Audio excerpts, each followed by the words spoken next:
But when the deep state does it, they do it in a very Jewish way.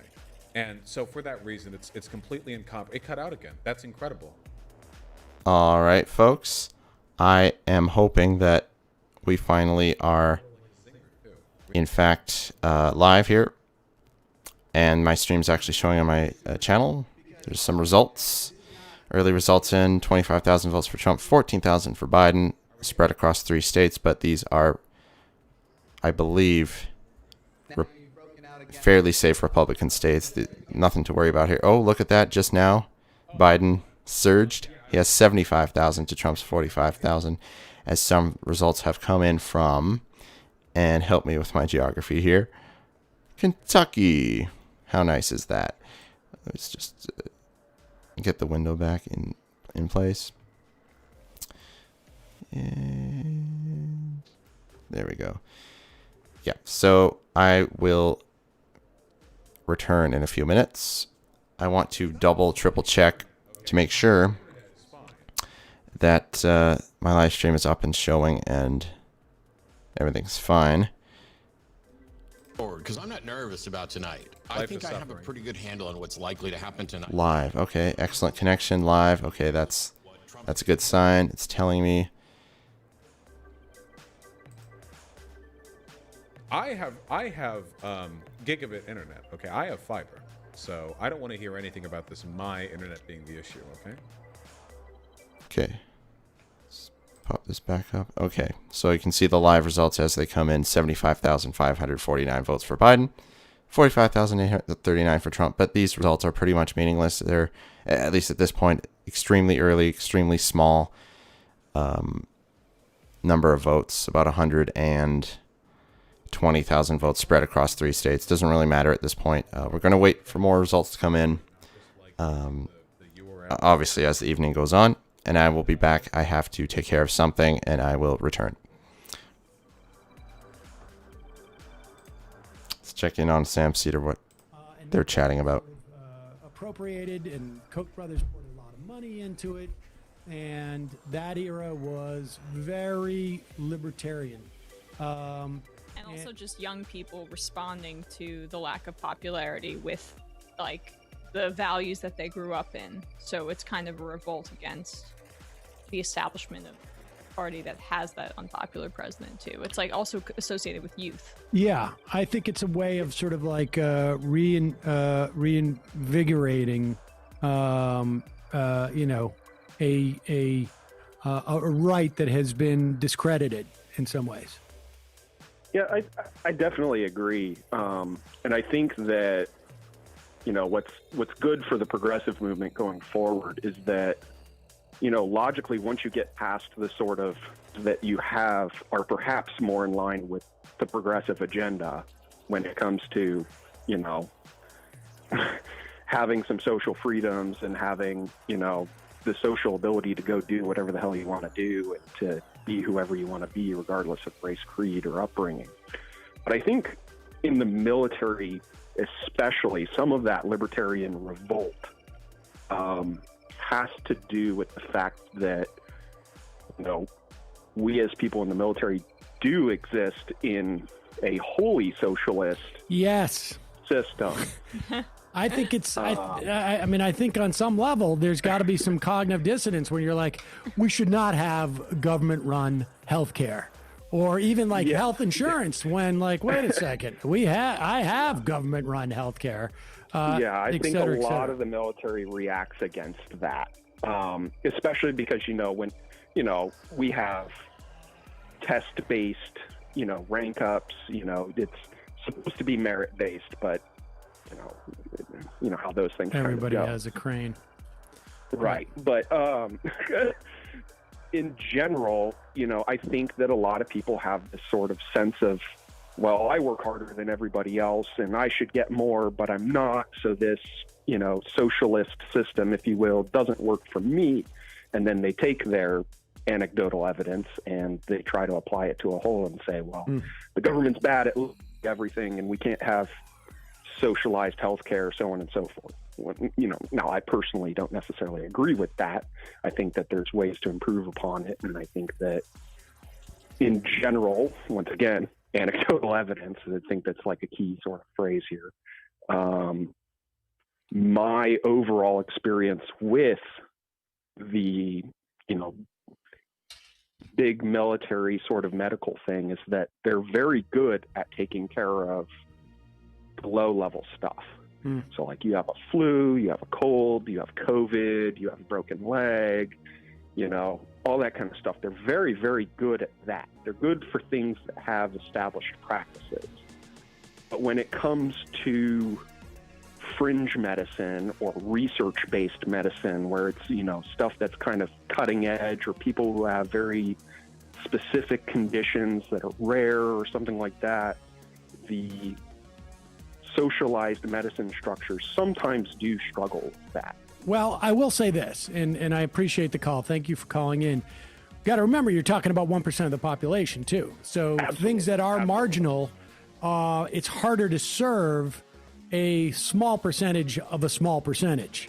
And the larger that pool is, the better you're going to be equipped to offer what are, our marginal services. But appreciate the call. Got to keep it moving. But thanks for calling in. Thanks for listening. Absolutely. I really appreciate Thank you. it. You guys do great work. Thank you very much.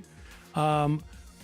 Just a reminder, this entire day has been sponsored by SunsetLakeCBD.com. They got 2 new strains up at the site right now at SunsetLakeCBD.com.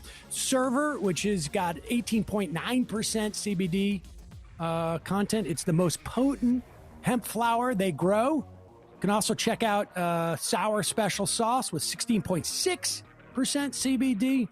You can get both those for 25% off if you use the promo code VOTE25. Meanwhile, if you use Left is Best, you get 20% off for all other products, which include gummy bears, tincture, a salve with the arnica, and smokables, which Matt, who is our smokables expert, says is fantastic to mix in with other smokables. I have been using some of the pre-rolls occasionally, and it's frankly it's a strange sensation. I gotta say, it's relaxing, but you don't get any of the obviously the psycho, the what is it called? The psycho, what is it called? Psychoactive qualities of it. It's very relaxing stuff. The tincture's been very helpful in helping me sleep. The salve has been really good for me. Both, I've given it to friends for muscle aches, but for me, I've been using it on my eczema because you get super super desperate to try anything, and I threw it on there one time, and I was like, this actually works. But check it out, SunsetLakeCBD.com. Great business practices, great farming and agricultural practices, a great sponsor of this program, and folks have responded very well. We get, got a couple IMs today already about their experience with it, and they like it. All right, we're going to have Ben Dixon on. Do we have Ben Dixon at the ready? And as he's coming on, Emma, you have some stuff to report. Yeah, I mean, it's extremely preliminary, so we'll just take this for what it is. But Kentucky has in between 4.5 and 5.4% of the votes in via decision desk, and Biden is up, but that's not going to hold. Right. McGrath is also up, meaning they are counting the Democratic strongholds and likely city areas first. 66% to 32%. Again, just 4.5 to 5.4% of the results in. I guarantee you guys that's not going to hold. They also reported on early voting in Florida, which had the Republicans having a 209,000 basically edge on the Democrats, and in total 10 million or 10.8 million Floridians voted early, and that's all mail-in and in-person. And so Republicans have the edge on Democrats there, which contradicts a lot of what was said, where they thought that Democrats would be kind of overwhelming in the early voting. It's turning out, as the numbers are rolling in and as was anticipated a few days in advance, that it would be a little bit more equal than initially thought. Wow. I don't really know how to interpret that. But Ben Dixon is here. We just heard that the early voting in Florida is favored Republicans. Slightly favors Republicans, which is a little bit disturbing. But who knows? I don't know if that means. There was actually, I think it was out of North Carolina, where a significant majority of African American voters were saying they were going to vote on election day.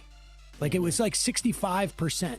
I think it was North Carolina. And I think that was noted in the internals, the crosstabs of that poll, that was a little bit surprising. But I think there may be some measure. And it was contrary to all the other sort of like partisan breakdowns, if you will. And I imagine, part of that is like people want to make sure their vote is counted, and mailing it in at this point is sort of like there's a lot of treachery going on, essentially. Yeah, actually, we're still waiting to get confirmation that our ballots that we dropped off at a secure location last week to make sure that those have actually been registered. And so there's all sorts of things that people were concerned about when they got up this morning or when they made the decision yesterday that they were going to go to the polls. So we have to see these results. But this is my first time, Sam, first time hearing that the results so far in Florida are Republican friendly. I mean, that is, again, we don't know how those votes are cast. Again, this is like the political polls account. So I wouldn't take it to the bank, but that's basically what they're indicating. It's Michigan voter 99 too. It's not from the political polls. Okay. All right. Never mind. That's Emma. Hey, Emma. Hey, what's up? Nothing much. Welcome. I want to say welcome to the Majority Report, even though it's not my show, but glad to see you over here. Yeah, no. I mean, I wanted to say hi, but I was trying to determine if that was actually valid information. All right. Well, let's make sure that what we got we're handing out is,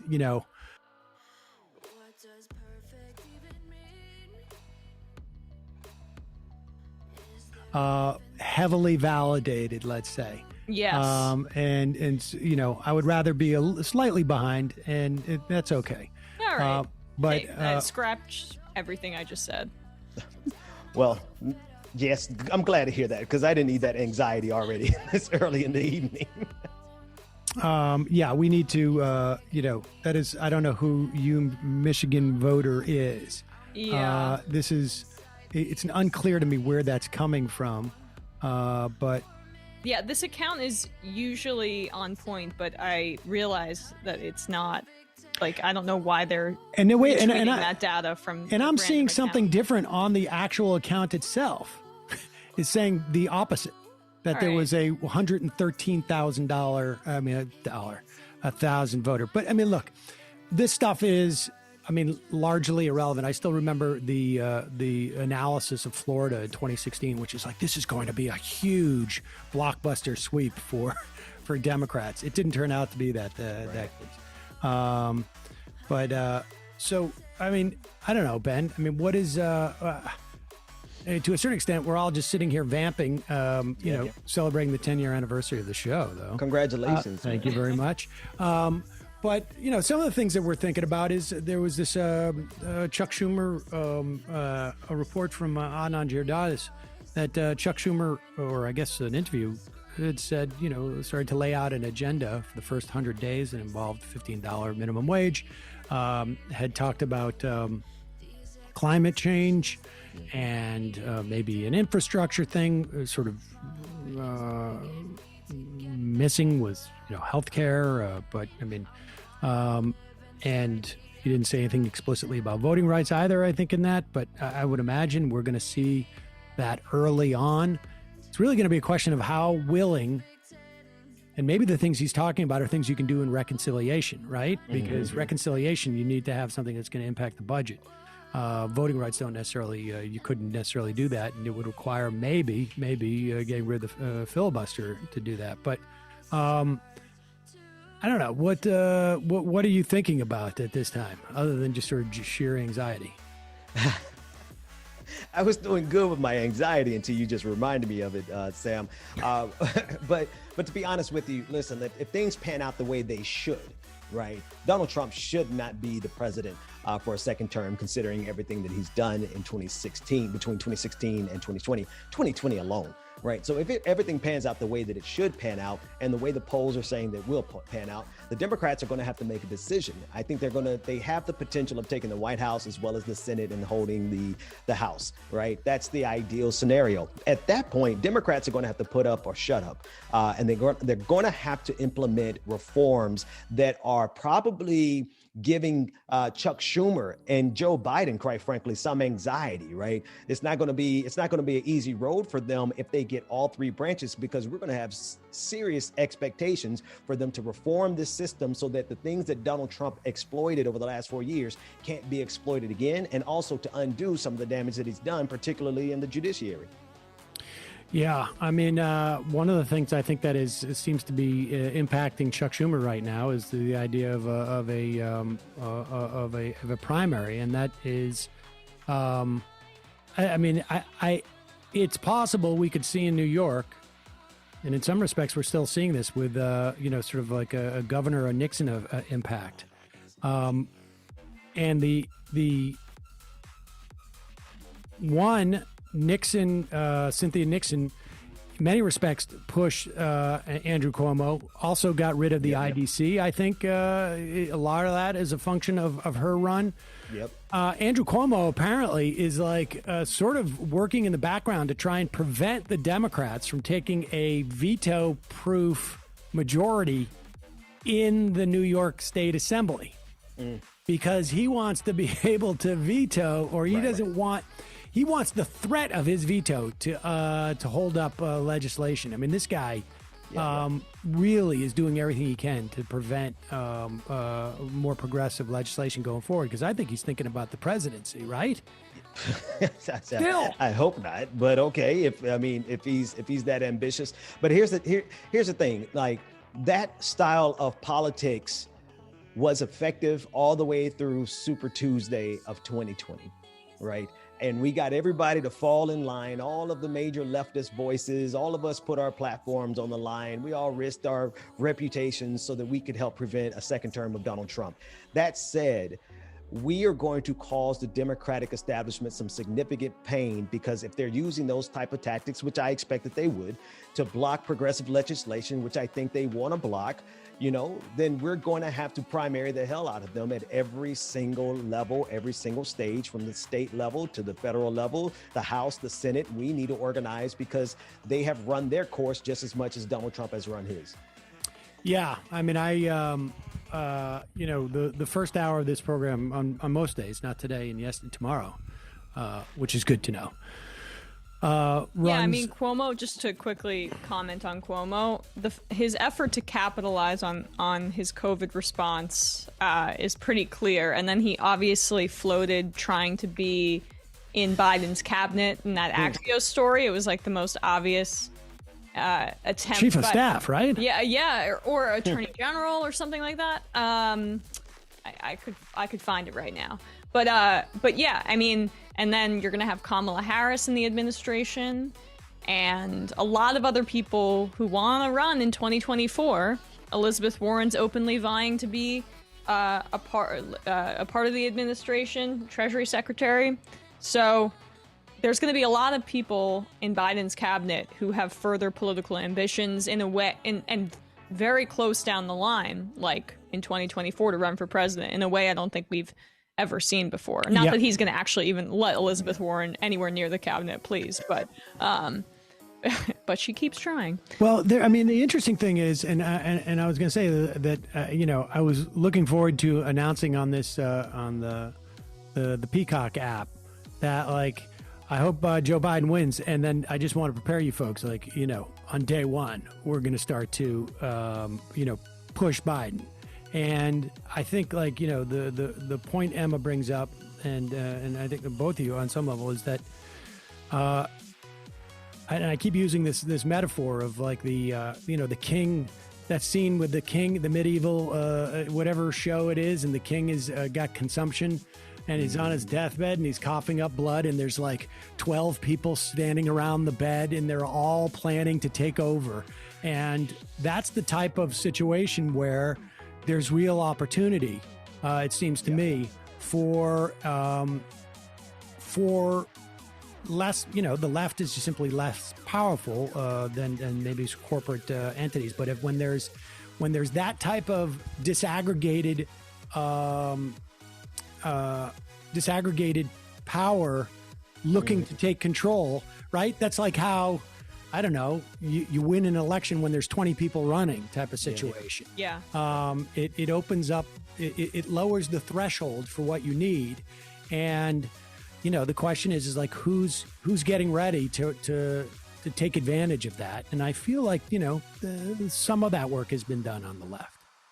Yeah, and I think something that we have to throw into the calculus is that the left has far more institutional power than we've had in my lifetime, right? The reason that Barack Obama was able to basically do whatever he wanted to do and not really give us any attention is because we turned over, by we, I'm just saying the organizations turned over fundraising capacity to Barack Obama during his campaign. Yep. Nobody did that in 2020. Joe Biden can't command the left to do anything. In fact, we can organize around him and put the pressure on him that way. But not only Joe Biden, but everyone who has political aspirations beyond 2020, they're going to be accountable to a left that is mobilized, organized, and well-financed. Yeah, I agree. This is not going to be there's nothing that is going to be the same as it was in terms of Obama, both in terms of like the deference that the party gives, both in terms of, I think, like the outside institutions, like you say, over the summer of 2008, the Obama campaign basically said nobody funds outside organizations. All the money comes to us. They had all the energy with Obama for America, and it's almost the exact opposite this time around, right? Like, I mean, what like Joe Biden doesn't seem to have an organization. Right. I mean, even his campaign just seems to have been like... He's not really interested in that kind of politics anyway. I mean, he's interested in compromise in this vague sense, and politics as compromise in and of itself, but not really truly believing in much. And so I think he has more of an ability to be influenced than, say, even Obama from the left in some ways, maybe. But relative to where they were, Obama was to the left of him. But because he doesn't have an ideology that's as set in stone, potentially there's a silver lining there. Yeah, I think guy's a cipher. Like, I don't know that he's necessarily open to be pushed from the left as much as he's just open to be pushed. Right. And, I can see that. And so in that respect, I think it's like it's encouraging because but it's going to be a question of sort of there's going to have to be leadership in both these houses. All right, my friends, I am here now, and looks like I got the mic level pretty hot here. I'll try not to scream into the mic or anything, or maybe I'll just back off the mic a little bit. But yeah, I'm here now. I'll turn on the...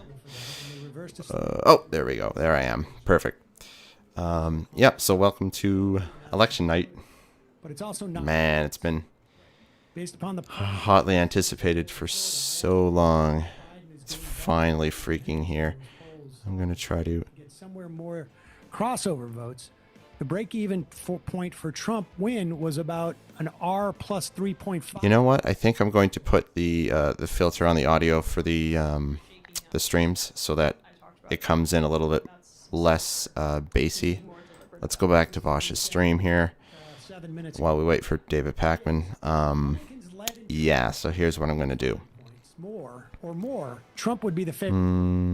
Biden would be. will probably end up Whoops. just to the Biden side of the line. With that said, there's a lot of uncertainty. Some polls. All right. So, in other words, it could be good for Biden, or maybe it won't be. Right. Florida. I don't know that I can. That's the kind of anxiety that I don't need through the night. But hey, this is our high holy day, right? This is the Super Bowl. This is what we train for. That's why I predicted. Okay, let's just do this for a second. I need to pull up an audio filter. Florida tie goes to the runner, which is like tie goes to the Republican. Okay, so something like that. I think. There's this swing state, and like who knows? Or same thing with Texas, although Texas I think has a better chance than Florida, but. Or maybe not. I have no idea. I don't know what I'm, we'll find out soon enough. I think Georgia has the best chance of being flipped blue, even more so than Texas, and Florida still is. It's Florida. I don't know. Yep. Okay, so let's get this I want to give any back up and running. Okay, perfect. And then our results page. Okay, so now we're in business here, guys. I mean, that's basically. I just need to grab a sip of water, so that will. Remember, like I was in eastern Tennessee, and I was in these really rural areas in the South, and the most intense Trump supporters were always in Florida. Oh yeah. Yeah, it was jarring, but of course anecdotal. But. And everything I've heard is just that the Jake and Anna having some fun over there right now. in Florida is. Yeah, sadly I can only have three. Well, I guess I could technically have 4, but then I wouldn't have the results on the screen. No, you're right. You're absolutely right. But let's stop showing the. They're in the condition they're in. It's Okay, good. The Democratic Party in Florida has made. Basically, yeah. So I can only have 3 streams on. I think the closeness with Andrew. Let's His office before the end of his term. Correct. Oh yeah. listen to what Cenk and Anna are saying. Okay, so what I'm seeing is 200. I'm not seeing 400. I feel great about this. Okay, I don't know. I didn't know I was going to make $200 today. Okay. Oh, they're just some silly bet. They're squabbling about that. Let's listen to Vosh here. In large part because even if Biden wins, I am worried election schedule. That's interesting. I wasn't aware that the USPS could just turn down federal judges' orders. Can anyone? Sorry, I'm not a lawyer. Can somebody tell me whether or not the USPS can just ignore judges? Is that something they get to do? They allow them to do that? Okay, so looking at our live result here, I'm genuinely a little. I want to just double check, make sure that my stream is going. Yes, no one has typed anything in the chat, so sometimes I worry that. This is fucking crazy. I want to make sure my stream is actually showing public, not just unlisted. A lot of disinformation and Concurrent viewers 0. That's pretty sad. There's one person who popped in like a few minutes ago. Like I said, feel free to leave a comment. All comments are looked at and appreciated. For a long time now, it's going to be conspiracy theories. It's all completely free things you can do. Leave a comment in the chat. Subscribe. Give a thumbs up on the stream. All awesome things you can do. In recent in-person. Well, let's take a look here at what we have got in the results. 131,000 votes for Biden, 122,000 for Trump, and hopefully that's an omen for things to come. We haven't gotten any negative. So early results in Indiana. In we need context. Okay, here. I'm freezing up. Sorry, my U.S. geography isn't where it ought to be. We got Indiana, we got New Hampshire going for Trump right now, and we have Kentucky. Yes, Kentucky going for Biden. But again, it's extremely early. These are preliminary results. Give me just a quick second. I am going to... And independence. Make sure my live stream is public right now. Simplify this because the numbers are fairly close and just say that people who are registered Democrat will be voting for Joe Biden. And people who are registered Republican will be voting for Donald Trump, you're fired. Donald Trump, left you for dead. However, my sub count is going down, not up. Is the independents. So hopefully that's just a momentary phenomenon that the independents are leaning towards Biden. In the coming days and weeks will reverse, and I'll start increasing, not decreasing. But of course, this is a fairly rough drawing. It tends to happen when you go, entire months without posting anything. Like that. Now here you will lose subs when you suddenly post something. projected prominence because people, for some reason, the way in which they're leaning. they don't want to see your new stuff. Republicans were hoping Okay, so let's click on my videos. that would overcome Live stream. towards Biden. Live. It's not looking Nice. that way. It's looking like Just give me a second here. plus this is going to overwhelm this plus this. That's the gist of it. What is this? Oh yeah, for sure, Hyena.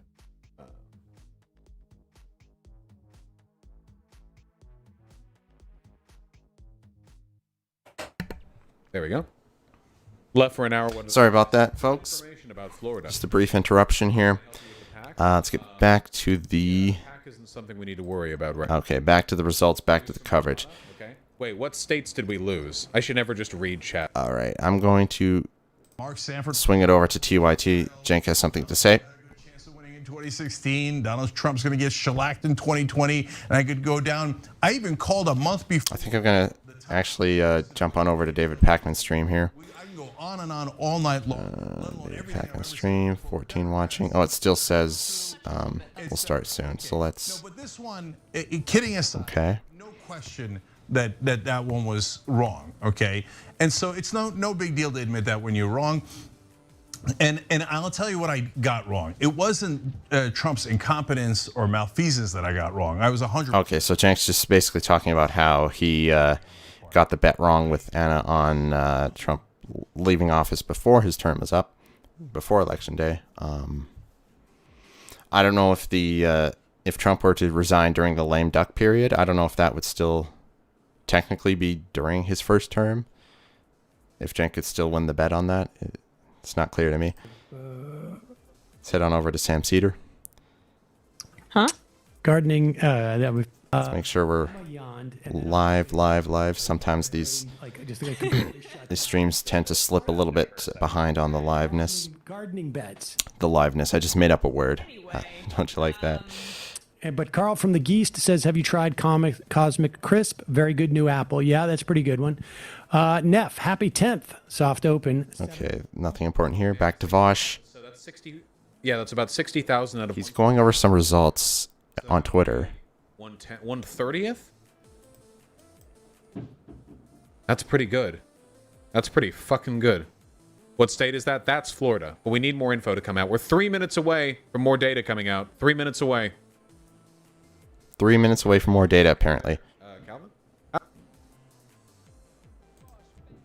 Yeah, blue Florida, blue Texas, Alabama. Bosch, please kick Calvin. No, that's okay. Alabama. Alabama, huh? That's the hope, at least.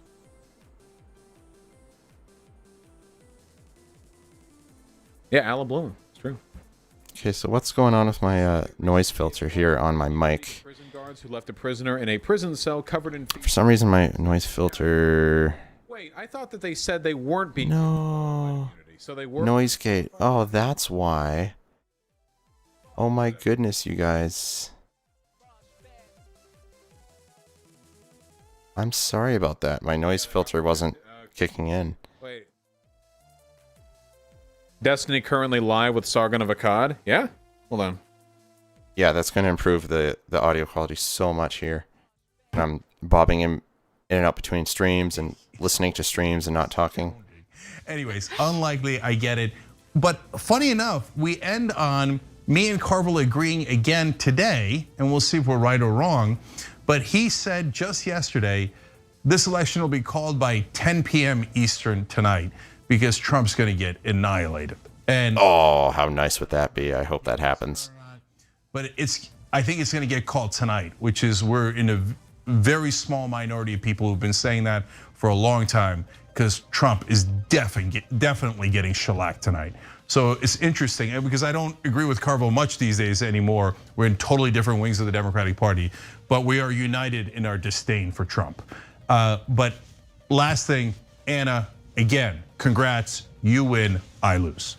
Okay, that's all I wanted. And the $400, but I'll get that later. All right. Guys, we got a massive election show coming up for you. Polls are closing. Come right back. We got John coming. Hit the Great, that's wonderful. And yeah, that was probably one of the biggest moments of my career thus far was getting to do that. So yeah, maybe once we get settled in, I'll have her on the show, or she can take, a second out of her extremely busy life. She came on before the primary. I knew that, yeah. And it was... okay, so they're just basically chattering about random stuff here. What about Vosh? Yeah, polls are closed, people. We need Polls are closed. Polls are closed. um I'm being told that polls are closed.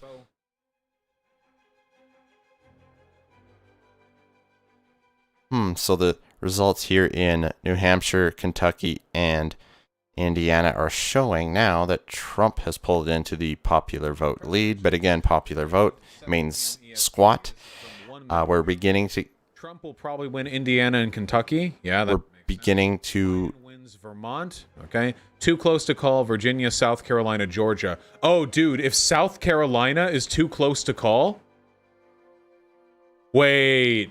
If South Carolina is too close to call, that is really, really fucking good. Jesus, Ruby Red. Ruby Red, South Carolina, too close to call. Share the article. It's just from... I cannot confirm that, but that would be beyond insane. The case. That is going to be... Because, like, South Carolina is about as red gets. Well, not quite the most red state, but one of the most red states in the entire country. If that one is in play, Associated Press has... we're looking at a Biden annihilation here. Uh-oh, guys. Possibly.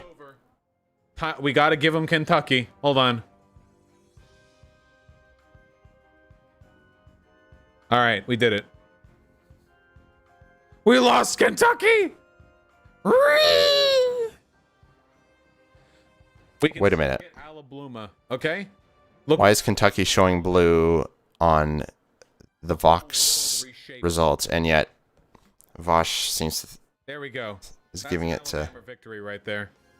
Okay? Just got to get blue out. Okay, so Vosh is just kind of goofing around right now. But yeah, so what we see here is... what have we got? Wyoming. Vermont is being called for Biden. That's why Biden has 3 electoral votes in his column right now. Look at this. It doesn't... What do I got notifications here? Oh, it's nothing. Same with Nebraska. Same with Idaho. Yeah. Cool. So they didn't even bother. Vosh is kind of goofing around here. Let's go back to Sam Cedars, see what they're of the American saying. Prospect, David Dayen. Hey, what's up? Yeah. What do you got? What's going on with the? Wait a second. I was sent this and by your program, and I assumed it was a wardrobe request. What is it? It's the Majority Report do-rag that was sent to me. Oh. There's lots of goofing around going on. Let's check David Pakman, see if his stream has finally begun. And yes, he is. This is that's the Fox News. He's up and running, and there they have given now Kentucky to Donald Trump. Do we know what? Yes, so apparently Kentucky has gone to Donald Trump officially. This is what's going on Fox News. All right, so we will keep an eye on it. Even though the Vox results are showing Kentucky's still blue for some reason, but that's obviously going to go to Trump now. And look at this, 961,770 votes for Biden, 292 for Trump. I'm glad to do it. That is certainly again out of an expected 160,000 total votes. In the 1.5 blue category, about 2 million votes are in so far. Yeah, I mean it's going showing Biden with the lead. Called it, so we are going. Ooh, Florida results are starting to pour in. Kentucky has also. Oh my, what's this? Let's just wait a little bit. Florida is beginning to lean Biden in early. Some early results pouring in, but again, too early to draw any conclusions. Nationwide, over 1 million votes for Biden, 869,000 for Trump. But again, the sample size is really small compared to 150 to 160,000 total votes. 4. we are going to have to see how this all shakes out. Bachman.com count. Now, just as a reminder, my coupon code 2020 now, it ends tonight. When we have when the stream ends, that coupon code is gone for good. And that. Okay. For me on a daily basis, your unsanitized email has been, it's the best. I'm still, basically just ripping it off every day. But as an homage. And I guess throughout the night, we're just going to be juggling between the different streams. Constantly juggling. So we have Vosh back on the screen here. As a member of the media, I would. Joe Biden. We need to wait on more information. We can't call anything off that, okay? Let's be responsible, all right? This is what we're getting off of Decision Desk HQ. With about 12% of the vote in, Biden at 58%, which would be insane, which would be like unfathomable. That would be like a landslide. This would be a landslide for Florida, okay? Wait, what? 58% Biden in Florida? But that I wouldn't have imagined anything like that in my wildest dreams. Again, it's early. Here's Politico. It's early in the night. We have to wait for more results before we can. Okay, let's take a look. What can we call here?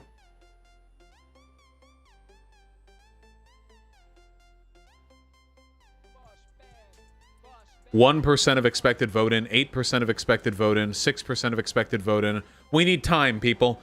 We need time. Okay, we need time. Exactly what Vosh is saying. We do need time. We need to chill out here. Food is right about to be here. When I come back once again, those of you watching, feel free. Give me the AP. 0 viewers right now. Fine, I'll find it. Jesus. Oh. I'm just a slow. Pause that. Yeah. So 0 viewers, I think. Where's the states?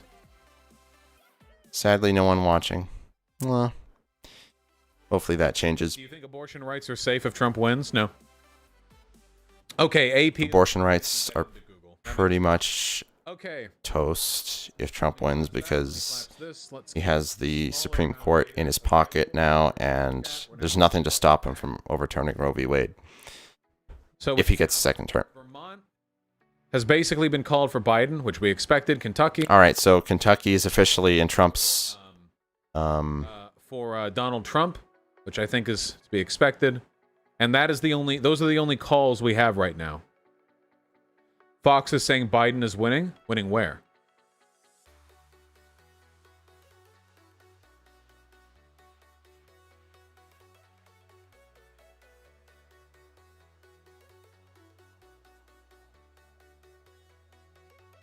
Senate. Boy, oh boy, I hope Pac-Man doesn't get me a copyright strike from showing the NBC feed. Because it's sort of a screenception kind of thing going on here. AP? Okay. Yeah, so Indiana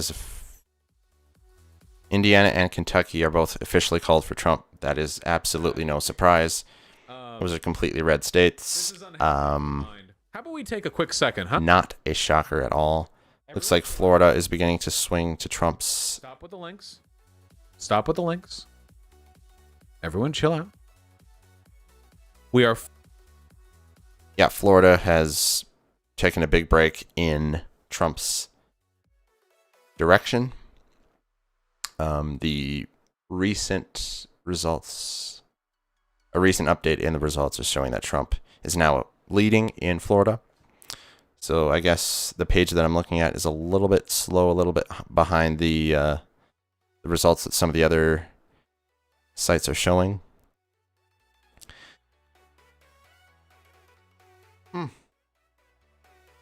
And yet, those numbers are actually larger than the ones that showed on NBC. So maybe Biden is leading in Florida after all. I don't know.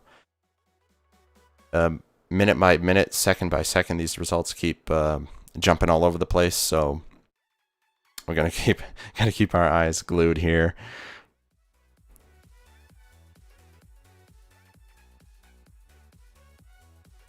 essentially called, "This is what happens when we win in Florida." As Vosh so astutely points out, if Florida goes Biden's way, it's over. The whole thing is just done. Florida is an absolute must-win for Trump, just to keep his hopes alive. Because with Woohoo! the way it is, I'm getting increasingly confident that it's going to go to Biden. What I'm interested in is the Senate seats. That No. House, but again, we Looks like Mitch McConnell's gonna win his race. Oh, hells no. that's what I care about right now. I want Mitch McConnell to lose so effing badly. Senatorial battleground. Let's oh, my shirt is Senate. Okay, we'll take a look at the AP Senate. But being a little again, silly here. information is in to meaning. Let's hop back over to David Pakman's. Jonathan Carl here from ABC. Nothing new for us. We have some early Senate. Okay, I'm going to go back to my original setup here where Vosh was in the top. We were seeing before, but that's still closer than I expected. In New Hampshire, with 1%. Okay, this literally is This one going back to TYT. relevant. In Virginia, Okay. the election has been called in favor of Mark Warner, the Democrat. And in Georgia, remember, Georgia is where we're looking right now. There was just an update. In Georgia, there was just an update as I moused over that. According to... Oops, Pakman. Wow. Let's get Pakman's stream going here. According to this, in Georgia... In the bottom corner. At least in Perfect. the number of votes cast, Update in Georgia. What's this all about? we're crushing it. John Ossoff. is John Ossoff. 20 points. The awesome. David Perdue. And the special election is also going in our favor by a pretty significant margin. Cool. Way to go, Georgia. Nice going. With about 100,000-ish votes cast for both of these elections, and that is a strong start. Nice sign. That's a good sign. It's when Georgia's starting to show that they're willing to vote Democrat, that's an awesome sign. For Democrats, I mean, they get any kind of real penetration in the South. The Republican Party is basically dead. If that happens. Florida, Georgia, if they start reliably... What's going on with my PC here? Yeah, if Florida and Georgia start reliably going Democratic, I mean, that's it. That's lights out for the Republican Party in America, unless they make big changes to their platform and their policies, which is not likely to happen. Okay. Annotations. Turn those off. Let's turn on Pakman's audio here. Now that we have gotten to 20%, Trump's lead has been reduced to only 2.7 in Florida. 2.7 in Florida. And this is without... Now, what's interesting is the New York Times doesn't yet have Broward County. If we look at the Vox data, they have some Broward County numbers, and it is going 2-1 for Joe Biden. Wow. And that is essentially all of that county. So that is very, very important to keep in mind. In total, Florida, according to Vox... Wow, this race in Florida is really turning out interesting. Extremely interesting. Like, throughout the night, it's bounced back and forth at least a couple times between the two candidates. With a third of the vote in Florida. So let's not get ahead of ourselves there. We are going to be monitoring it very, very closely. Early leads in South Carolina and in New Hampshire for Donald Trump. Nothing there called yet. Now, let's do a little experiment, guys. I want to get to Super Chat. I'm going to get to everything. It's a big, big night. I'm going to get to as much as I can of everything that's going on. But I do want to do just a little experiment with you guys, which is there's a really interesting tool on 538, okay? And this is a tool which will tell you, given that, this takes me back to my logic days, given that a candidate wins something or other, how do the odds shift? Okay, so let's actually do it with what we have. As you know, the 538 projection going in was a 10% chance of a re-election for Trump and an 89% chance of winning for Joe Biden with this. Yeah, I was playing playing around with that a lot yesterday, actually. And what we have from our map. basically the conclusion I came to is that Indiana and Kentucky red and Trump has to win most of these battleground states to win. to go to. I tried a whole bunch of scenarios. In most of them, Biden wins, but you can never discount the possibility that Trump will take Indiana goes most of these toss-up states. goes to Trump. Still very much hanging in the balance here Joseph R. Biden with the early results coming in, has especially in Florida, showing why? it's going to be a toss-up all the way through the night. So we'll keep filling this in. This is a really great tool to use and see what other information we get. Let's listen in and see. Oh, wait, I thought they were going to have some more calls. No, they don't. Okay, let's listen in here and see what I believe this is Dan Abrams has to say. Not really supposed to interact with voters, asking questions. I'd really prefer not to play Pac-Man stream when he's playing audio from, one of these big corporate outlets. Let's listen to Cenk for a bit here. In fact, the information John just gave you is really important. Panhandle hasn't closed yet because they're in a different time zone. So that's good news for Trump. Panhandle's for Trump, so that vote is coming in later. We don't know if this is from mainly Miami-Dade or where it's the middle of Florida, et cetera, the current votes that are in, and that obviously makes a big difference. So the other important thing is the 2000 election, and I just want to give you one name here because it's the one name that basically is driving all of Donald Trump's strategy, because he knows without some degree of cheating, there's almost no chance he can win. So the name is John Ellis Bush. So for those of you who are unfamiliar with him, he was George W. Bush's cousin, and he was the person in charge of calling the election on the night of the 2000 election for Fox News. And when that election was indisputably a statistical tie, John Ellis got on the phone with his two cousins, George W. Bush, who was running for president. Okay, so he's giving us some stories, some history lesson. Let's hop on over to Vosh here. He's going over some results. But the gap is closing. It's at 31% reporting, and they're now 2.8 points apart. Okay, you good to go? Yeah, I can see. Yeah, so the gap is closing in Florida. As we all expected, it's going to be, you can just refresh. 2000 Gore Bush-esque. Gotcha. So that's what we should be looking for as the night goes on. Yeah. It's going to possibly come down to a few hundred votes, just like 2000.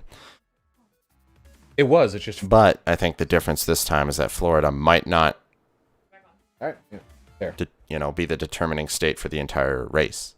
We have different temperature preferences. Anyway, remember this button right here? I don't want to touch it. Okay, you want to just camera? Yeah. Okay, there you go. Well, I want to be able to see exactly. Yeah, you can see. Yeah. Wow, that's freezing. Okay. Godspeed. Here's my phone. Here's my watch. Let's get him back up to live. Roger Stone orchestrated that back in 2000. And so those are all Republican lobbyists and consultants pretending to be an outraged citizen mob who didn't want a recount in a democracy.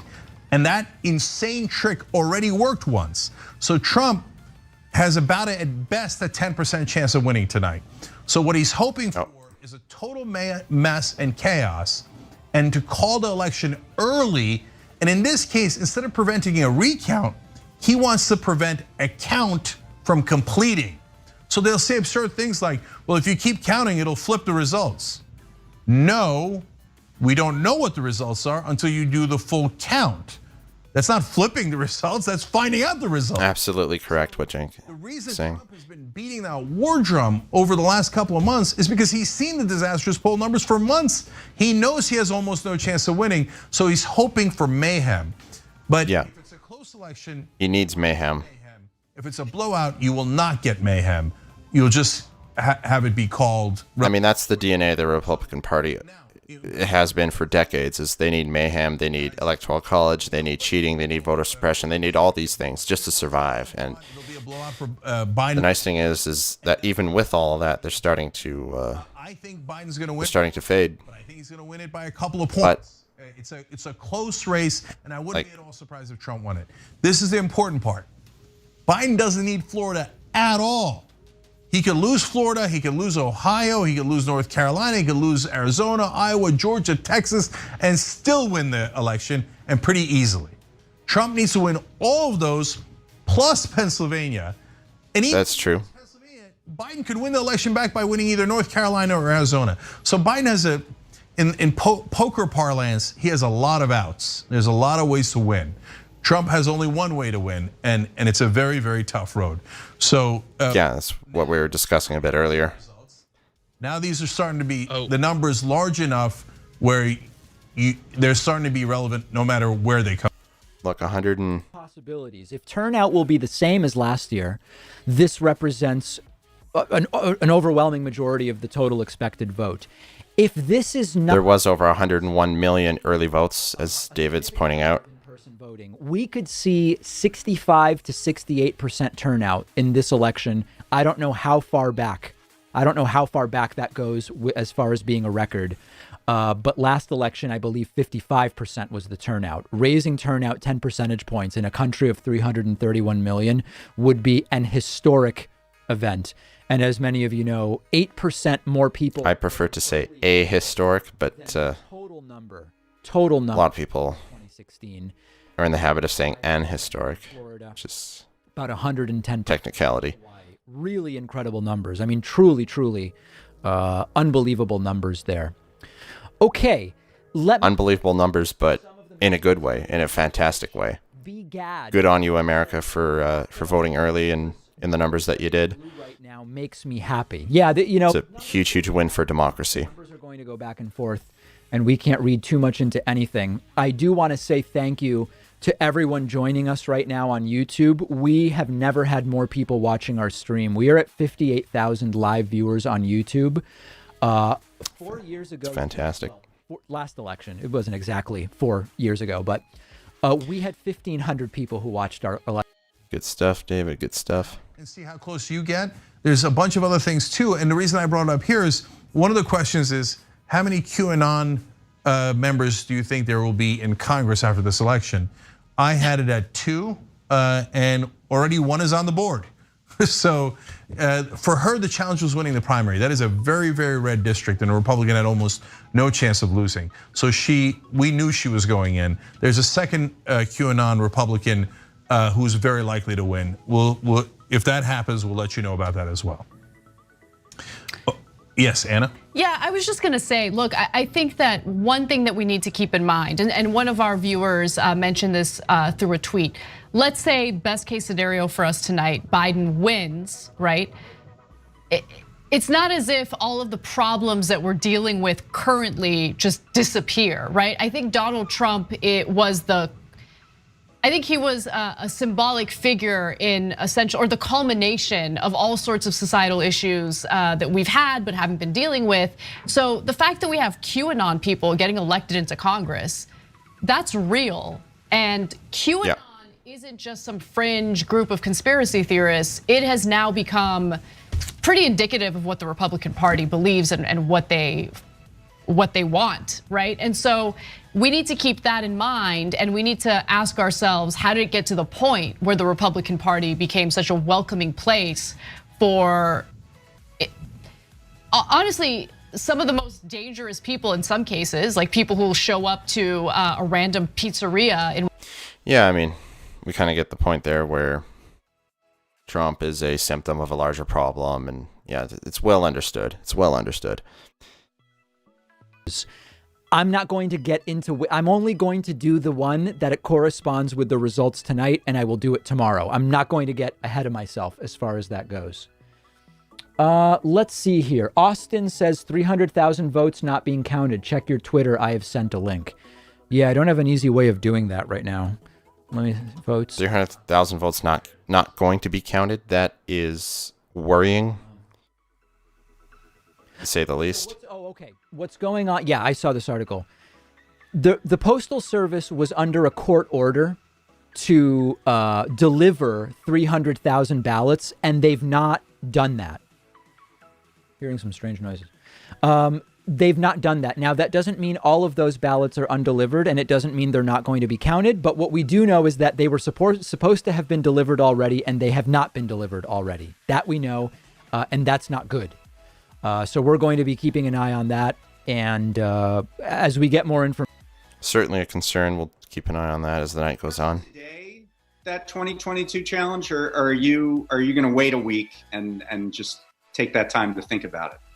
I mean, I've got to check with my family and my ex-wife. I've got to sit down with my ex-wife. I'll talk about it with her. Cedar's still kind of goofing around. Let's go back to Vosh, see what Discuss it any further at this point, but see what he is up to. As Biden, okay, which should be pretty easy. Oh, They for both. got some other co-hosts. Okay, any and all, but yeah, I used it. We're gonna dress Bernie up as Biden, and he's going to fly to Florida. Chance that Trump is going to win in Florida. There's still. All right, let's just chill out for here for a second. Wait a minute. You gotta be kidding me. Just filters, compression.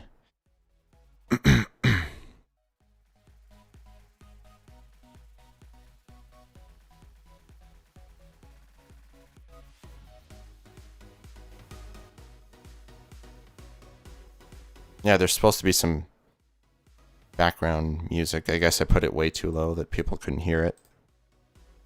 Well, it's not really meant for people to hear anyway. It's just filler when there's no sound coming through on any stream. Okay, so. And we're looking into the details of these states to give you a better sense of how indicative they are of the final outcome. And I'm going to read two last comments from Super Chat on YouTube. Greg Noir said, Richie is watching from Brazil. Lets me know via Super Chat. Oh, they were showing sort of like issues that people were thinking about. So I hear you on all that. If you hit the join button below on YouTube, you become part of the Young Turks. Your support makes all the difference. And at the end. Okay, so he's plugging his site there. Going through emotes, that was for me. All right, put some Connor respect on my put name. together the whole fucking. Was it an Imgur album? I try to avoid cursing. Crushing. Is that where Atlanta is? Does anybody Try to avoid any Is Atlanta in anybody in any stream cursing and try to mute them. But No. every now and then one gets through. That may be it. Ben Hill, very few votes there. Lanier, as well as Lowndes. Okay, so some early numbers that are nice. Very, very nice for Joe Biden. Again, total, only 3 to 4% of the vote. Biden up 12 in Georgia. All right, let's get back. We are anticipating some calls. If Biden were to win Georgia, that would be absolutely phenomenal. That makes sense. That would be fantastic news. From that yet. As we await these next calls, let me just get up to date on all new memberships. Okay, so what I'm going to do at this moment is double check my live stream. Is anyone watching? And it doesn't look like there is anyone watching. How long ago was this? 9 playbacks. Oh, okay. Once again. Okay, so here's what I'm going to do. I'm going to... Oh, wrong one.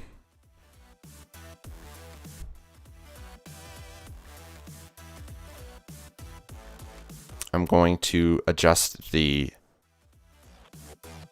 whatchamacallit, the description under the video to try to encourage more people to participate in the chat. We still haven't had any chat messages come through. Let's... Details...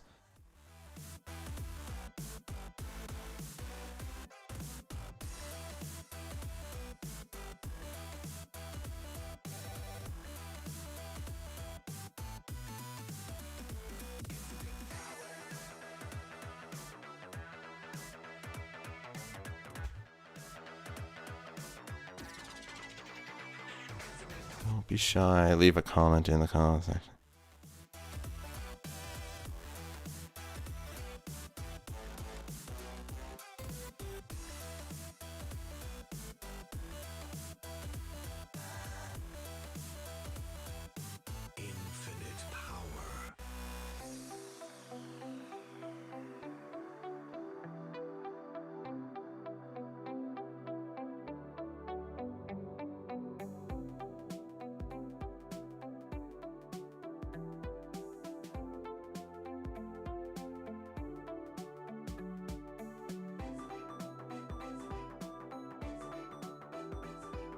Okay, so I'm going to put this in here and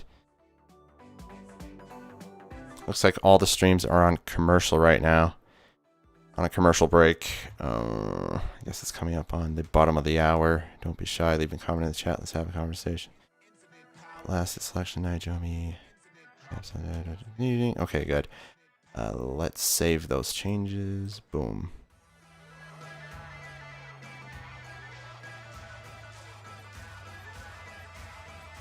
Okay, so what I'm going to do is live results. Put this back up. Okay, good. We're back in business here, folks. Theater. If you know any other progressive outlets that are doing a live stream that I can swoop in and take a look at. That's really the question, right? Is if you all of this sort of deficit obsession is really about the rules by which Congress artificially holds itself to in terms of paying for various policies. And so as long as you have those chits, as long as you have that bag of gold that you can put on one side of the scale, it doesn't really matter. And that kind of tends to neutralize the entire debate. And there's no like Paul Ryan figure, it seems to me, and maybe the media will create one, but there's no Republican step forward and go like, I'm the wonky, reasonable Republican, and here's the sack of a BS. Okay, so they're not really saying much. Let's go back to David Pakman. Maybe he has more insights for us. I think for the time being, I am putting Virginia back in lean blue because I've not seen an official call there, but we can put West Virginia. Oh my God. We are putting West Virginia. If Biden lost Virginia, that would be unconscionable. Very, very clear. That'd be really, really rough. We're going to continue watching and seeing what different networks are doing. Not the best update in terms of the numbers, and we are seeing a lot of early data. Networks being very, very careful with it. Virginia, of course. So now I don't understand. So Fox is calling Virginia. Maybe we'll just wait. Is Virginia going toward... Is there any... Let's see. Associated... Hold on here. Whoa, hold on a second. Let me go back. That's not where I meant to do this.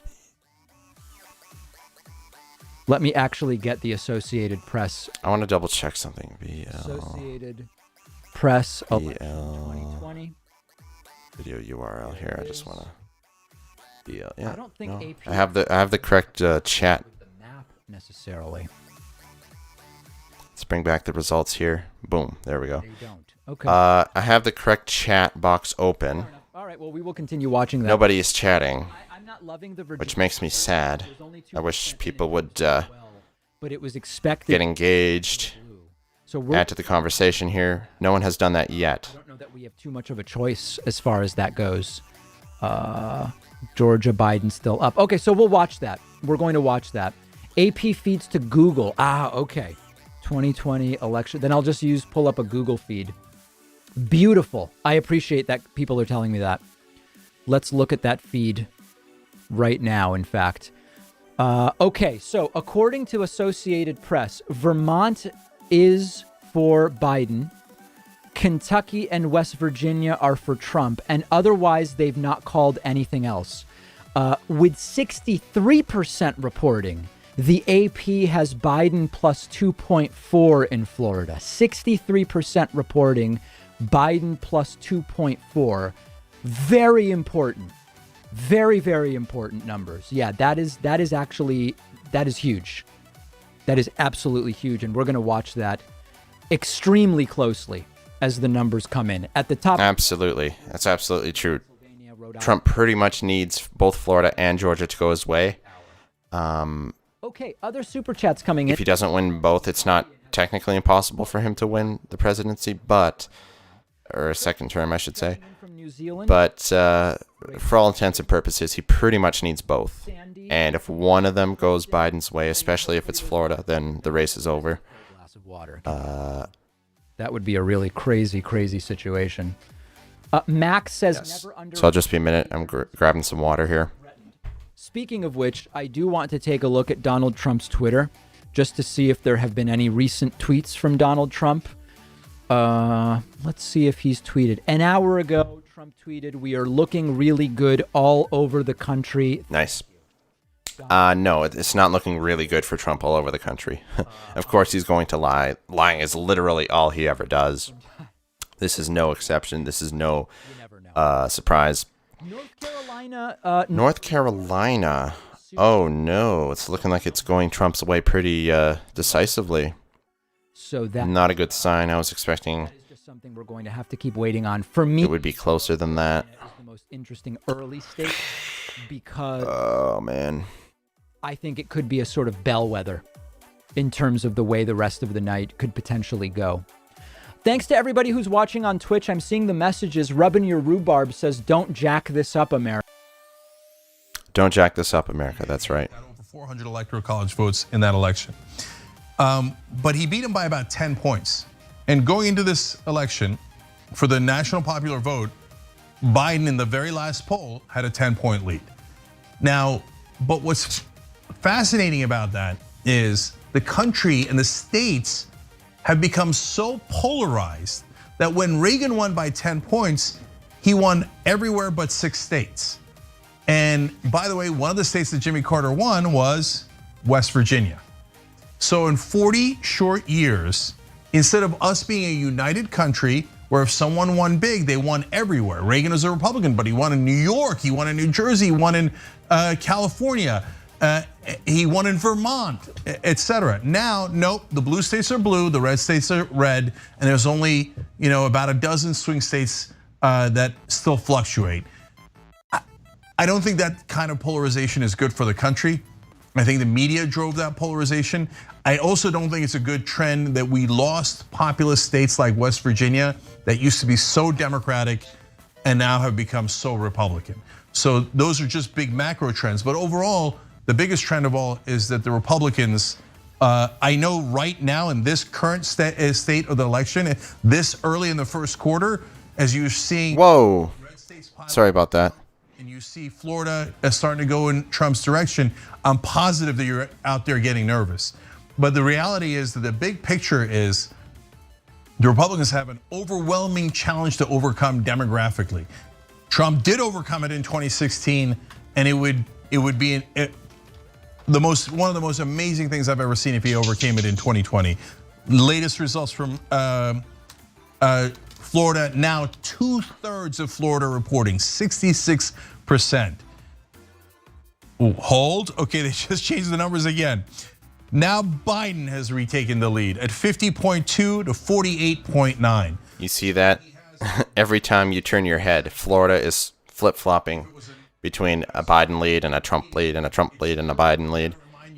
Constantly, so you don't take these numbers out of context. If it was a normal election and you had 66% reporting, I would say you're getting close to locked in, and whoever's leading has a big advantage. Although this 1.3 points is so small that I would still say it's totally up for grabs. But in this case, it's double up for grabs, given the uncertainties here. Yes, John. And by the way, I'm also seeing in terms of the counting, supposedly Miami-Dade, which I'm reading elsewhere, has delivered something like 100,000 plus more votes for Trump this cycle so far, at least is estimated, than it had back in 2016, is apparently they're doing their counting fast, and the later votes are still expected to disproportionately favor Donald Trump. They are saying, though, that in Miami-Dade, which is going heavy for Trump, they might need to count some ballots on Wednesday, except that obviously that would be illegal according to Donald Trump, and they shouldn't do that. Well, look. Yikes. Miami-Dade, like also a tough WTF Miami-Dade. Their polls don't close till after midnight Eastern. But it is what it is. It's the Trump rule. No, of course, you're supposed to count every vote in a thing we call democracy. You let me down, Miami-Dade. You let me down. Disappointing. Okay, so it's looking like it's down to a 1-point lead for Biden. 1-point lead for Biden in Florida, and that's expected to evaporate as the night goes on. Question is, can Biden hold on for a squeaker in Florida? Virginia used We're hoping that he does. the red state. Okay, so Became a solid swing state, and now it is becoming. let's just do a full-blown update here. As of this moment, nationwide, there are 5 million votes for Biden, 4.7 million votes for Trump. In terms of states that have been called, you've got Kentucky, you've got West Virginia going for Trump. Absolutely no surprise there. You have Vermont going for Biden. Absolutely no surprise there. Still waiting for more results to come in before we can start making any kind of bold predictions. Florida is looking... They're showing a 9-point lead in Florida for Biden, but those are old numbers. The newer numbers are showing that the lead has pretty much evaporated. So I wouldn't put stock in that. Miami-Dade. Oh, they're just looking at Miami-Dade. Yeah, it's really shifted in Trump's favor this cycle compared to previous cycles. 84, sorry, on Twitch. That's an additional 77, which puts us at 283. Wow. Sorry, not 2,883. Why 304? In 2016, Donald Trump got 304 electoral votes. 304 electoral votes. And that's where I got that number. I encourage you, by the way, grab a membership at joinpacman.com using the... Okay, Vosh is back in his chair. That code is Dunzo. Let's listen to him for a bit. New York Times still has the needle leaning pretty hard in favor for Florida, which is interesting. It's giving North Carolina to Biden. North Carolina to Biden. Wow. I wasn't actually expecting that at all, actually. I thought both Carolinas were pretty much safe with Trump.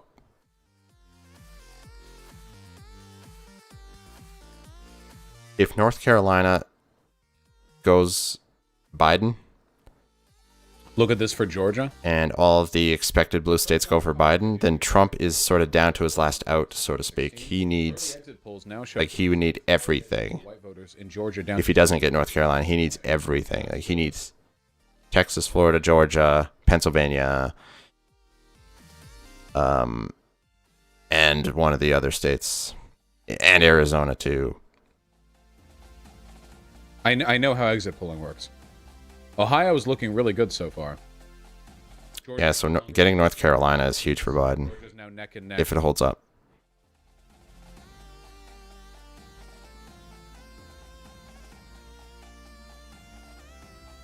And it's been a hell of a ride. Finally joined like a real grown person. Thank you, Amanda. You're David is going over some results here. I don't even have Florida for Biden. I'm giving Florida to Trump. So that is why it is really important to continue looking at those numbers. According to the Associated Press, with 76% reporting, Florida is plus 2.6. Sorry, no, plus 1.6. Wait, no. Now it's plus 1.7 for Joe Biden. We have to remain calm. We have to remain calm about what's going on in Florida. We are just going to wait. We're just going, and clearly... this Florida race is absolutely nuts. I'm actually going to click on it here and take a closer look. People asking for... Okay, so... Let's see if we can get to those. Just like David pointed out, with 8 to 9... It's about a 1.7 point lead. Biden Jr. It's about a 200,000 vote lead for Joe Biden, but as I was talking about earlier, I expect that that amount to evaporate. Whether it fully evaporates or only partially evaporates, we shall see. It means absolutely nothing. Everyone must vote, okay? Everybody just relax. Let's see if there's anything else in South... No, there's nothing else in South Carolina. Oops. That looks about right. Okay. Here, guys. We're not getting ahead of ourselves. Very, very careful about these results, folks. Okay. Super chats coming in. People demanding Texas be turned blue. That would be incredible. We are going to get numbers from Texas. Remind me, guys, is it 8 or... I'm not expecting a blue Texas at all. All of my various tools. At all. If Texas goes blue, Very, very interesting. I will be losing my mind because it'll be game, set, match, and it'll pretty much mean the death of the Republican Party if Texas goes blue. And financial. So let's listen in on Vosh here. Also wins. Mitch McConnell is going to win in Kentucky. We expected that. Yeah, Mitch is going to win in Kentucky. Looks like early, which is not looking good for Jamie Harrison in South Carolina, but there's only 1%. The American people have reelected me to the Senate because I'm a giant douche, and that's what my constituents want me to be. Yes, the New York Times. That's what the American people. Yes, I know. Guys, we already addressed that. Chill out. Have said that they want.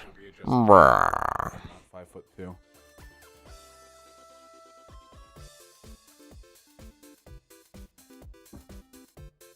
Yeah, we can go a bit lower.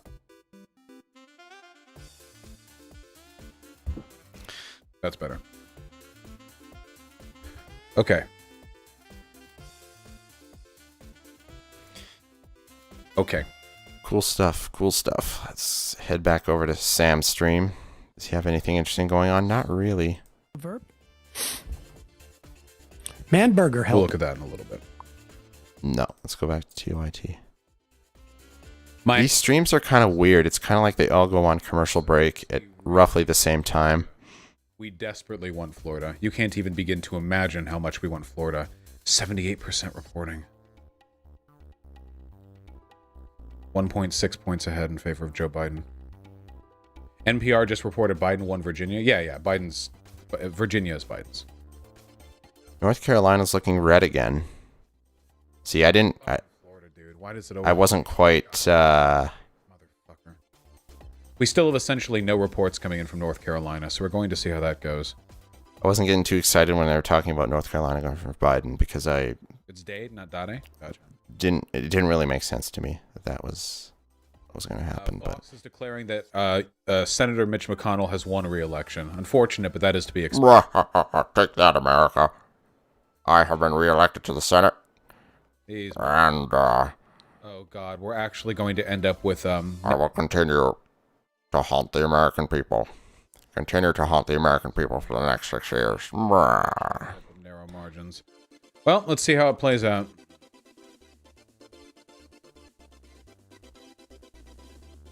We got Ohio. Yeah, we have Ohio. Oh man, these stupid ads. Reporting. I don't know how indicative that is of anything. Would be nice to get Ohio though.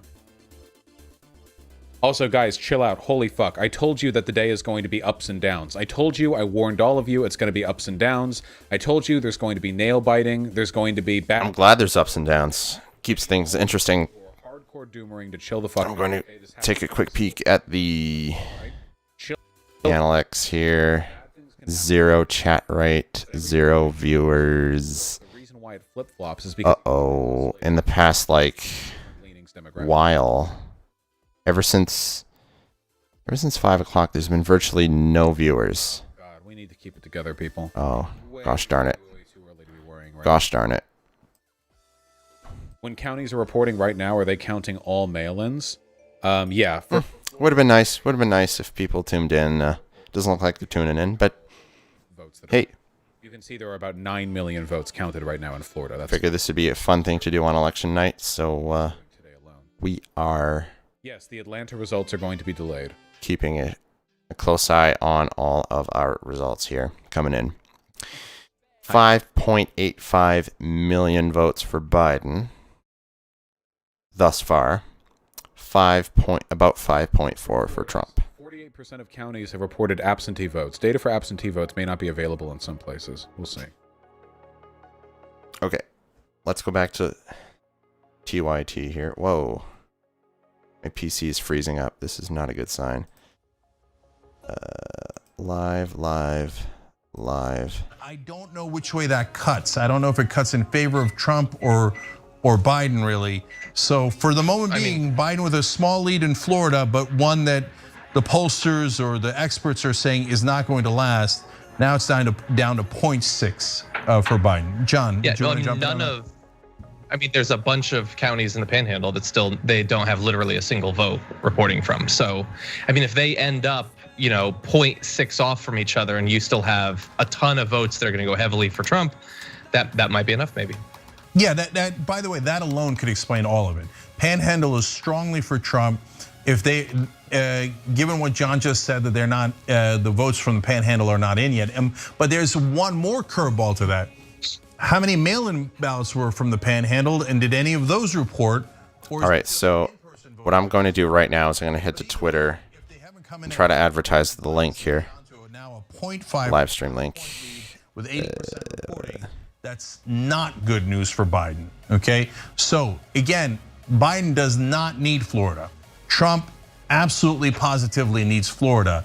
So, if he gets it, he's of course going to be ecstatic about that, but he's still got a long road ahead of him.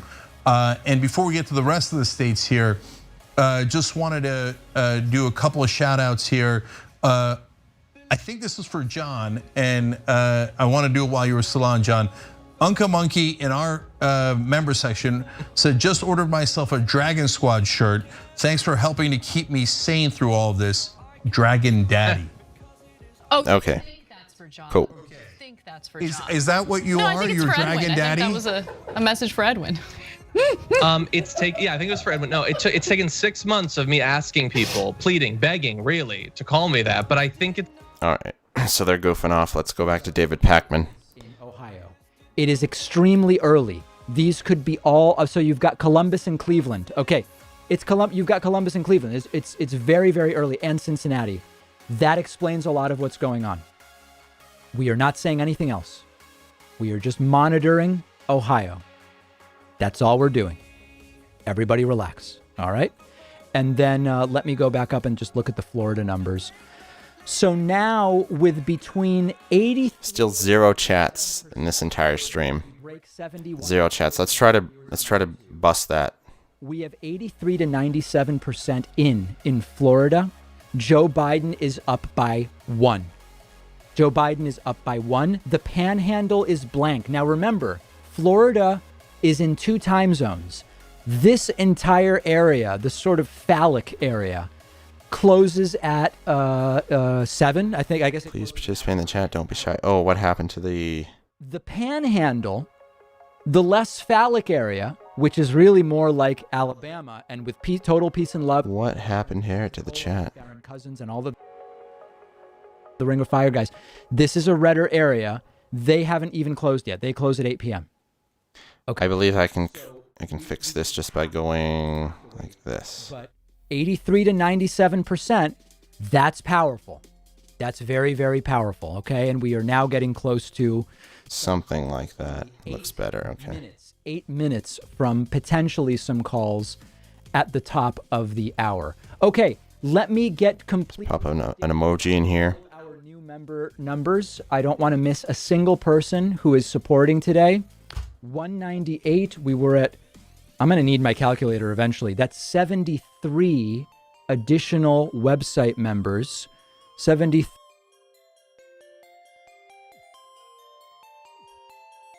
Uh-oh. 73. Other 13.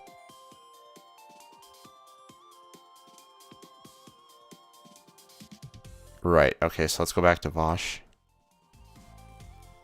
Has Biden and Trump within point. My PC is beginning to struggle here. Under the weight of I have like a gazillion different the gap. Oh, please don't tell me this is happening.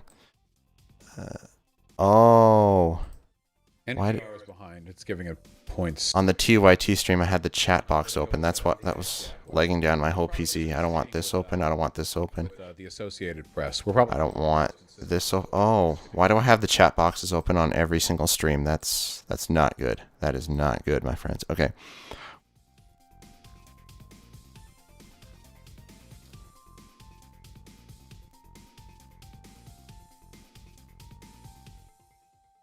Please calm us down. Guys, it's a stressful time. What do you want from me?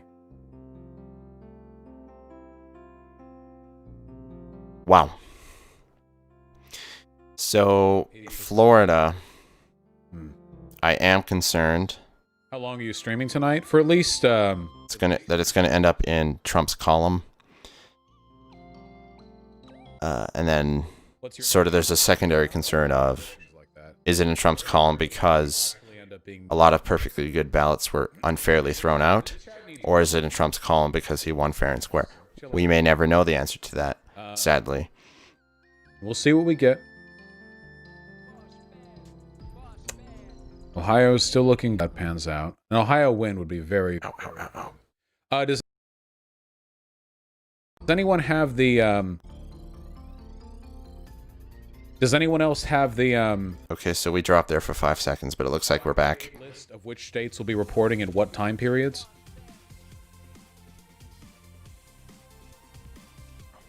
No Republican has ever won as the we get the president. Senate races and the congressional races that we're looking out for, we'll give you more updates on that as well. Alabama has an important. No doubt about it. Okay, so we're 5 minutes from the top of the hour here.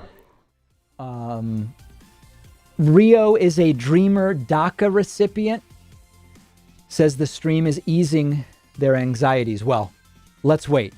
Let's wait. We still have a long, long way to go.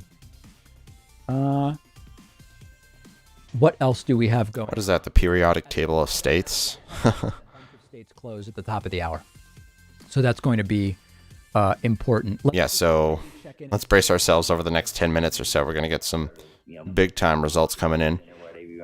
Next 10 to 15 minutes. It's a very similar to Clinton's strategy, more similar to Clinton's strategy than to. As far as viewers go. 13,000. Okay, well, listen, Sam's been going all day, but 13's good. I can't believe we have 72,000 people watching on YouTube alone right now. Plus another, we have reached 4,000. Oh, okay. My PC would stop doing that. That'd be great.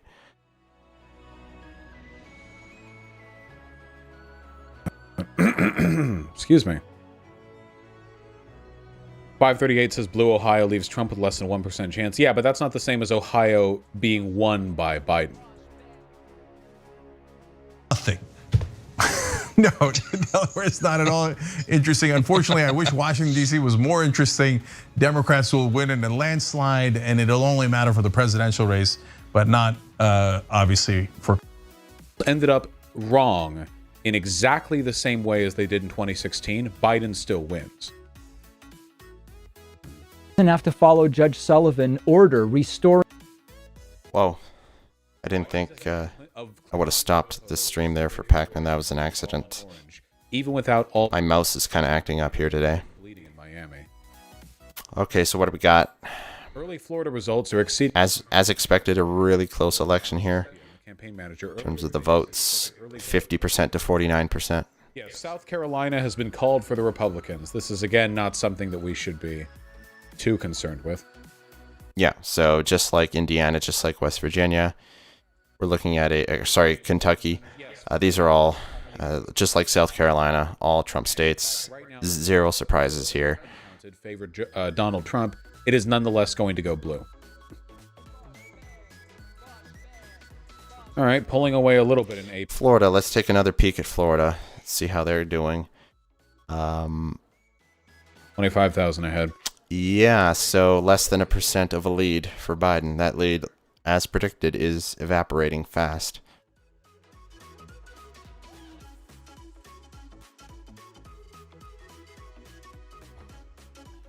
A lot of concerned people in chat. Mm-hmm. Yo. Yes.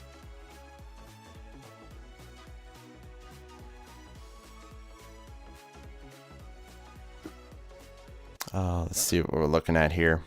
Yep. How much of a lead? Miami-Dade increased this time around. It just kind of shows you how well the communism, socialism, fear-mongering works with the Cuban electorate, to be quite honest with you. So we might laugh at it. I think that most young people definitely laugh at that kind of fear-mongering.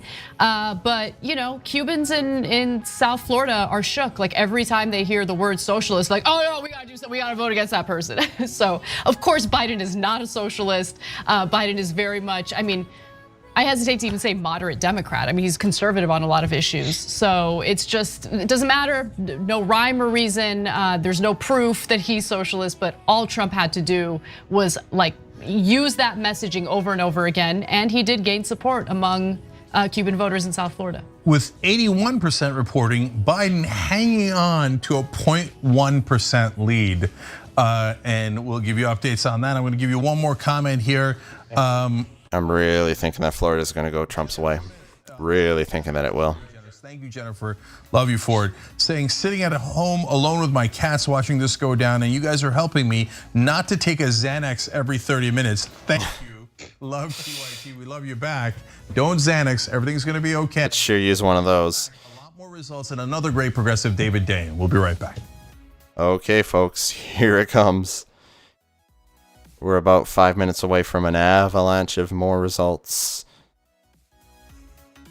So too early to call. Big Senate race there going on as well. Whoa. All right, and Biden leading in Virginia right now. That's too early to call. All right, Oh, he's playing the corporate media stream, which I don't want to play the audio to because the risk of a copyright takedown is too great. Hereafter, not being particularly happy with Castro. Castro, of course, being a communist.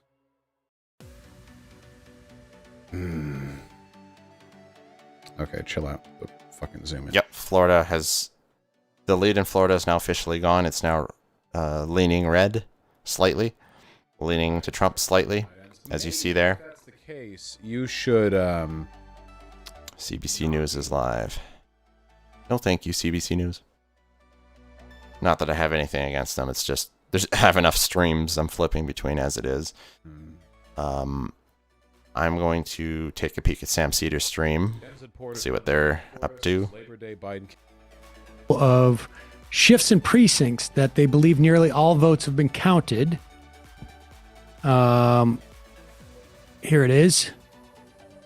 And majority areas that are majority age 65 and over, Republicans decreased, or I should say Democrats increased by 2.5%.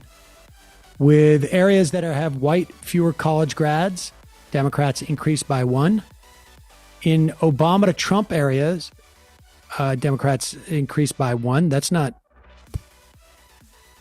particularly good. I'm not even sure how to read that. What does that mean? In rural areas, Democrats increased by 0.5%. Majority college grads, 0.5%. Oh, so it's just various demographics as compared to the 2016 vote. That's virtually no different. Rural, majority 65. Majority Hispanic. Oh my God. Cuban neighborhoods and historic majority Hispanic. Increased by 3. Donald Trump is absolutely crushing in those areas compared to 2016. Certainly a cause for concern for Democrats and Joe Biden. If Trump gets a second term, it's because of the big swing in the Cuban neighborhoods and the Hispanic community, Latinx community. Florida. So that was some pretty good insight there. Let's go back to TYT. They're still on commercial break. I think I can just... My PC is kind of struggling, so I'm going to put all the streams on 360p. Sorry about that. It's going to hurt the quality, but at the same time, though, it's better than freezing up every 2 seconds. You know what I'm saying? David, what do you got for us? Okay, Joseph R. Biden Jr. plus 8.9 in Texas with 16% of the vote in. Now, if we look, it's Houston. It's Houston and Fort Worth. Fort Worth, a red city. Houston, apparently a blue city. It is very early. It is very, very early in Texas. We can say nothing about it. We can say nothing. Man, blue Texas looks so good. I don't think it's going to happen, but man. As we are approaching... That just looks sexy. Live viewers on YouTube. Okay, nothing else on Decision Desk. Very, very interesting stuff. Very interesting stuff. Very early. Florida is in red, not the color we wanted to see, but anything yet about these numbers? A 0.4 point lead for Trump in Florida at this time.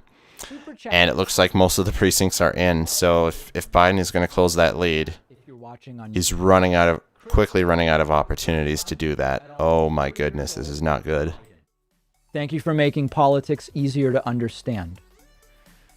Sentry says, why does it feel like people are still treating this election like mail-in votes aren't a factor? Well, it's not. So they're using this new, instead of precincts reporting, they're using portion of expected vote, which takes into account how many mail-in ballots have been requested. Oops. So that is a way in which... What does it show anyway? All-day election. Okay. It is being taken into account. Okay, never mind that. Dan, what do we got here? Do we have a comment? We have... Did not get oh, my phone. It's just a notification. It's nothing. Excellent. Excellent and very, very important message.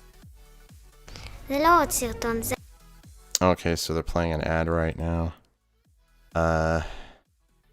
Whoops. Sorry, technical difficulties. That was not intended. All I meant to do was, like, turn off. I have to find the window. Which one is David's? That one. I should have just done that during the ad, right? Anyways. Biden wins Connecticut. Or Connecticut. I don't know how it's pronounced, but most people say Connecticut, so there you go. Biden has secured Connecticut. To absolutely nobody's surprise.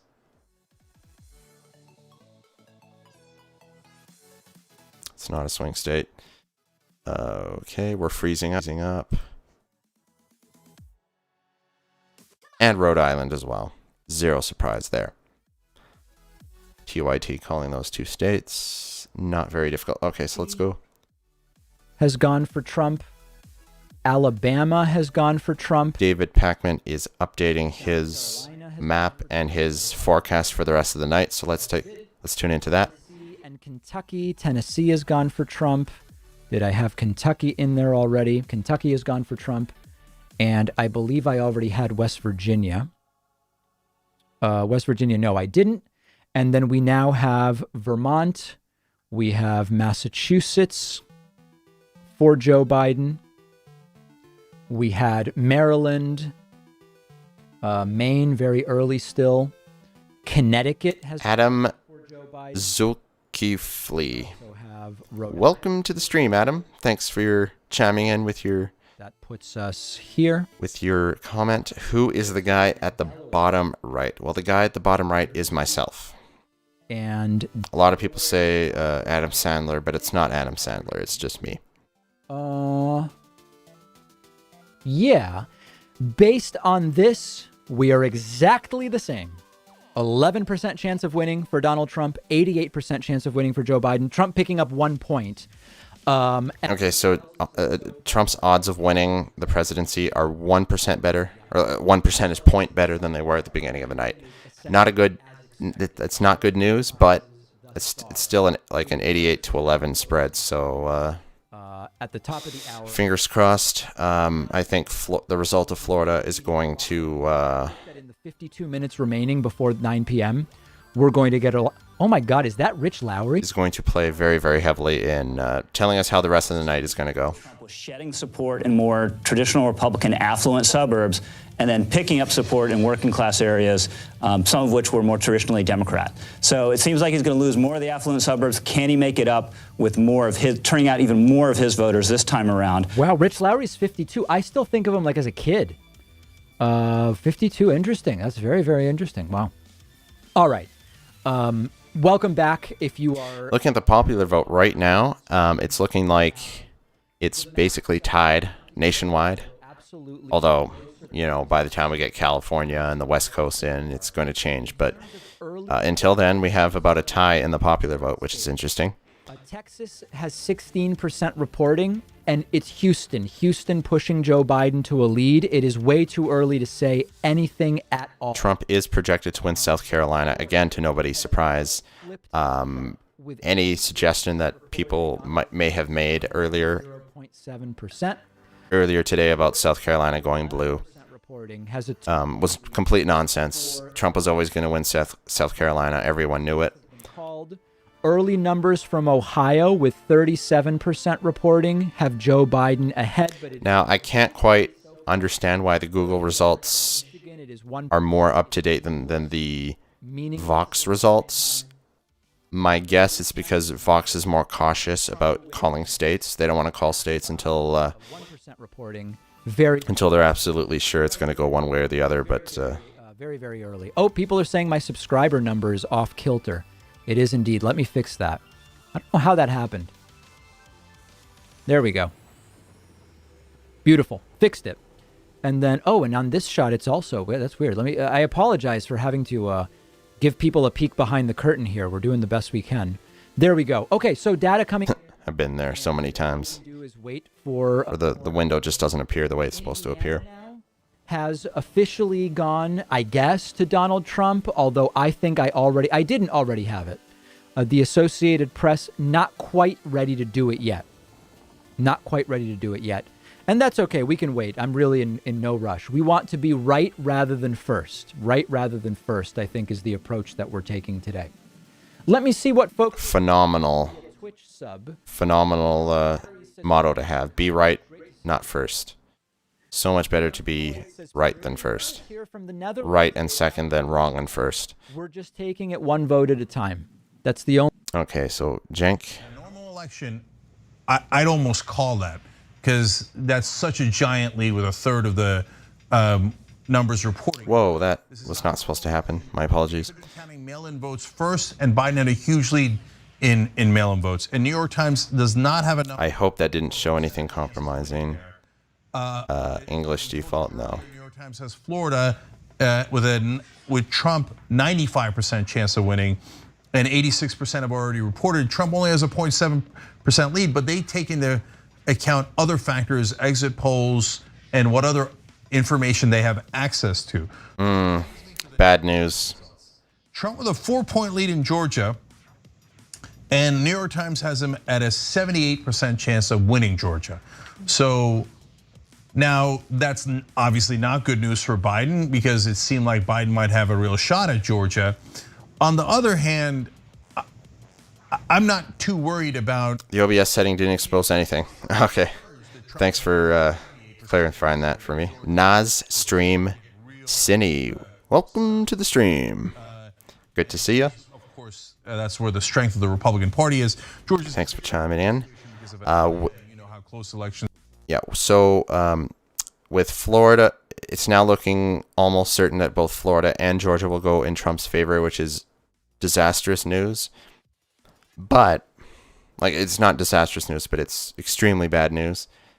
But the good news is, if North Carolina goes for Biden, that bodes extremely well for Biden's chances of winning the presidency, even without Florida and Georgia. If he wins North Carolina, man, that gives him the inside track on winning this thing. Yeah, no, it's about access to exit polls. Whoa. Information, etc. 1% reporting is nothing, or it's actually less than 1%. This is really bad. North Carolina. Let's just take a look at here. Okay, almost none of the vote is in, so this is irrelevant. I was thinking, wow, is Trump going to win North Carolina too and completely sweep the South? That would be, that would turn the rest of the night, like the rest of the election, into a 50-50 toss-up, which is not at the territory we want to be in at all. Okay, so there we go. So it's... Come on, North Carolina, come through for us. We want to have more percentage reporting. Although if David, yes, let me kick. Biden doesn't get North Carolina, he could still perhaps get Ohio, Arizona. But if he doesn't get those either, then it comes down to Pennsylvania. And we don't want it to come down to Pennsylvania. That would be a nightmare scenario. With a small but consistent 2 to 3 point lead. So we'll see when the bigger numbers come in. But we're not talking about 1% of the vote in when you're talking about Ohio. This is 40% of the vote, 40% of what's expected to be in the books in Ohio. Ohio? And Biden's chances looking pretty decent in Ohio. it's really interesting, and obviously all caveats apply. There's going to be wild swings, blue mirages, red mirages, what have you, throughout this night. But from is fact. Come on, Ohio, you can do this. You can do this. 2016. I think it's pretty significant. And what's more significant is that how it looks in Ohio is probably going to be indicative of how it looks throughout the Midwest. Yeah, so there's also apparently encouraging numbers coming in from Indiana, even though Trump is obviously... Wait, what? Indiana? Encouraging in the patterns that they're seeing in the Midwest. Let me give you a little bit more details on the numbers in Ohio. It's now 57-42, a giant 15-point lead for Biden with 34% reporting. Again, if it was a normal election, that would be very indicative. In this election, it's a positive sign, but you can't get too excited about it because of the mail-in situation.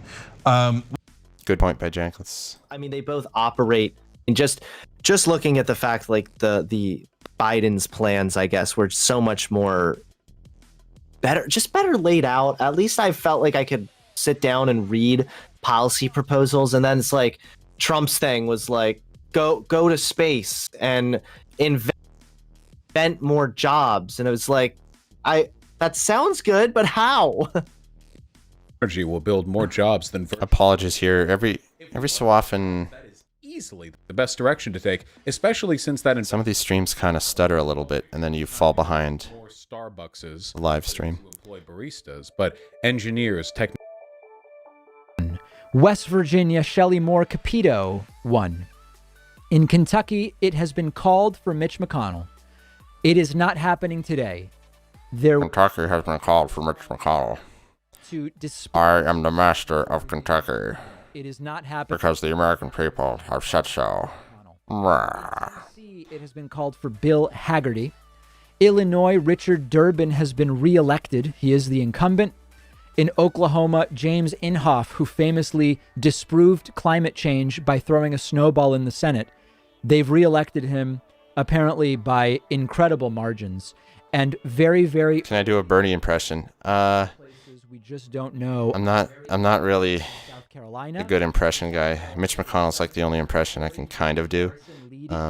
Incumbent Senator Bernie impression. I've never. Very important race, which I wouldn't even know how to do a Bernie impression, really. With 15% reporting. I guess Purdue has my best pretty substantial lead Ossoff, which is not best I can come up with is like a that is not the top 10% of the top 1%, something like that. I don't know. I can't really do a Bernie. Donald Trump. The Associated Press has not. The Associated Press has not. Ohio early. Somewhere between 42 and 50% reporting is looking okay for Biden, but Florida was looking okay for Biden until they counted more votes. We can't say anything yet about Ohio. Texas, with 35 to 45% reporting, has a Joe Biden lead, but it includes this right here. Harris County, which, correct me if I'm wrong, includes the city of Houston. And that is very, very much skewing the numbers for now. And in North Carolina, with 48 to 56% reporting, Joseph R. Biden Jr. is currently plus 14. But again, North Carolina, extremely fickle, extremely fickle. There are very red parts and very blue parts, and we just have to wait. We have to wait. It's too early. Man, if North Carolina and Ohio both go for Trump. About 10 minutes from some... I'm not going to say it'll be time to panic, but it'll be time to be with you until about a hell of a lot more concerned about this whole thing than we were at the start of the night. Cedar Stream, so I can refill my water and take a 5, and then we are going to continue. I anticipate that 9 p.m. is going to be a big hour. The 9 p.m. hour is going to be a very, very big hour. But for now, we are anticipating some more closures at the bottom of the hour. Specifically, what is 8:30? Is Texas 8:30? Is that what's going on? What closes at 8:30? Oh, hold on. Let's see. 6 p. Here we go. I just had to scroll. 8:30 Eastern time. Yes. Wow. Michigan, the Dakotas, and Kansas and Arkansas. Okay. Michigan and Texas. The Dakotas, Kansas, and Arkansas are not in question. Michigan is important. Texas is important. So that is at 8. Oh, I'm sorry. Okay, so if Biden is going to win decisively, if he's going to win a big victory tonight, What we were going to be looking at the bottom of the hour. he's going to need a really positive result here in the next half an hour to 45 minutes. If he doesn't, Joseph R. Biden Jr., that's his name. Apparently, I'm not sure if that's technically his name, but we are monitoring it. I've never looked into that. But including the Senate. Yeah, the point being, extremely important. If Joe Biden is going to win like a 300 plus electoral, an electoral victory of 300 plus electors, he's going to need some positive results here in the next half hour to 45 minutes. And if it doesn't come in that way, then the best Biden can hope for is basically a squeaker win, because state after state seems to be going Trump's way. Florida and Georgia has gone his way. North Carolina is kind of starting to go his way, and Ohio. Yes, anything could happen. Yeah, I had Tennessee already. 85-55, 85-55. We're even with the Associated Press for the time being, and so far, no surprises whatsoever. So everything's okay so far. Canadian here hopes that Biden wins and the Dems work to abolish the Electoral College. Stay safe, America. Very well said. Very well said. I'm going to take a quick peek here at Texas. From many. Hey, not so bad. If we look at the precincts. Let me get an update. The cities look like they're at the bottom of the hour. Let me just get an update. People. Yeah, can't really read anything in. Read in anything. Of website membership into these results, because look at all these rural counties not showing that tend to be pro-Trump. These early results look nice, but I expect, just like Florida, this is going to change in a big way. It's going to break towards Trump, sadly. Incredible. Truly incredible numbers. I'm almost worried our numbers are better than Biden's. That's not good. That's not good. If Atlanta, we have reports for every county but one in Atlanta, though these may be partial reports. We'll have to see. Every 2 years, it's all congressmen. Yeah, because the presidential election. Yeah, no. I apologize. This night has not gone. I already called Florida. That's not surprising. Has not gone the way we were hoping thus far. The East Coast has been 89% of the vote in for Florida. Damn. Really strong performance for Trump, sadly. Called officially. With the early vote in, Biden has a lead over Trump in Ohio's Delaware County, a GOP stronghold. Delaware County is heavily suburban. No Democrat has won it since 1916. Holy shit. That's pretty impressive. Would you say it's going well or badly? I would say that the Florida results right now are bad. I would say that pretty confidently. Look at North Carolina. Holy shit, guys.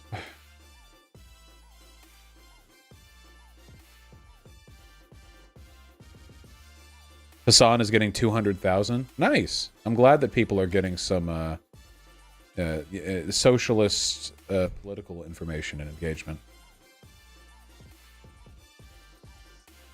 Though, right? If Pennsylvania goes to us, I feel like our chances are good. 200K, that's quite a number, though. My God.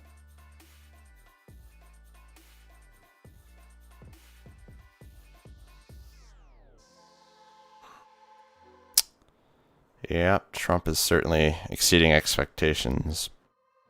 The expectations I had, for sure. But if Biden can win either North Carolina or Ohio, I will begin to breathe a little bit easier. If not, fasten your seatbelt, because this is going to be crazy, crazy night. Can't believe he's doing a live stream of the elections.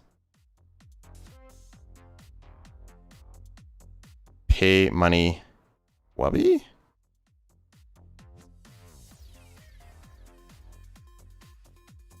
Top left, that's Vosh. I wasn't aware if, you know, any other nicknames or whatnot.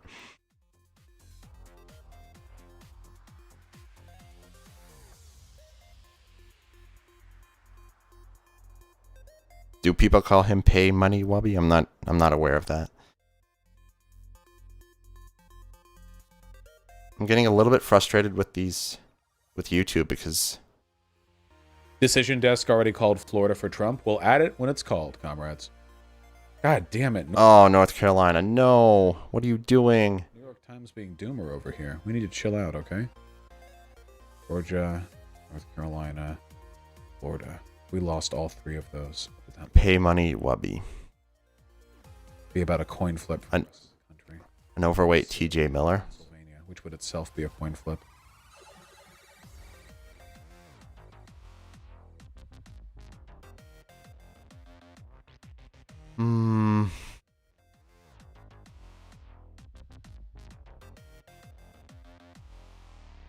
PA is going blue. There's like 1% of votes counted in PA. Chill.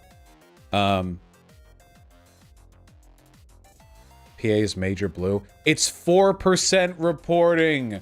Guys, please stop. Chill.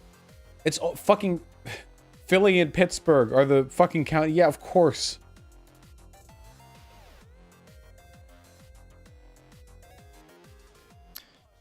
Now I don't know if I know who TJ Miller is.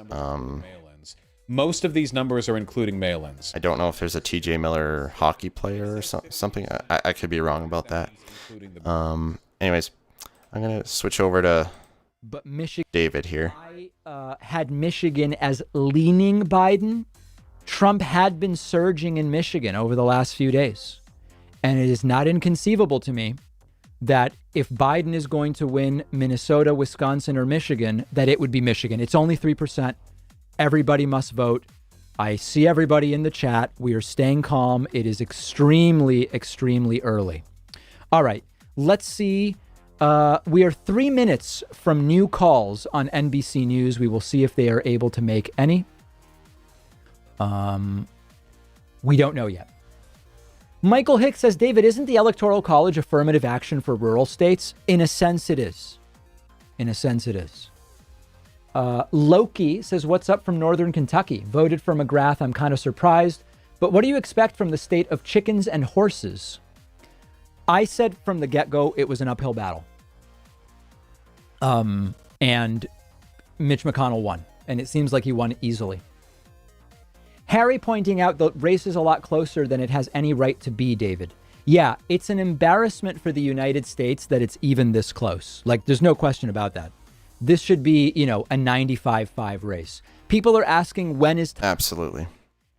I'll tell you. I'll tell you when it's time to panic. It's not yet. It's not yet. Well, we may get there. No, I certainly don't see any reason to panic. I see reason to be every single state going the way that I... You know, moderately concerned, but... 538 said Trump was going to win. Panic? No, I wouldn't say panic yet. I put it at Biden 295. If you start to see Pennsylvania, sorry, I have to say that right, Pennsylvania. And so, if you start seeing that turning red, then maybe... if you crank up the concern level to higher levels, but until then... Up 13.5. Just, you know, moderately concerned.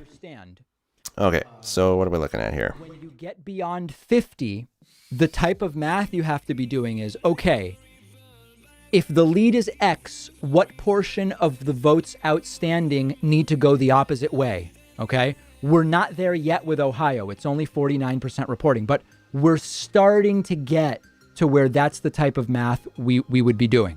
Okay? We're not doing that math yet. District. So it's excellent. So we're going to get a bunch of Just Democrats that are going to win. We're going to announce Jamal Bowman soon and Cori Bush soon. But Marie Newman is on the board. She's going to Congress. That's 8 Justice Democrats now. I was led to believe that we couldn't get one. Huh, it's funny how that's working out. All right, David, break down Georgia for us.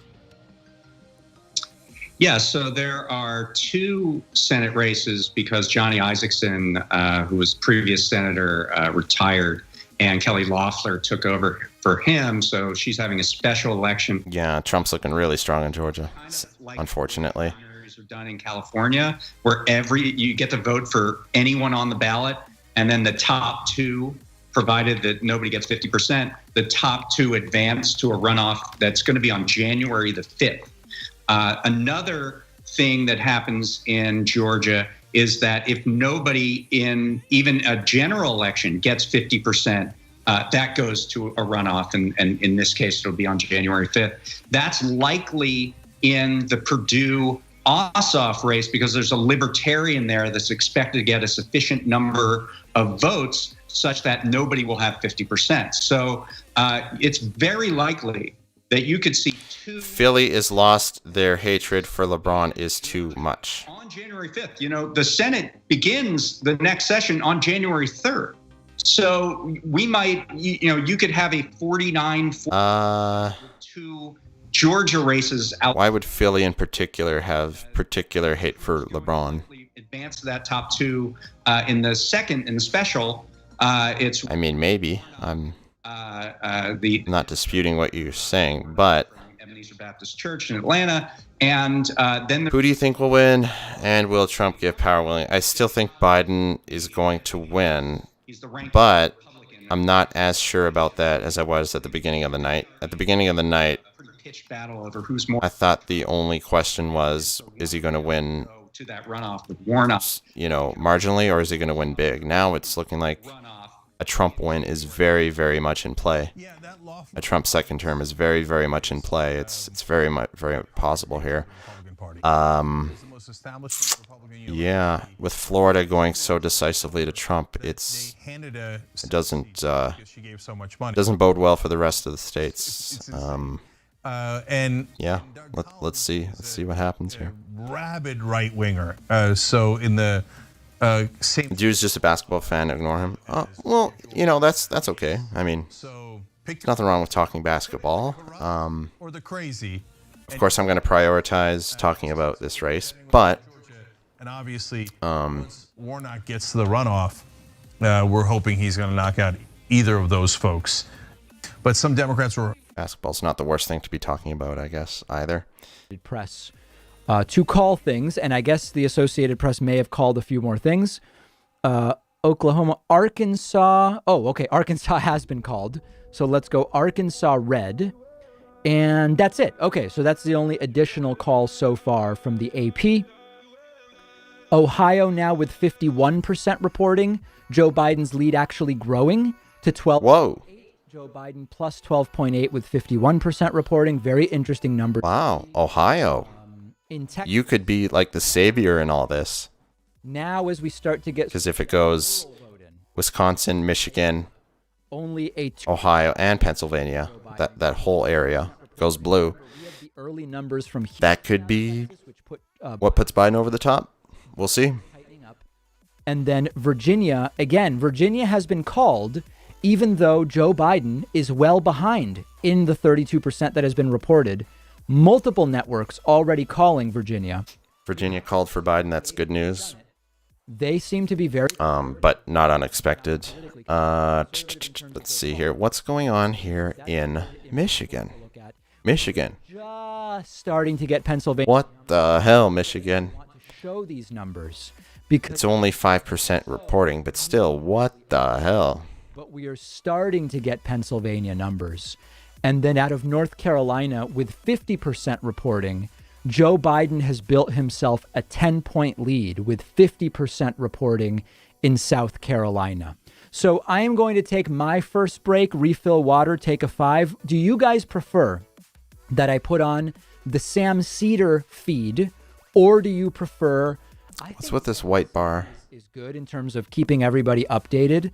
I think I make... Above my head, what's this white bar? There isn't supposed to be a white bar there. At least for now. And then if people...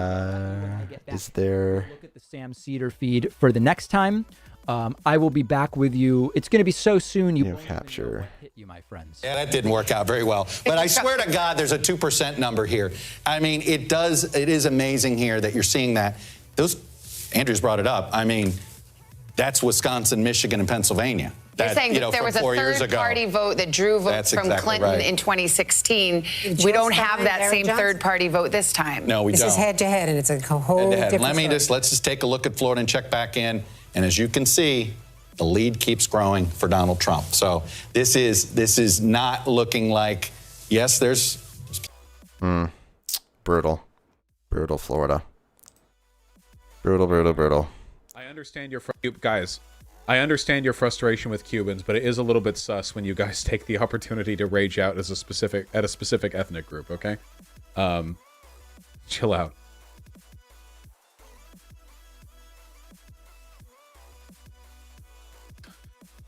Anyway, what else? What else are we looking at? 22 from Georgia, 88 from Florida. Has the New York Times called anything new? Let's see. Arkansas. Arkansas has been called for Donald Trump. Again, this is nothing. This is exceedingly expected. So that doesn't make much of a meaningful difference. We also have some updates. The Georgia numbers are early, but... this is a little bit weird for me. Clinton won Cobb by 2 points. The first time in decades, the Atlanta suburb backed a Democrat. Oh, I see what happened. Here might be positive. We're really waiting on that Atlanta series of results. The polls have closed in Arkansas, no surprise, at the presidential and Senate calls there. Georgia's Cobb County has counted about a third of its votes so far. If Biden's lead comes close to holding, it will cement the suburban shift away from Republicans. So information from Georgia is still looking positive. Because Georgia's only at 23% right now. They're still counting the city votes and the suburban votes. I hope that's flush. See how that pans out. Okay. Whatever. What is this? I might have to adjust the crop here too. What the fuck is this fake ass Avengers team up? So, if you think Ted Cruz is bad, he is. But Tom Cotton ain't any better. So watch out for that guy. Okay.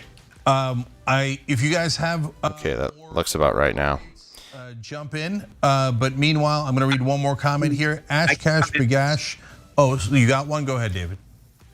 I can comment on something that's pretty interesting. Pennsylvania, we had this issue where they couldn't start counting the early vote, or at least preparing the mail-in ballots until 7 o'clock this morning. Montgomery County... Is it an exaggeration when people say that Trump is the worst president in history? ...reported its early vote, and it was 70... My opinion is no, it's not an exaggeration. When you actually look at everything that... in that early vote. He's said and done. I did a playlist on this. And especially Cody Johnson over at Some More News, he did a full report on why Donald Trump is a fascist, like not... Okay, I got a number that I'm... like, not in the sense of the term that all people just say fascist whenever they don't like someone. But no, Trump is actually definitionally a fascist. And I'd obviously recommend everyone to look at that video. That's a hell of a lead to have with half of the vote reporting. So if that holds true, you don't have to worry about Florida, North Carolina, or anything else. That means the important thing is what you were talking about, like with certain counties that are coming in blue. Condition of nation's economy. Delaware County has not gone 35% say good. And it's showing on what planet? On what planet is the economy in good shape right now?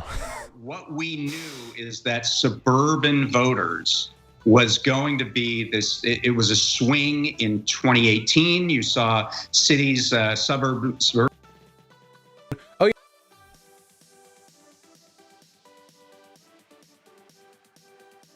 Maybe talking to people will chill people out.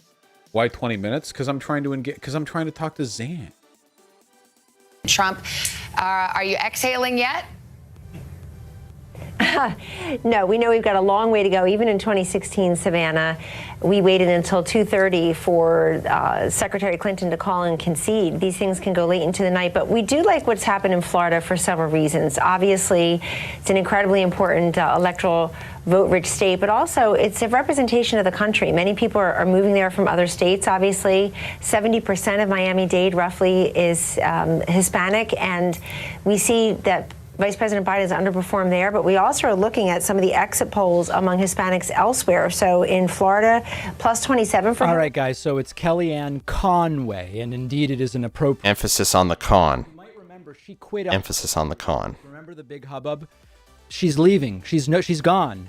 Kellyanne Conway's leaving to fix her family problems. That was August 31st. What the hell is she doing? What the hell is she doing? Just more lies. The same types of lies we've become very, very accustomed to. Okay, I'm shocked most people stayed. Usually when I step away, most people leave, but somehow we still have like 80,000 people watching. I can't believe what's happening right here. If you're just joining us, we are getting an update on calls from the Associated Press, and there have been no additional ones. Joe Biden 85, Donald Trump 61. As far as the early popular vote, very, very close. Donald Trump 50%, Joe Biden 48.5%. Typically early, this is what you see. And important states that we are watching: early Pennsylvania. Oh, wait, early Maine. Okay, Maine is 1%. Pennsylvania, too early to tell us very much. With 52% reporting in Ohio, Joe Biden... You know what I find interesting? I find it interesting how on Vox, a little bit of a reduction. The states that are being called give Trump a 90 to 63 lead in the Electoral College, but then on Google, Biden has an 85 to 61 leads. It's kind of goofy how one outlet is calling some states and not others, and then on Google they're calling other states and not others. Like, it's so weird. North Carolina numbers now. I wish all of these outlets would just chill and not call states until until it was crystal clear. From all of the early, because otherwise there's just this confusion. It's like no one really can get an inclination on who has the lead, who has the edge. My map did not have Florida or Georgia for Joe Biden. I did have North Carolina for Joe Biden. And so for me, North Carolina was the most important early state to be looking at. And right now, North Carolina is still looking okay for Joe Biden, plus 6.9 with 68% reporting. Yes. And for some reason, with a third of the population already... Oh, I hope this holds. North Carolina and Ohio. Boy, oh boy. I can't imagine that will hold. I don't know enough about those two states to tell you why this is. Can save the day here. They can certainly save the day. Could very, very easily tell us as we await the next poll closings at the top of the hour. Okay, let me get to a few other... There's some really generous super chats coming in. Wes says, with $50, thanks. Trying to stop it at just the right spot. Throughout this story. No, that's too low. Victor says you should have more likes. I should. Okay, I think that looks good. Have more subscribers, but this isn't Burger. Likes, subscribers, viewers. Your way. What is it? Would all be fantastic. 18 years, so I don't know what Burger King says. What's the phrase? The motto? Jank, what do you got for us? Carter matchup in 1980, where Carter won West Virginia, but Reagan won California, New York, New Jersey, etc. And now we're in a situation where it just keeps on shifting. And if we could hold Latinos better, and you hold the suburban white vote, oh my God, then you win Ohio and Florida and Georgia and maybe Texas. So good point. That's the coalition we got to bring together. Good point, Jank. The work begins to coalesce. The Latinx vote, moderate, the Cuban vote. Just figure out what happened there and just try to make sure that they don't get led astray next time around. I guess in North Carolina with 71 to 83% in. But again, that is, first of all, that's underperforming where some of the polls were. Maybe they were a little bit higher than 5 points. But also, presumably, that is with the blue mirage.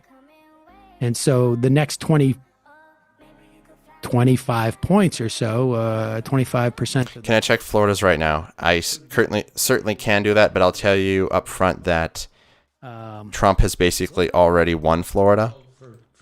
Any hope for winning Florida is really, really small at this point. I have no idea. Let's click on Florida. Let's take a see. Look, it's already been called for Trump. Yikes. About 150,000 vote lead for him with 99% precincts reporting. So Donald Trump has, in fact, won the state of Florida. I'm concerned that a lot of Joe Biden votes, mail-in ballots, may have been thrown in the garbage without proper So what? I'm the most justification. Voter. I think that may have been what happened. But again, purely speculation. I don't know. But it does seem like, you know, it's a Republican-run state. They could have done that if they wanted to. There's nothing to stop them. Right. Yeah. So this is that sucks. But the good news is, matter of fact, I do hate blacks. Ohio can save the day. North Carolina can save the day. That's what we're keeping our eyes on right now. North Carolina, are you going to save the day? Let's switch back to David. Right. And that's true. That's a mess. Okay, so here we go. This is North Carolina. North Carolina I have a lot of is looking good. Mississippi and whatnot. 71% reporting. About a 250,000 vote lead for Joe Biden. Now, if this holds, this is huge. Yeah. Because heading into the night, I was worried that North Carolina was going to go Trump's way. Doesn't appear to be doing that right now, but that could change. Mississippi Senate race out. And what about Ohio? How's that going? Well, Ohio, you're looking at killing, but it's under 1%. Nice. 55% Joe Biden with 51% of the precincts. It still could change. Don't count your chickens here.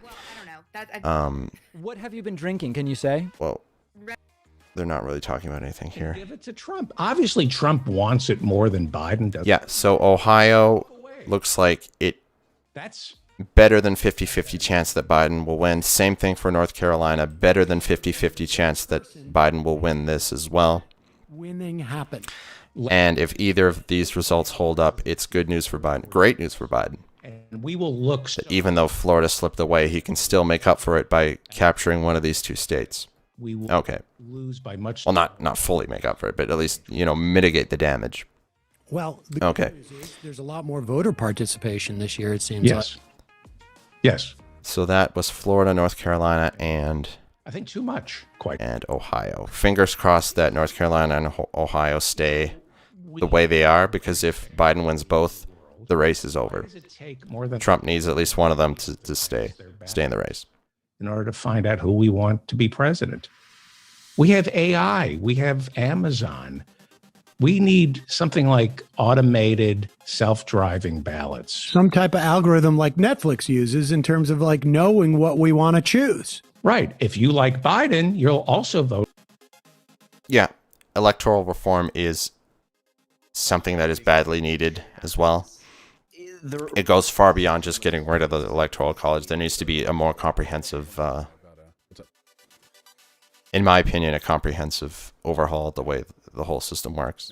Not at the moment. It's the 21st century, and the voting system needs to get with the times, I would say.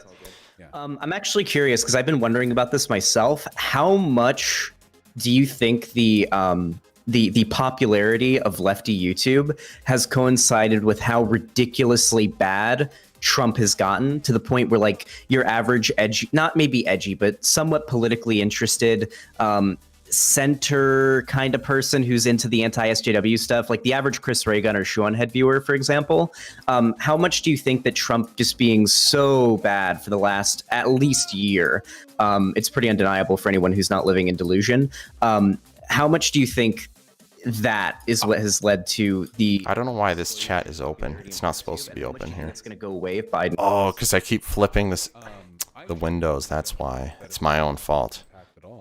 I think the main issue is that there are certain ideological... Oh, that's what I did with it.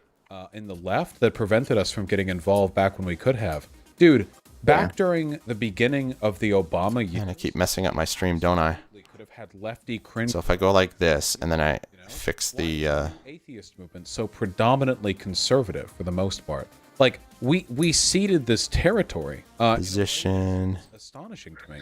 I don't think it has that much to do with 160. There we go. Now it looks right. Mobilized the online left so much as a general interest in responding to like the Gamergate SJW trends did.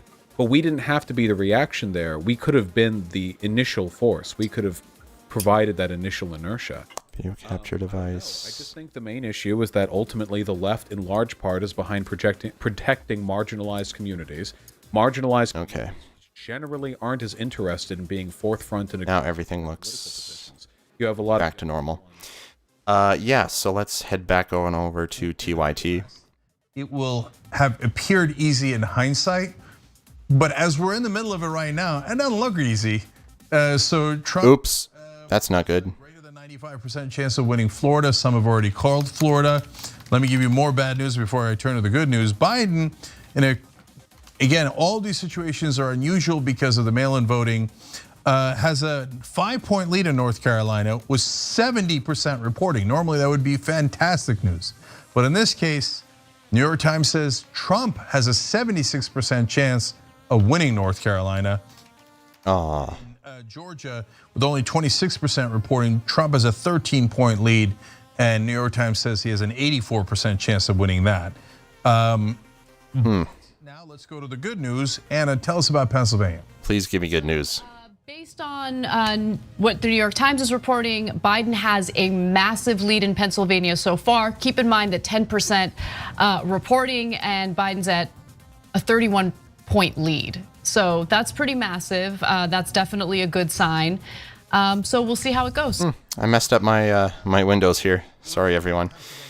We touched on it earlier, but we haven't really dove into it too much. In Pennsylvania, arguably the most important state in this election, because Trump's got to have it to win. So it's only 10% reporting, but how encouraged are you? What on earth? Oh. Well, that's early vote. Sorry for all of the. A pretty secure 4 to 5 point lead. There would have to be a polling error of around that for Pennsylvania to go to Trump. I know there was a lot of activity, a lot of organizing. You saw Biden crisscross the state. Now, why did I crop the bottom of this so much? Time there. I know they've done a lot of organizing. We had a great piece over the weekend from one of our writers, Marcia Brown, about a Facebook group called Pennsylvania Women for Biden-Harris that has 24,000. Yes, that looks right, I think. For women who some might be in conservative areas. All right, well, it's never going to be perfect. I'm just going to leave it as is. Okay. Are conservative. And yes. So let's get back to the the results here. I'm gonna very concerned. Reporting. New York Times has it as plus 1.2 Trump, and it is now leaning Trump. And indeed, if that is true, this could seal the deal for Trump. Although remember, these needles were flying all over the place in 2016, and many of them were wrong. We can only hope that it's still wrong. And before you hang up on me, I have 2 questions for you, if Please. that's okay. Please. All right, David, are you a fan of Howard Stern? Yeah, I've been watching and listening for 20-something years. Perfect. Baba Booey to you. Thank you. My second question is, did you ever read Hunter S. Thompson's Fear and Loathing on the Campaign Trail 1960? All right, so at this point, I am going to take a quick look at Pennsylvania. Pennsylvania with 10% results reporting. Big lead for Biden. But again, 10%, that's a small sample size. Or at least, I guess that's not the right way to phrase it. It's a small amount of the vote. There's a lot of, counties that have yet to report anything at all. So with that in mind, we're going to take another look at Ohio. Now, Ohio can save the day here if they come through with a Biden victory. Let's see what we got here. No, polling is nonsense. The only one I believe is Republican polls, and they have Trump winning when no one else does. I don't know what to do with that. And I know that there's some on the left who also don't believe in polling at all, partly because they were shell-shocked by what happened in 2016. But if you were watching the Young Turks, you weren't shell-shocked. And so, and remember, yeah, fingers crossed for this right here. If Ohio doesn't go Biden's way, we're in for a long night. That's basically what it comes down to. Hillary Clinton was supposed to win by 3, and she won by 2. Let me put it this way: if Ohio doesn't go Biden's way, then basically Pennsylvania is going to determine the presidency. It is going to come down to Pennsylvania. Some of the swing states right in 2016. If Ohio doesn't save the day. Okay, so they were off by 5. They thought that. Golly gee, what's going on in Kansas? 36%. Should we get our hopes up about Kansas? Not really, I don't think. I need you to remember. Okay, Michigan. By 3 in different. In opposite directions. So it could be. I'm going to assume this is mostly the in-person vote from today. The mail-in portion has not been counted. It's not included in this, which is why we're seeing this result. And it was tied, and Biden wins comfortably, or maybe it's even off by more. Maine. Know that yet. Not even 1% reporting. Signs. So it's not as simple. Yeah. So we're gonna have to see. We're gonna have to see. And that means either Trump is doing better or Biden's doing better. No, it might depend on the state. I'm going to read a comment from one of you guys because we do this show together and your membership makes all the difference to us. Jason said, my girlfriend Ashley and I both just signed up. Yeah, we're going to have to see what happens. At tyt.com/join. Longtime watcher, and I got her hooked on the channel. Love you, sweetie. How sweet is that? They're not just talking to us and we're not just talking to them. They're talking to each other. Aww. Okay. We bring people together here at TYT. Is that what we do? I guess. I guess that's what we do. All right. So, Anna, any further update? Wait, I have one. We moved one. Oh, another update. Let's listen. Ohio, 51% reporting, and now it's 54.1 to 44.7. So, still holding on to about a 9.5 point lead, a little over 9 point lead for Biden in Ohio.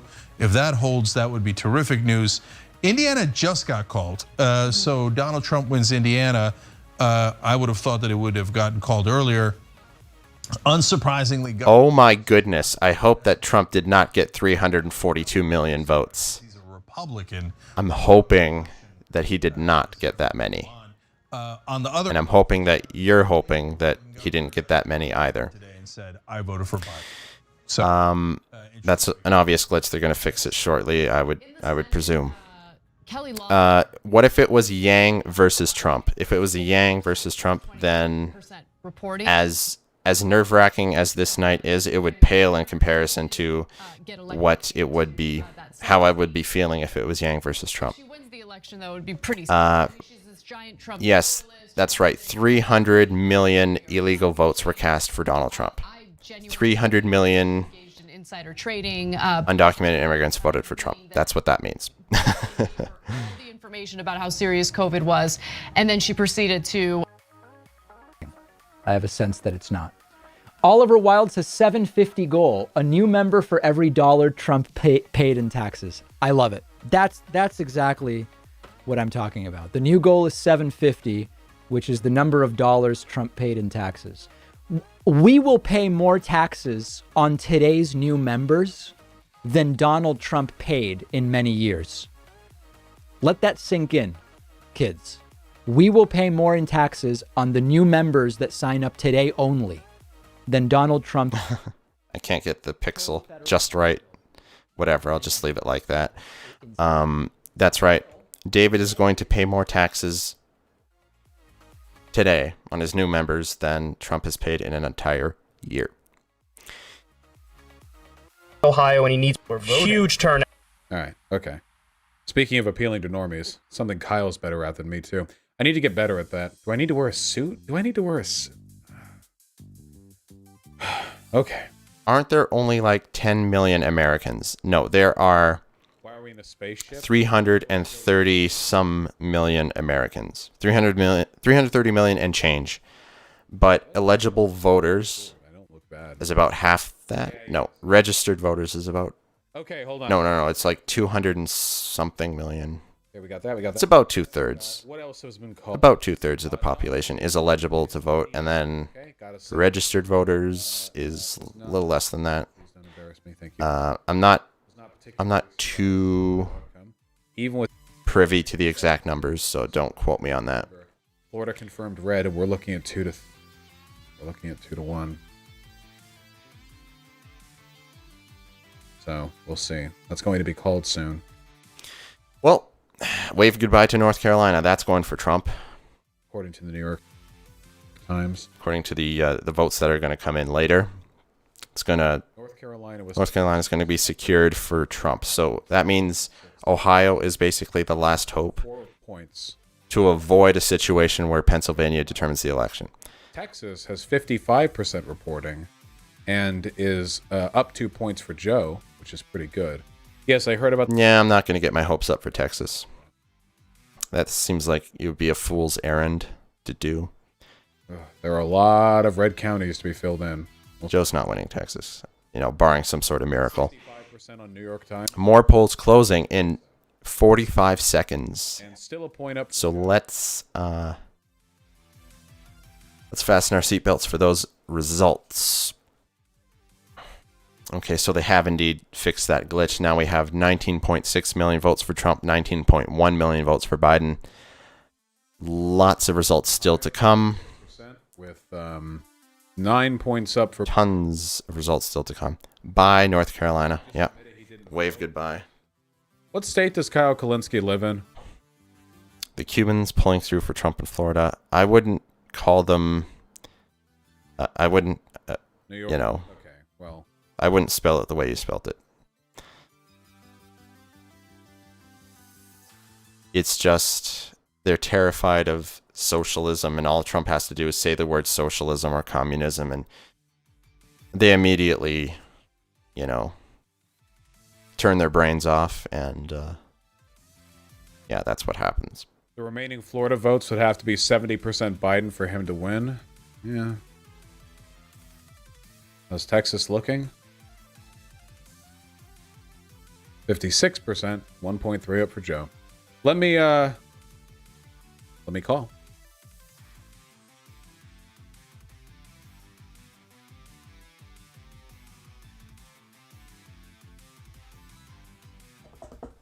Let's once again, he's being quiet. Why don't we switch over? That's on commercial break. Let's switch over to David. What do you got for us, David? Competitive in New Mexico, it is too early to call. In North Dakota, too early to call, but the president is leading. Same story in South Dakota. The president leading too early to call. And Wyoming, it's too early to call Trump with a lead there. So let's put up our map of 270. So we have nothing. Okay. It shakes out at... I love how they say someone's leading, but it's 0 votes to 0 votes. That's nice. Press has also called New York. New York for Biden, to nobody's surprise. Again, remaining exactly as predicted. We are now at 114 to 72. And what else did they call for Biden that got him? Oh, New Mexico has been called for Joseph R. Biden Jr. Puts us at 119. Something has been called. Oh, the Dakotas, Nebraska, and Wyoming. The Dakotas, Nebraska, and Wyoming have been called for Donald Trump. And all 5 electoral votes. So that is a difference. That is a difference. Maybe 1 electoral going to Biden from Nebraska. This is our first departure from Jeepers. And it is a departure in favor of Donald Trump. Very important. Otherwise, we are still sticking to my map, 119 to 86. Of concern is that, oh no, it's 2%. Put that in the trash. No concern. It's 2% reporting. The real concern now is Michigan. With 15% reporting, Trump is crushing in Michigan. That's not very good. Very important states that are starting to get to where we can start to make some estimates. Again, I would interject that what we're seeing in Michigan now is the in-person vote, not the mail vote. Still has Joe Biden. Having said that, it's only 8.2. As the vote is counted, the mail vote is going to have to overcome this massive discrepancy, and there's no guarantee that it will do that. It is tightening in favor of Donald Trump. So yes, this is concerning stuff. There is reason for in North Carolina for worry. There is reason for worry, not for panic, but for worry. Things are tightening up, but these are. This is not panic time. This is concern time for sure, though. 119 to 92. We are at 119. Oh, to 86. Wait, what else? What am I missing here? Oklahoma, Arkansas, Louisiana. Louisiana, but that would be 94. Probably some sort of congressional district somewhere. Maybe only some of Nebraska has been called to. No, they've called all of Nebraska. But is it a mixed allocation? Is that what's going on? Are mail votes counted separately? It totally depends by state. Every state has its own sort of intricacies as to how they handle the votes. Trump's number of. I know for certain. I know that in Michigan, Biden's number at 119. They do not count the early vote. Split their votes. Okay, but so initially, like they count the I guess the in-person vote on election day first, and then they count the early vote. They add that in later. So, is that right? That gets we don't know how it's all going to shake out. But is that it? Like if Michigan goes red, 3 like it would obliterate any faith anyone has in polls. Like that would be the last straw for polls. All right. The pollsters, 92 so far. I mean, yeah, after 2016, they could argue, oh, well, you know, margin of error, this and that. But if they get it wrong this time, no additional calls like Michigan was supposed to go in Joe Biden's favor, not by a small margin, by a huge margin. And if they get that one wrong, boy, like it's over for them. It's over. I want to welcome everybody again now at the top of the hour, joining us on Twitch as well as on Facebook, including both the David Pakman Show Facebook page and the Free Speech TV Facebook page, if indeed they got that working. I don't know if they did, but I hope that they did. And we are anxiously awaiting. Let's just see. I just want to see, guys, if we have any data. So, like, literally nothing from Arizona. So, yeah, New York Times doesn't have anything from Arizona either. So we'll just have to keep waiting on that. Nothing from Arizona. Okay. I don't like how the map looks right now. I really don't like this map. Knowing that Texas is probably going to go red too. Messages coming in via Twitch today. Let's see here. No, none really. Thank you, Dave.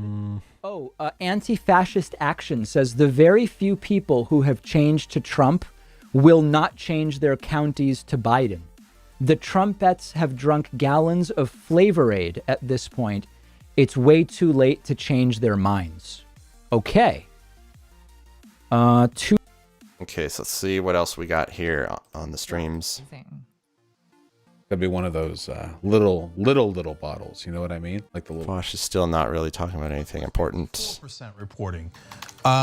As David Dayen said before we left, it is not going to be an early. What do the fully shaded states signify? All the votes are counted.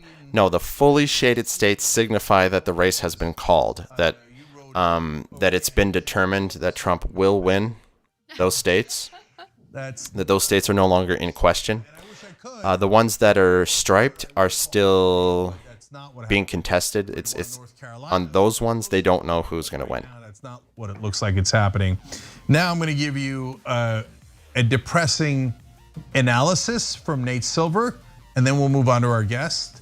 Do you have to? I do. It's my job. We got to be honest with you guys. So, and I give it to you because I think he's right. So he had. Oh boy, we're going to listen to this for sure. This election going in, but he had Biden with I believe a 67% chance of winning Florida. Now that he has not, he has tripled Trump's chance of winning the election overall, and it's now around 30 to 35% chance. Now that's dangerous because last time in 2016, we started the night at 35%, and we all told you here at the Young Turks, 35% is a real number. That could happen. And remember, Cenk, a couple of months ago, you said this thing was over. Or I think like 3-4 months ago, you said like, no, it's over. Trump has no chance. It happens 10% of the time. And now, but it's like maybe this is a lesson why you never make such conclusions so early. North Carolina coming in as it has, that's starting to be a real number. So don't brace for impact, but you do have to buckle up. Okay, now let's go to our guest. Joining us now is Julie Oliver. She is running in Texas, and not only as a Democrat, but as a progressive. And a very strong progressive. Julie, how's the election going for you tonight? Oh my gosh, y'all, I'm so nervous. Like, I keep feeling my pulse. I'm so nervous, but I'm excited. I'm genuinely excited for my state, but very nervous, y'all. I'm just being honest. Yeah, of course.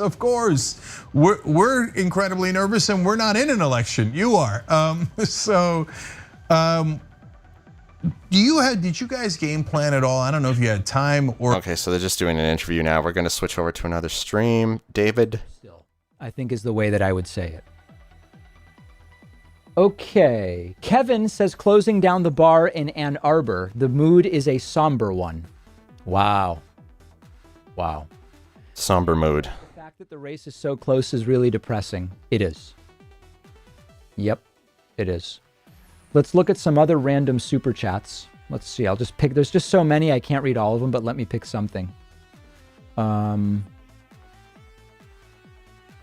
Paul says, as a UK citizen invested, how many hours do I need to stay up? Thank you, David, for being a rational voice to us. I would almost go to bed if I were in the UK and then just. Good. The amount of video games that like Hillary Clinton plays. Yes, like, same. Let's like Pokemon. Let's. All right, so there's not really much being said of much import throughout the streams here. It put us in the lead, so that had to be Travis County. But beyond that, I don't know if our next biggest county, South Dakota, Trump winner. Duh. Bell County is a big one for us, and Okay, so here's what I'm going to do. I am going to go through once again the results here on this page. Okay, so here's what we got. Texas, with 61% reporting, we have a Joe Biden lead, which I would take with a grain of salt because look at all these counties that still have not reported. They're not showing any results. Once these counties start getting filled in, you're going to see that that lead evaporate. So I wouldn't hold my breath on Texas. Okay, so what else do we got? North Carolina, again, the New York Times, or I can't remember which outlet, was saying that there's going to be a big surge for Donald Trump in North Carolina. So again, don't count on it happening. Ohio is where it gets interesting, and the lead is shrinking. Still a reasonable lead for Joe Biden with 58% reporting. Man, Ohio could kind of determine whether or not this is going to come down to Pennsylvania. If Ohio holds, then Joe Biden's going to win this thing. If not, it's going to come down to Pennsylvania. That's how I see it. What else could we look at? Pennsylvania. There we go. Looking good for Joe Biden, but you never know how things could break. There's only 12.5% reporting. Until we get a bigger number here, this lead isn't really going to mean much. I mean, it's nice to have a lead this early, but it could very well disappear. Maine, 2.9% reporting. Doesn't mean anything at this point. Georgia, is there still hope for Georgia? No, there's not. Look at that lead. Absolutely massive. There's no real indication that this trend is going to reverse. Yeah, no. It's Florida once again. That lead just keeps growing and growing and growing for Trump. So this this state is. It's over and done with. Yikes. Yikes indeed. And that's about it. We're basically waiting on to tell us how this is going to go. Wait a minute. Wisconsin? Well, not even 1% reporting. It doesn't mean anything, but Michigan, we're waiting for that mail-in component. We're not going to have any idea what the result is in Michigan until we get that mail-in component. Yeah. So we're going to keep our eye on Ohio with tremendous interest, because Ohio could tell us a lot about whether or not this result's going to go to the Supreme Court and get challenged and all that nonsense. Let's hope that it can be avoided. Let's go back to the streams now. Pretty much rejected any real solutions to healthcare, especially Medicare for all. Ballots, like I feel like that was. I mean, I may as well be talking of Twitch that we can't somehow reach, and we have reached the chess community. So that's very, very important. Welcome to everybody. So far, I mean, I think that let's, I guess, review. My map started with light blue and light red. Those were my predictions. And as the votes come in, I changed the map to the dark colors. So like I had Wyoming as light red, now it's dark red because it's been called. Okay. So, oh yeah, we've never had more people watching on Twitch. This is a record, 7,600. So far, nothing has happened that was not on my prediction map. Now, a state like Florida has been called by Decision Desk HQ. And in fact, Trump's lead in Florida looks like it's going to exceed his margin in 2016. If you're Joe Biden, that's a very bad sign. That's a very, very, very bad sign. But we still have a ways to go. So the key states we're looking at now, Pennsylvania, still very early with 11% reporting. Joe Biden way ahead, but it's too early to say too much. Ohio has 62% reporting, and this has tightened right up. And as I said it would, early on, you had Joe Biden ahead 11, 12, 13 in Ohio. As the vote has come in, it has tightened up. And then in Texas, with 61% now reporting, Joe Biden's still up just a hair by 1.3%. We have to assume that continues to tighten because it is Texas after all. I mean, that's really why. So let's now keep an eye on some of these different elements as they are going to call. 119 to 92 still matches where we are. Well, the Associated Press is sort of being more conservative in their calls, and so that's why I've been sort of going with that. And that's where we are. Not a good night so far. Not a good night. A long night. People asking about Austin, Texas. Yeah, that's a good question.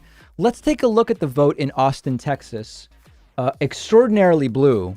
And even so, right now, Travis County, which is where Austin, Texas is, almost fully counted and almost 3-1 in favor of Joseph R. Biden Jr. Two adjacent counties, Williamson County. Joseph R. Biden Jr. For Biden. And Hayes County more strongly for Joe Biden. You then have the city of San Antonio, Biden running away with it. You have Houston. And let's once again... And you have Dallas. Not lose sight of how silly it is. You then have... That a giant state filled with millions and millions of people... Corpus Christi. Either goes entirely for one candidate or entirely for the other. Which of these two counties? In terms of who gets its electors. Or is it in San Patricio? But a conservative place. Like, I'm just looking at Texas and all the freaking counties, and I'm like... Texas is like, it's so diverse. I believe it's this in terms of its voting preferences. How can you possibly say, oh yeah, let's give all the electors of the entire state to one all we can do. candidate. Whoever wins by a squeaker, like it. ABC News will be back maybe with more results in about 20 So silly. Unbelievably silly. I'm going to continue watching all of that. Let me go to a few callers. Hold on. People had some I don't want to do memes right now. I think the memes are maybe inappropriate right now. But let me take a few callers via Discord at davidpakman.com/Discord as we wait for more results. Oh, hold on. And in fact, we have more results. So Colorado is being called by NBC. Let me make a note of that. Although maybe did I already have Colorado called? I didn't. South Dakota they've called. I didn't have Colorado yet. Let's see what else they have. South Dakota we already had. Yeah, it's pretty much like open outright conspiracy or like very methodical white nationalism hidden behind like a civic nationalist face, you know? It's like the neocon thing is like dying. Actually. Like the Charlie. Okay, well, I think that from my perspective, I might just USA is fucking infiltrated with take a quick break here, guys. Grab some food or something.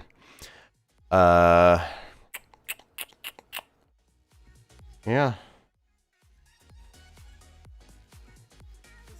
I want to take another glance at Ohio.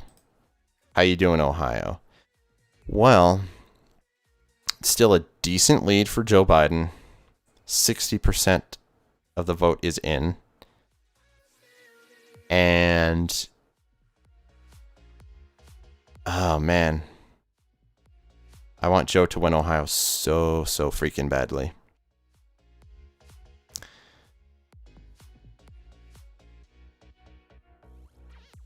Yeah, so I think I'll leave the stream running. If you want to stick around, I appreciate that. If you don't, that's okay too. But I will be back in not that long. Let's just make sure this looks somewhat okay here.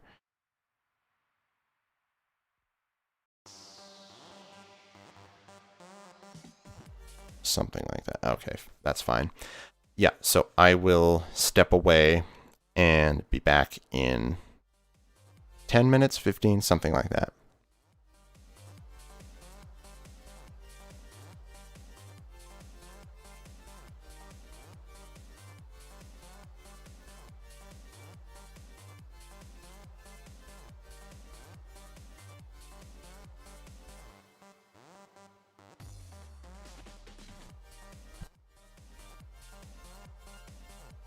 You know, there's plenty of fiction that people don't take seriously, but how on the point it is with so many things that people in that movement believe, it feels like to some extent, I mean, it might be the type of thing where we can only really tell looking back, but that it might have helped contribute to the spread of that type of idea. I don't think that the blacklist contributed to the rise of Q. No. Okay. Yeah. All right. Thank you for the call, Ariel. Very much appreciate that. We are hearing from just a few different people, and then we will get back to various results that are coming in. Why don't we go to Roger from Los Angeles? Roger. Whoa. Hey. Hello. Hey. Just was really hoping that Florida would turn blue this year, but of course, looks like that's not happening. No. But I did promise all my friends that if Texas goes blue, I would purchase some cowboy boots and a cowboy hat that I would wear all year. Okay. So just really hoping for Texas. All right, let's do it. I'm going to let you go because my own voice is feeding back as if talking through gravel. But I know I want to hear about the boots and the hat. Let me know about that. Let me go next to Jasmine from Maine. Jasmine from Maine, you are on. Hello. Hello. Oh, okay. So the main reason why I decided to actually do this is because I heard you reporting some towns from Maine and saying that like Trump is ahead, Susan Collins is ahead. I kind of wanted to know that. Okay, yeah. First of all, like the counts right now, they're going based on like who is their first choice, because you know that Maine has ranked choice voting. Yes. So it's like the numbers that you see right now are actually, But hold on, does Maine have ranked choice for the presidential as well? yeah. Oh, they do. Okay, right. Okay, Yeah. I because there's someone there's some, right? Yeah, I believe so. Yeah. Yeah, but so it's going based on like who was ranked first, Yeah. which is also like it absolutely blew my mind when I saw that ranked choice voting was also for the presidential election. Right. I don't know why, but yeah, just so like I don't know. I don't think we should really see Maine's numbers right now and say, oh, like Susan Collins is in the lead or like Trump is fully in the lead, because that's kind of deceptive. Very good. All right, we will keep an eye on that. Are the callers relaxing the audience, or are you guys finding it more stressful to do the calls? Let me know, because we can certainly abandon them at this early stage of the game. Maybe it's causing more anxiety to hear some of these. Let me try one more. Why don't we go to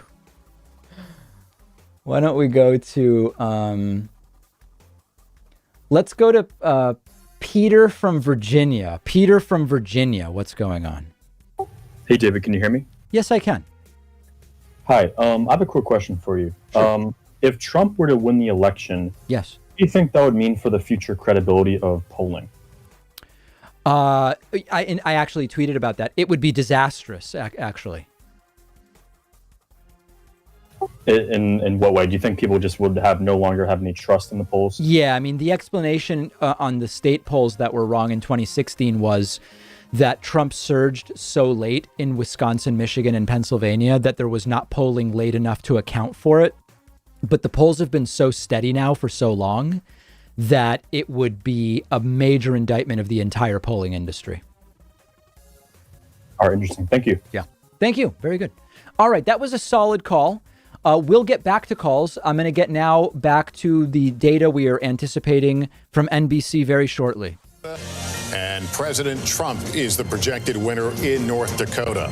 In Alabama, President Trump is the winner there. There's also a Senate race going on there. We'll check in with that in a few moments. And looking at Florida once again, checking in there. It is too close to call, but Trump leads in Florida. And in Texas right now, too early to call. Well, it's only been 25 minutes since the polls closed in Texas and Arizona, a couple of states that folks are going to be watching very, very closely. We'll continue to monitor it. People asking if I can get Sam Cedar on. I just texted him. I'm going to see if that's possible that we can do. Oh, people saying it's time to look at Ohio. Let's do that. Ohio, with 64% reporting, Biden is up 2.4. With 64% reporting, Biden is up 2.4. Pennsylvania, with 12% reporting, Biden is up 24. We just gotta wait. North Carolina with 82% reporting, Biden is up 1.6. And with 63% reporting, Texas is almost a tie. And my prediction is we are going to see it shift to red in the next 5 to 7 percentage points. That's my sense. That's my sense of what we're going to see there. 119 to 92. We are still on the same page as far as that goes. No changes there. So that is all fine. All fine. We are watching all of these states really, really closely. Brandon is asking about the West Virginia Senate race. Let's look at Senate, actually. I think that's a good idea. Senate, West Virginia. Shelley Moore Capito won. Shelley Moore Capito won there. 20 seats still remaining. Susan Collins still leading, but it is very early. Gary Peters, the incumbent, losing in Michigan. Guys, Michigan may be bad. If Trump ends up winning Michigan and Gary Peters loses in Michigan, it's trouble. It's real trouble. North Carolina almost getting to almost 80%. Democratic challenger Cal Cunningham holding a lead.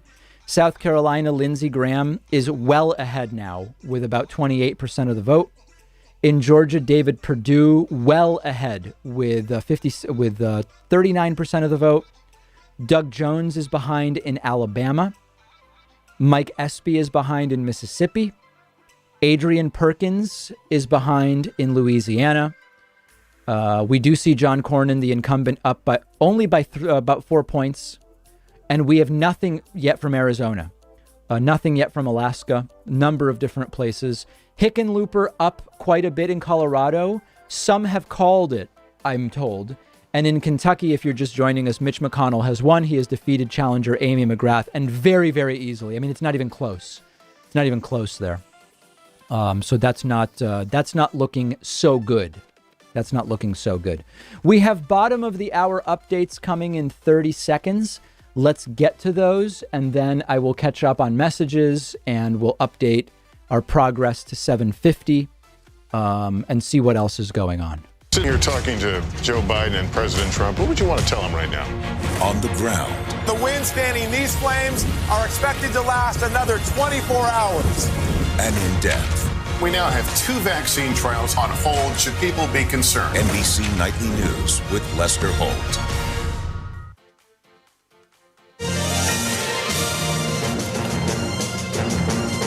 It is almost 9:30 in the East. Let's show you where we are right now. All right, Florida, too close to call, but the president is leading. I think it's over. Is in, so we anticipate a call coming up pretty soon. In Pennsylvania, it is too early to call, and that may well be a race that lasts 4 days. Let's look at Texas. This is a place that Joe Biden has tried to turn blue. It is too early in Texas right now. Wow. Arizona, it is too early as well. Let's take a look at Arizona, see how much vote is in at this hour. Nothing. Too early to call. It doesn't look like they've reported any, but let's go to Michigan now. Too early to call there, but that is a battleground, one closely watched, one that Joe Biden has got to flip back to blue this year. North Carolina, too early to call. We've been watching it very closely. That's another one that the Democrats had hoped to flip. We've been keeping a big eye on Ohio as well. 60% in their 18 electoral votes. That's too early to call right now. And Georgia as well. This is another state that Joe Biden has tried to add to an expanded map. Too early. Georgia not looking good. The map's starting to fill out a little bit, but we've got the big remaining questions. I don't believe we've yet to call a battleground, Chuck. So well, we haven't, and we certainly haven't seen a flip yet. But Florida looks like we have an idea where it's heading because we're telling you we think Trump is leading here. We're at 80%. Let's look at how this is. So we have a slightly different map. We're going by the Associated Press map, which has called Rhode Island, which means I called Rhode Island as well. 122. They have called D.C. So now with D.C. called, that pushes Joe Biden to 122. This is all really academic. Biden winning by 30 is of no value because we have a specific path to 270 for each candidate or possible paths. And Biden's 122 electoral votes were ones we expected him to get. Trump's 92 electoral votes are ones that we expected him to get as well. Is it time to panic? People are asking. It's not time to panic, but it's certainly time to be worried. It's certainly time to be worried. We have a super chat coming in, 500 Argentinian pesos. And we also have a super chat coming in, $500 US.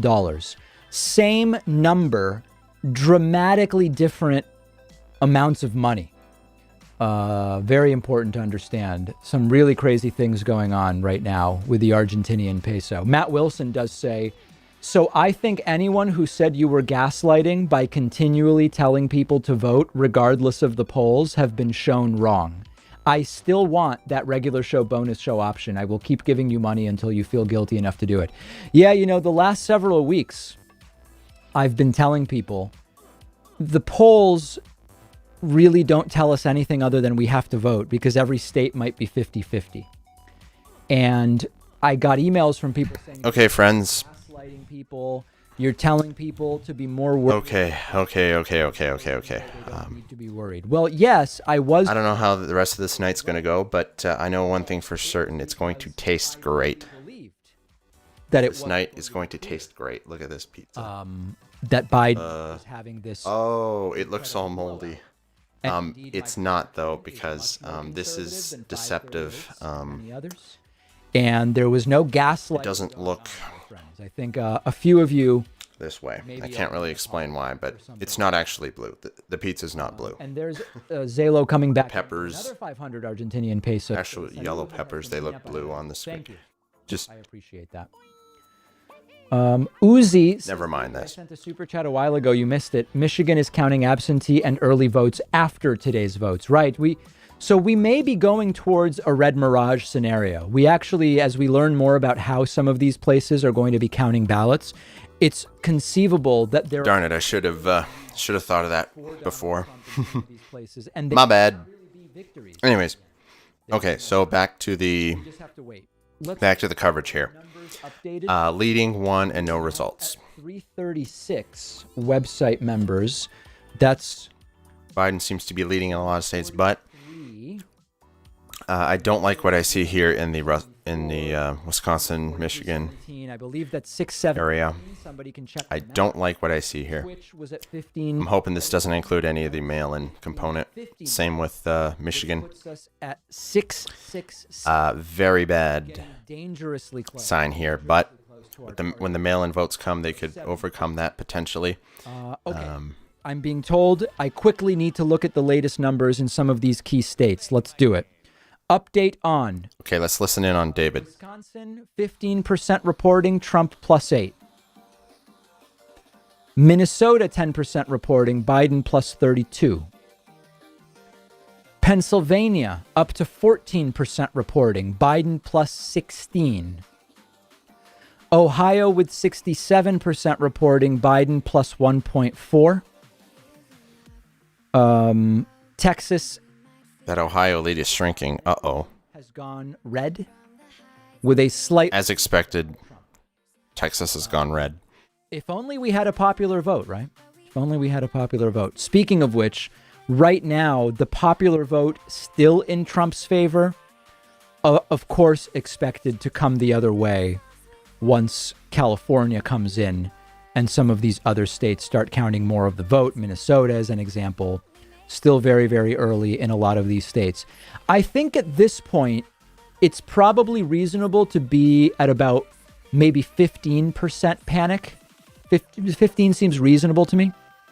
I wouldn't necessarily go beyond that, but I think maybe 15% panic is warranted at this point. Let's see what is being discussed on some of these different channels. I want to see what PBS is up to. Let's take a listen.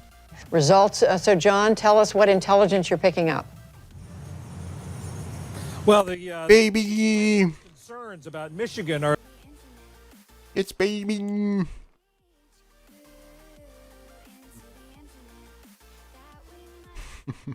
Doesn't Vosh have the cutest cat? Sleepy boy. Hey, baby. Look at him blinky. Ooh.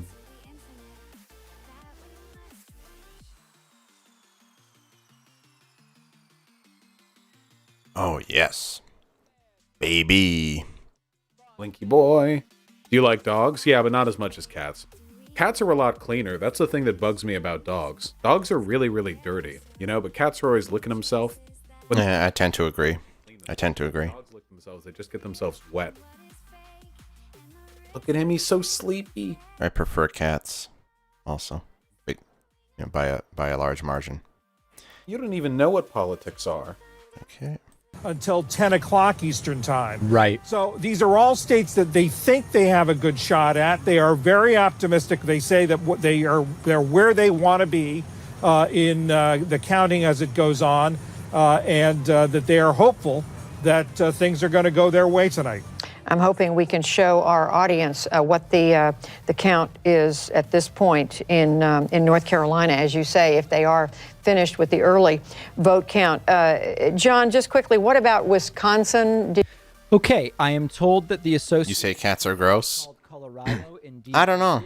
Well, I think to some extent all animals are gross, but it's a question of what you're willing to overlook and what you're not willing to. I think dogs are way more gross than cats. Exactly where we are right now. I don't know. I enjoy the company of cats. Very brief reset here. If you're just joining us, it is election day in the United States. We're monitoring the presidential campaign. And as I predicted, and many in the audience said, I'm gaslighting. This is shaping up to be a much tighter race than 538 said. This is shaping up to be a much tighter race than the Princeton Election Consortium said. It's shaping up to be quite a tight race, and we are following that. We're following the Senate election, and so far, it is not looking great for Democrats, although a lot of important races are still outstanding and remaining. And then in the House of Representatives, it is just very, very early, and we are waiting right now on the next poll closings at 10 p.m. So right now, we are at about a 15-ish% panic. I think by 5 after 10, so in about 25 minutes, I'm going to be able to give you guys much more precise numbers about level of panic and where we should be. So stand by for that. But we are looking at North Carolina. We're looking at which is up on screen. Still too close to call. North Carolina with 80% in. But Biden has to hope that he can hold off there. The issue here, as we've been told, is the early vote, the mail-in vote, is essentially counted. So now what you have is, how does the in-person vote today affect these numbers? Biden up 1.8. And if indeed Trump won the in-person vote, you are going to see this get tighter and tighter. And maybe eventually flip to Donald Trump. We don't know yet. We don't know yet. People telling me Colorado has been called. I know, we've updated it. We also are looking at Pennsylvania and a bunch of other places. If you're just joining me and you're wondering like why am I here? Why am I talking? You were just trying to get Ainsley Earhart to give you the look. We cover all of. It's hard to overstate how much of an indictment it is that state after state after state after state after state has the majority of its population drinking the Trump Kool-Aid.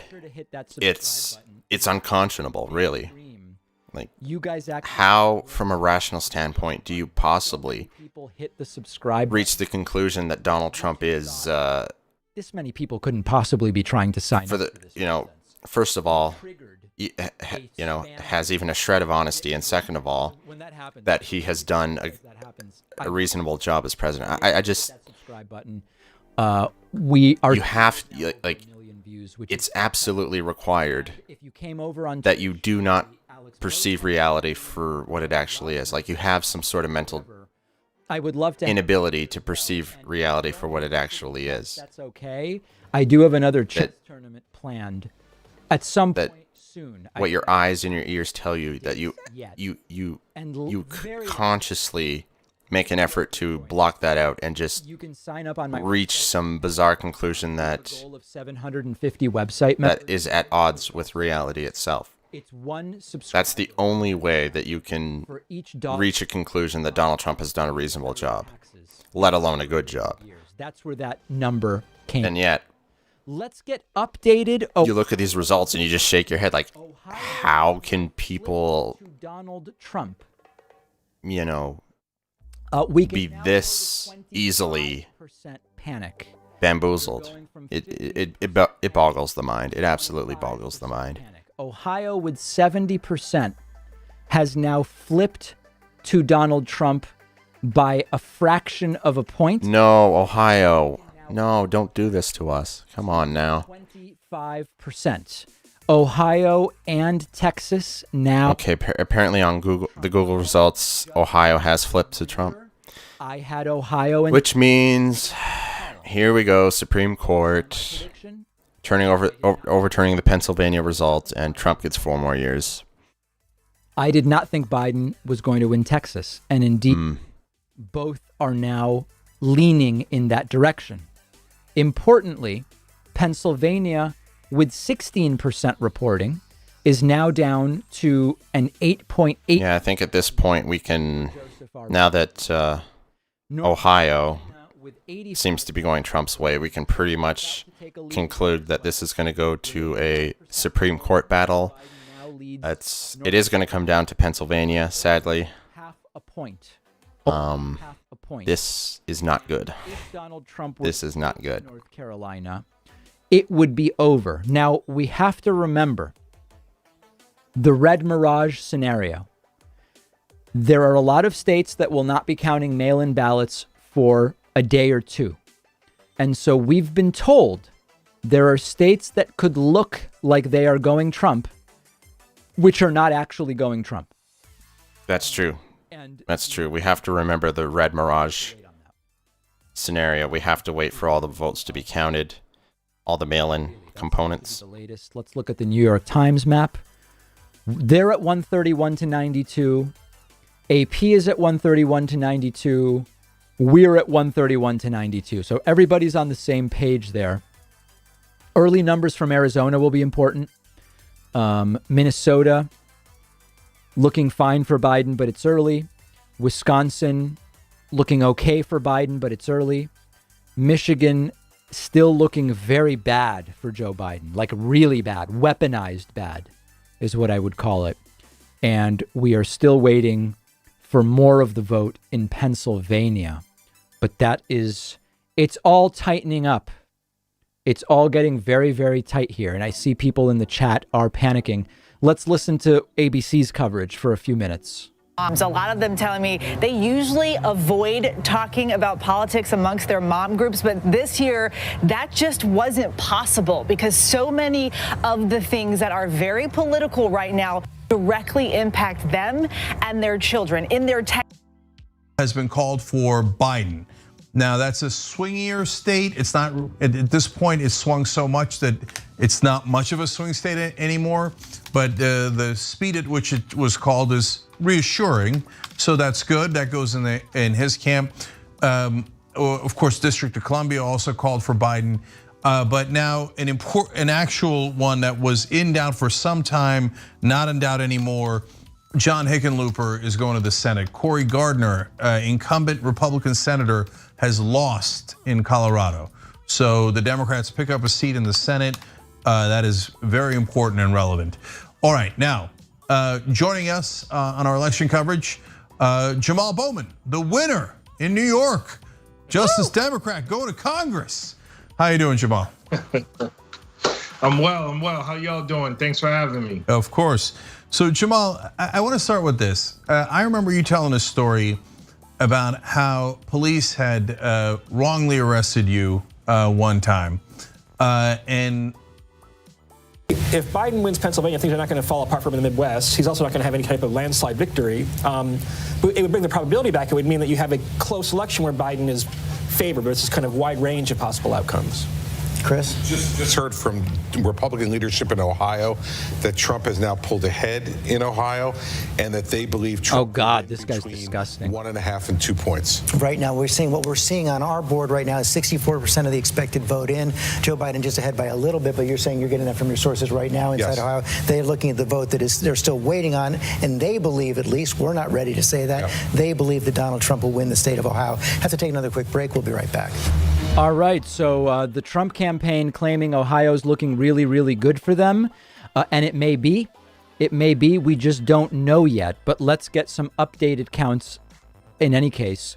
Donald Trump now pulling ahead by 1.3 points, so it seems like Chris Christie is correct. Chris Christie, a horrible person, and not anybody I would go to for advice of any kind in my life. But he may be right here. Donald Trump now with 71% reporting, pulling ahead by 1.3 in Ohio.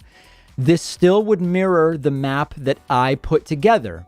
Just as a reminder, my map gave Trump Ohio, and it gave Trump Florida and Georgia and Texas and even Arizona. But it did depend on Joe Biden getting Pennsylvania and North Carolina. The concern in Pennsylvania is that it's getting very, very close. Pennsylvania is counting votes maybe slower than any other state. And the lead continues to... And my apologies once again as I continue to... Just intuitively speaking here, enjoy my dinner. Thinking... Because I'm not enjoying these results. I need to enjoy something, so at least I'm enjoying my dinner here. Very tight race in Pennsylvania. We just don't know, but the numbers... Not exactly polite of me. I guess I should always turn off the camera, but half a point lead is even smaller. It's now only 0.4% in North Carolina. Yeah, North Carolina. We are now going. It's probably gone North Carolina is probably gone. 27% panic. We can up the panic just a little bit to 27% as we continue to track a lot of these different numbers across the country. Jennifer says, don't panic about North Carolina. Wake, the second most populated in Blue County, has only 15% reporting. Election day votes maintaining the early vote Dem lead. Let's hope so.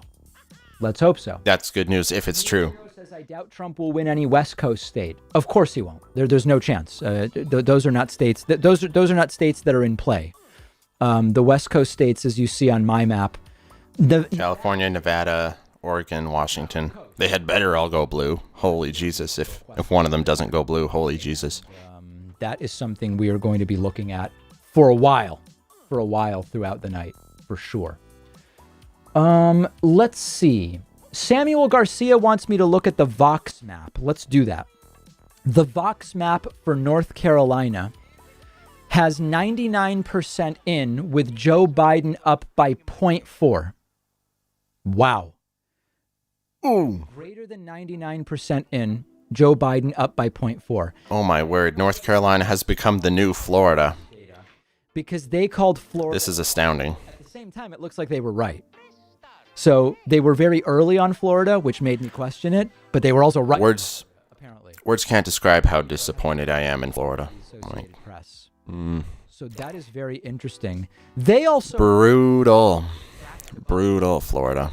Incredibly, Decision Desk HQ, which is the data source for the Vox platform, now says with 71 to 90% counted, Biden is back in the lead by less than a quarter of a point. Just looks like 17,800 votes or something like that. Oh, Texas. But once again, look at all those counties in Texas that have not even reported anything yet. Once those come in. Virginia's been called everywhere, even though it's not totally clear why. But I'm assuming that the people doing the calls understand why they've done that. Wisconsin looking disastrous right now, although we have to see about the timing of mail-in ballots. Michigan looking ugly right now. Minnesota looking fine. But there are some real question marks here, my friends. Real question marks here. Let me get an update, if I can, on our path for membership. We are at, hold on, I have all these papers. We are at 350 on the website.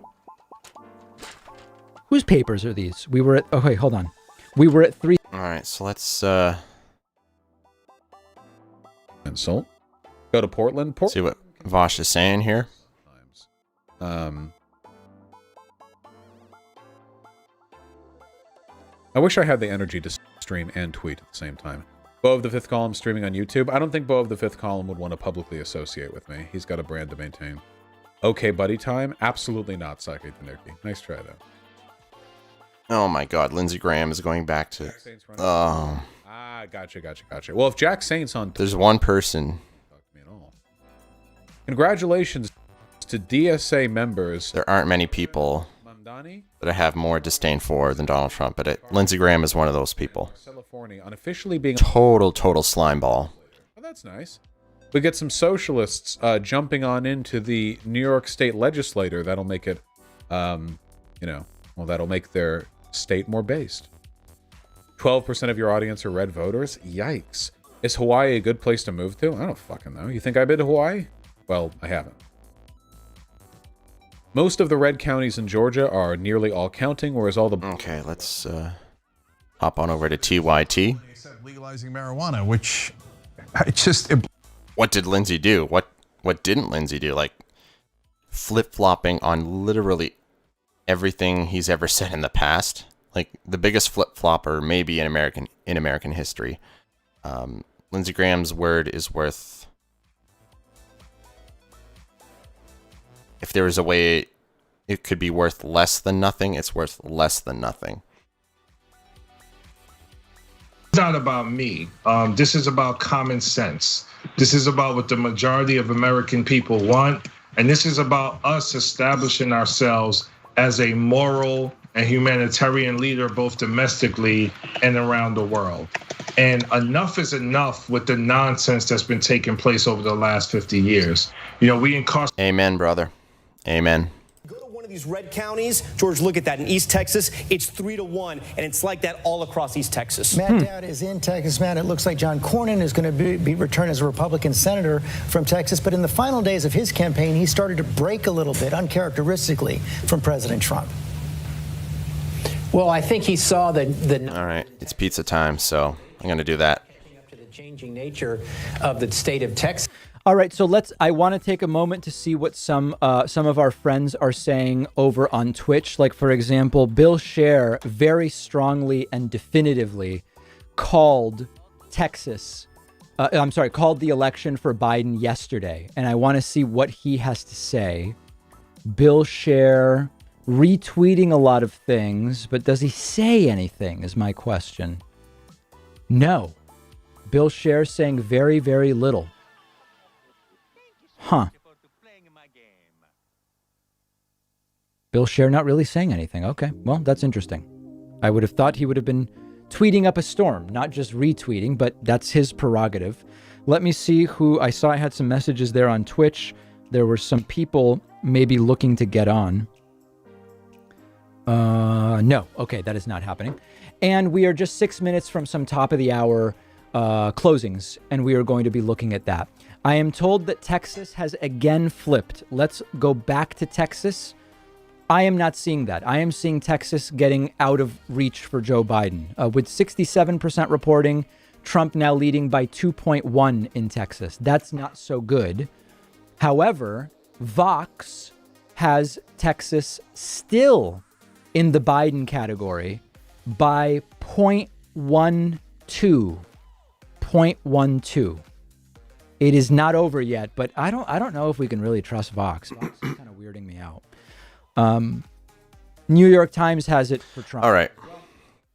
North Carolina, for now, has it for Biden. All right. I might have dropped some frames there, but it's now within a point. We are back. Michigan still Trump. Wisconsin still Biden. Minnesota. Listen, if Minnesota goes, it's over. I don't even know why we're talking about Minnesota, because if Minnesota goes red, it's over. It's beyond over. It's just over. It's over if that's the case. Felix says, at what percentage of panic does the vodka come out, David? I was hoping Florida would have made amends for the 2000 election during this election. I'm not really... If you're counting on Florida for anything, you will often be disappointed. So my advice is never count on Florida. And if you look at my map, you of course see... Wait a minute. That I didn't count on Florida. I didn't count on... Oh, live coverage resumes at 11. Okay, whatever. That may well end. I was just kind of curious to see what the Lincoln Projectors are saying about what's unfolding here. Arizona. Again, I put Arizona in the Trump category. I was much more... If you're just joining us, I have been much more conservative than any other model that has been saying it would be a Biden blowout. A lot of these models said Biden 350. I've been saying Biden 295, 294. And I put Arizona over on the Trump side. Now, Arizona will hopefully go Biden, and that would be great. And I believe we're going to get some information starting at the top of the hour from Arizona. That's right, folks. Just a few minutes away from top of the hour additional results. We are definitely keeping an eye out for some better results, because it looks like Ohio is going to let us down. Look at this. Trump is vaulting into the lead in Ohio. Trump for Biden. It does not look like Biden is going to be able to Pennsylvania with another to turn the tide here in time to overcome this. So this is extremely disappointing. Ohio. It is almost tied now. It is almost tied, although we have super chats coming in. Ohio looks like it's going for Trump here. Pennsylvania. What on earth is going on here? Remember, I warned everybody about the red mirage scenario. The red mirage scenario is in many states where in-person votes are tallied throughout the day, and then, hold on, something just flipped. What just happened? Is that Iowa? Something just happened. Out of my periphery, I saw something. Pennsylvania doesn't look good. Wisconsin doesn't look good, although that lead isn't very big. And then We just don't know. come on now, Michigan. Flipped red. I knew I perceived. Wisconsin, excuse me. Flipped red. Pennsylvania and Missouri have flipped red. Pennsylvania red, red, red. Although, Oh my goodness. still has to be counted. Hmm.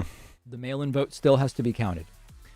We are about a minute from the top of Texas is quickly slipping away from Biden, as expected. 1,000 live viewers on YouTube. This is unbelievable. Minnesota. We are at a 25% panic level here. Okay. At least Minnesota is holding strong. We have been here. That's the one shred of good news here. North Carolina, let's keep an eye on that because And if you are with 99% in, it looks like Joe Biden up on screen by has a very, very razor-thin lead. Tiny, tiny lead.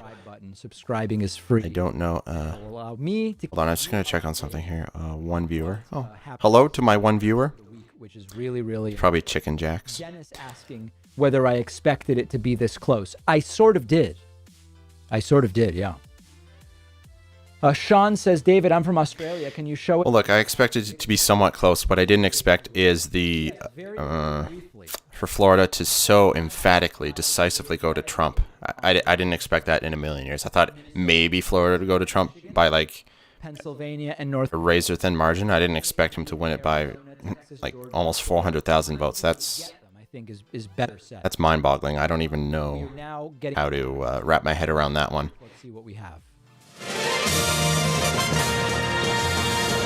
About a minute before 10 o'clock here in the East, and we've got Iowa, Montana, Nevada, and Utah about to see their Okay, so what's going to happen here in characterizations for you in a minute, but here's where we stand right now. I think Florida's with the NBC coverage? The president is leading 93% there. In Texas, we are characterizing it as a Trump lead. By Texas. It was too early. Biden is leading in New Hampshire. It's fun entertaining you, but you're gone. To make the call, North Carolina. Too early. Razor thin. To watch there. I don't understand the Ohio numbers they just showed on screen because we have more up-to-date numbers and they show clearly Donald Trump vaulting into the lead. Too early to call. They have a lot of votes to count there. Yikes. And Pennsylvania, it's too early to call. Oh my God. Minnesota, too early. Same story in. And Arizona, which I don't think we've seen any vote come out of Arizona. Yeah, there's Maine and Arizona, which the polls closed about an hour ago. 85% of the voting is by mail in Arizona, and they are allowed to tabulate and count well before. Brutal. We await. Hopefully Biden wins for my sake. Just want to say we're all friends watching you in Malaysia. Oh, Some calls to make. friends in Malaysia, thanks so much for watching. Iowa, first off, is too early. Biden winning isn't for my sake per se. It's for the world's sake because Pretty competitive governor. I just don't see a scenario where the climate crisis can be averted or at least mitigated if if Trump gets 4 more years. It's absolutely no addition. There will be no recovering from that. There won't be anything humanity can do to recover from that. Let's see if the associate. If Trump gets 4 more years. Anything else? I believe they have. They have given Kansas to Donald J. Trump, which we will now do, putting it at 131 to 98. Again, everything still completely as expected on my map. Completely as expected on my map. The concern is Pennsylvania has now turned red. North Carolina is, every time I look at it, closer and soon to be turning red. Ohio is looking like now at 2.9%. Every time we look at Ohio, Trump's lead is bigger. Ohio is looking like it will go Trump. Or Prump, as some of you have to say. And by the way, if Biden, the way things are going, if Biden doesn't turn Wisconsin around, and if the early Michigan data doesn't dramatically turn around, it's going to be over. It's going to be over, and it's going to be a Trump win. So really, really key moments. I think the next half hour will probably be very important, very, very important in telling us where we are going to be. And if you are still able to vote, because the polls are still open in some states, make sure you go and vote. Make sure you go and vote. We have to be cautious. If things aren't, you know how we will look at these numbers. Let me say something to calm people down. As we look at these numbers, we will look at them and say, oh, every time there's an update in Pennsylvania, look again, now Trump is up. Trump is up more. Trump is up more. Trump is up more. There's a reason the Associated Press isn't calling things early.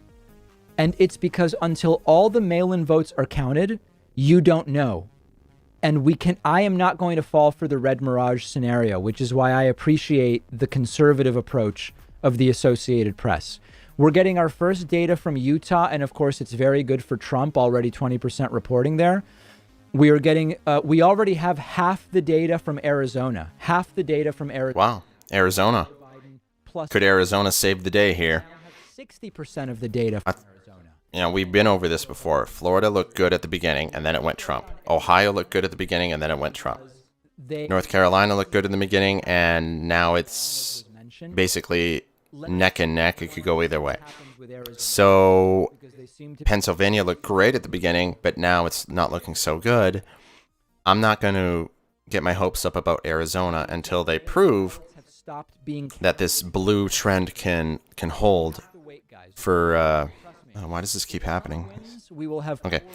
Yeah, so what I was saying was there's no reason to go crazy right now. Arizona, everybody relax. Until they can show that with just everybody relax. I don't know. I was over half the vote coming in and it's still strong for Biden. Until I see that, I'm not going to get my hopes up. Do we have any Senate data from Arizona? Let's take a look. I am not seeing any, although people are telling me Mark Kelly is doing well. Adam says, may God bless America. Personally, I wouldn't phrase it that way. I would just say, what else do we have here? I want the best for Arizona. Still at 60%. We're watching. Obviously, every country, including America. I want them to make sane decisions. Because if they re-elect Donald Trump, that has extremely huge ramifications for not just America, but the entire world. So I wish them, good fortune, but also good judgment. It doesn't mean Trump will win. In a lot of states, obviously, they haven't done that. They haven't used good judgment, but it's not over yet. We'll see what happens. No need to panic yet. What am I going to find there? I'm horrified. Okay, so I'm going to take a peek at some of the other despair. Then I have done my job. Thank you. Arizona looking pretty good for Biden, so that's good news. I'm confident about Arizona. Joe Biden's up 10 points with 66% reporting. Read the 538 election live feed. Yeah, sure, we can give them a look. What are you up to, 538? Give me your.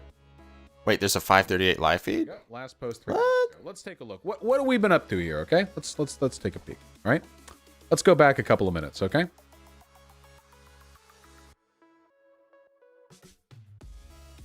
What live feed? Chris Christie just said on ABC that he thinks Trump will win Ohio by 1 to 2 points. Maybe, but if so, it's not such a bad result for Biden in terms of what it implies for other states, because that's basically what the polls showed there. If Biden loses Ohio by 1 or 2, he's probably winning Pennsylvania, in other words. ABC News projects Democratic wins in 6 House races, Connecticut 3, Illinois 8, NJ6, NJ9, and NJ12. NJ pulling out hot. I guess we could also do that. For some standard stuff, the Spencer Cox has won the governor's race in Utah. He's a Republican. That's, of course. We could take a quick peek at the Senate results and the House results. Senate results, here goes. Trump fan arrested outside of a North Carolina polling station. That's unfortunately probably an of course. Okay, so 41 seats have been called for Democrats, 40 for Republicans. Let's just silence that for a bit. 41 for Democrats, 40 for Republicans. And it's looking like Democrats have only picked up 1 seat thus far, but there's still a lot of races too close to call. I guess we will check back in later. It's looking like the Senate is headed for something like a 50-50 split. And if that happens, Kamala, I can't make any assumptions. Whoever wins the presidency will also control the Senate because of the tie-breaking vote. I almost said Kamala Harris, blah, blah, blah, blah. But again, at this point, it's a coin flip as to who's actually going to win the presidency. So any kind of assumptions there can be thrown out the window. But yeah, the Senate is looking more and more like it's going to be a 50-50 split or something close to that. So it just adds even more importance to the presidential race. Now, what about the House? House.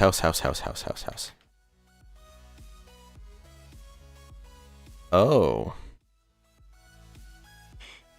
Okay, well, most of the Democratic House wins are going to come in the western part of the country.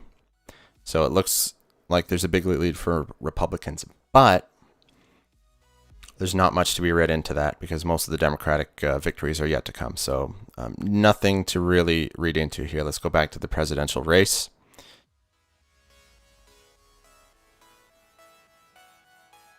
How long could it take for us to... Oh my gosh, Alabama. I don't care about Alabama. Okay. So with these results, we are seeing...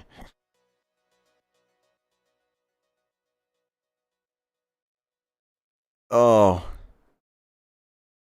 This is very bad. This is very bad. Donald Trump has jumped into the lead in North Carolina. Extremely bad news. Huh.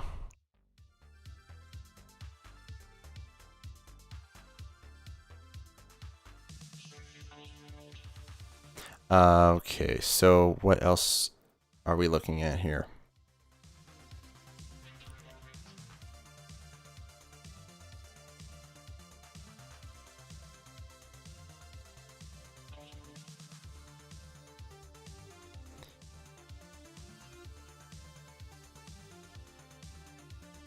Well, again, these three states Biden has got to hold on to, or it's over. So, Wisconsin.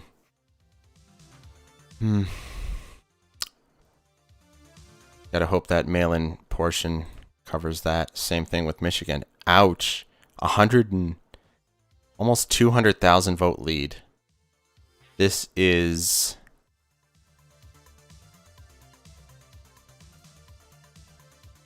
If we... Most of this map is red.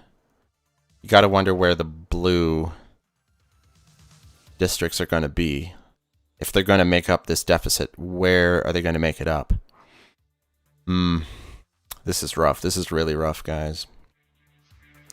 And guys and gals and non-binary. I don't discriminate. And Pennsylvania, there's...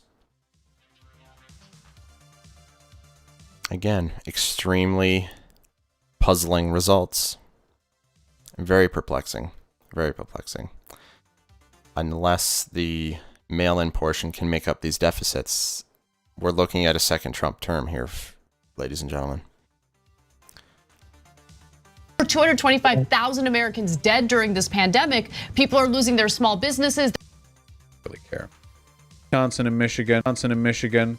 I'm looking at you. These states are starting to fill in.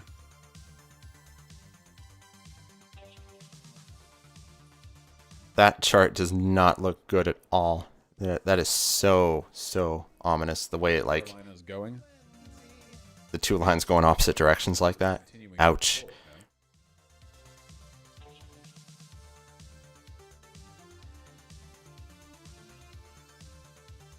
Why do we even have the fucking NPR up? Jesus, we're not looking at it.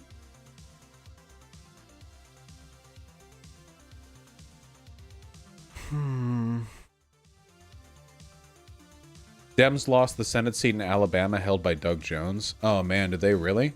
Fuck, what were the odds of us keeping that one? Okay, Tommy Tuberville was almost certainly going to win that. Okay. That's not one of the swing. Ohio was lost for dead. Can you fucking chill? Jesus Christ. Ohio isn't lost. So it still could go poorly.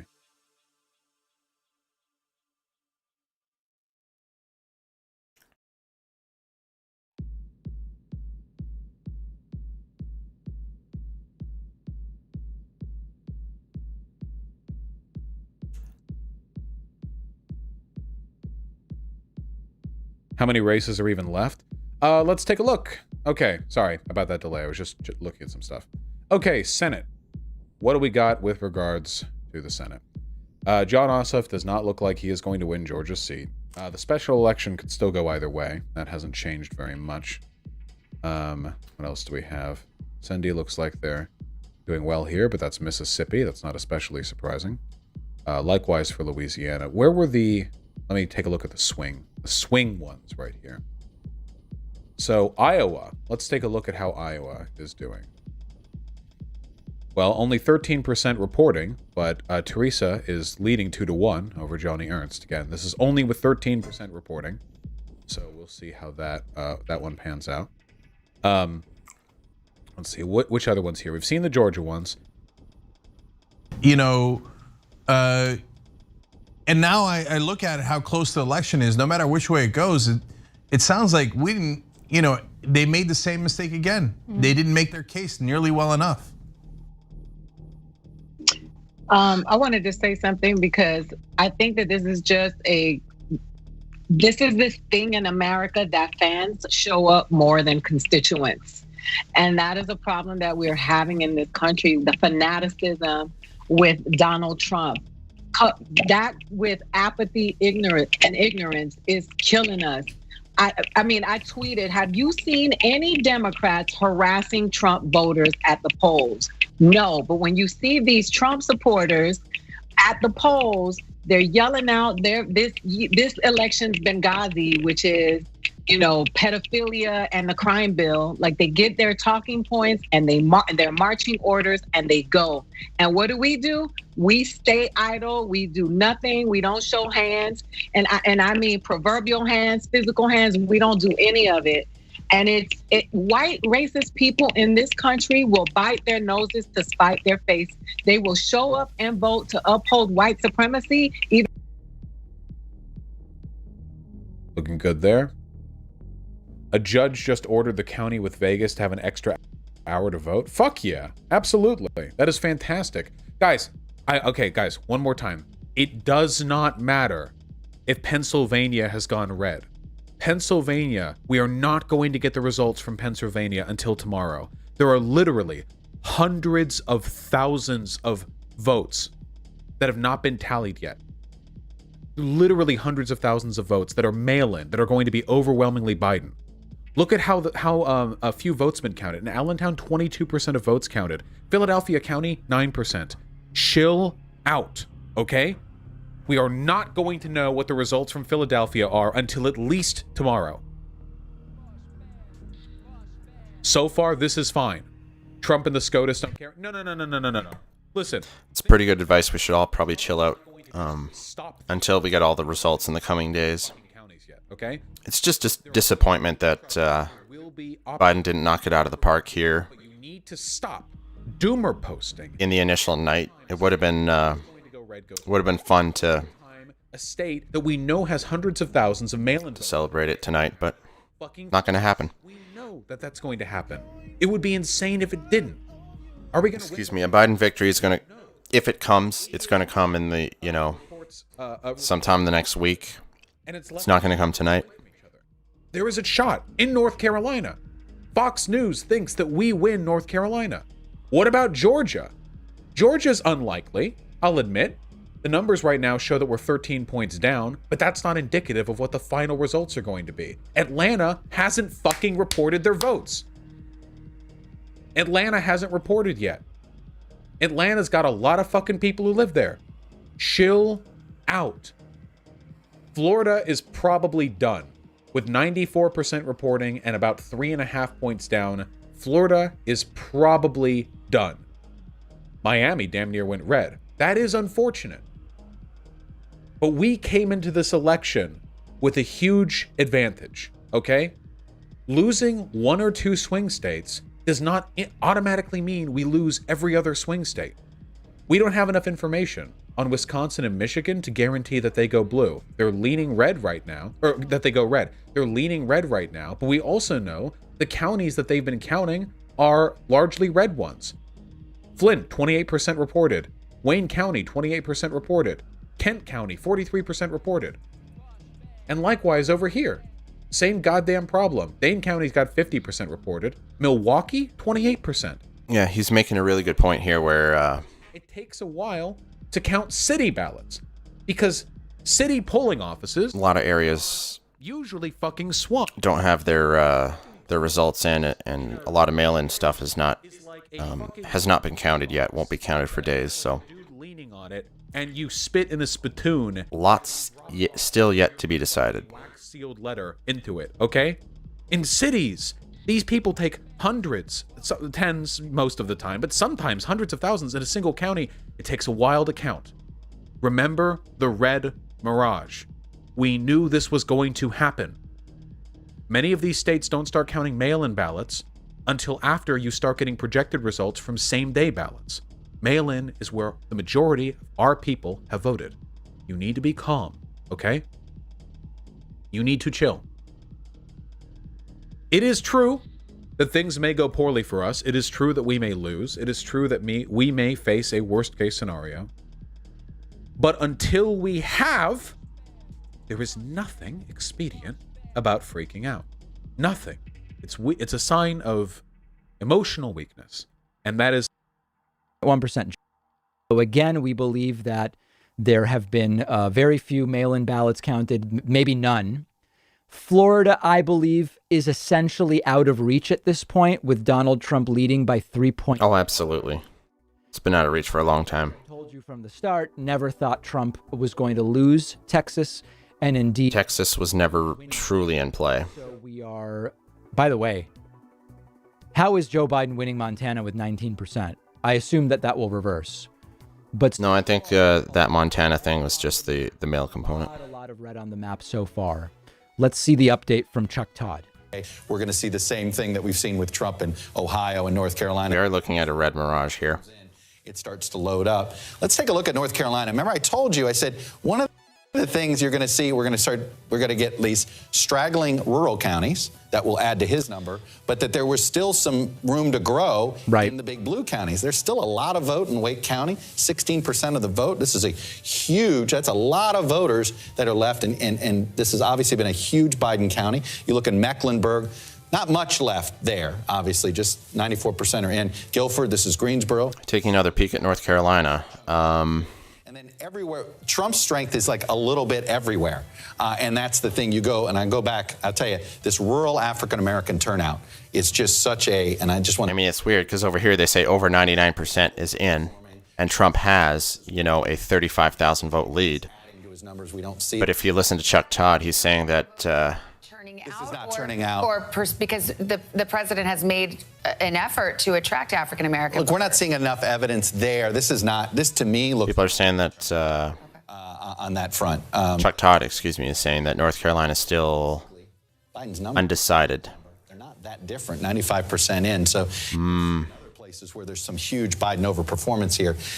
These border counties along South Carolina are going to be, if Biden comes up short, I would argue that's where he's going to find the votes that he should have gotten in order to get this, in order to make North Carolina happen.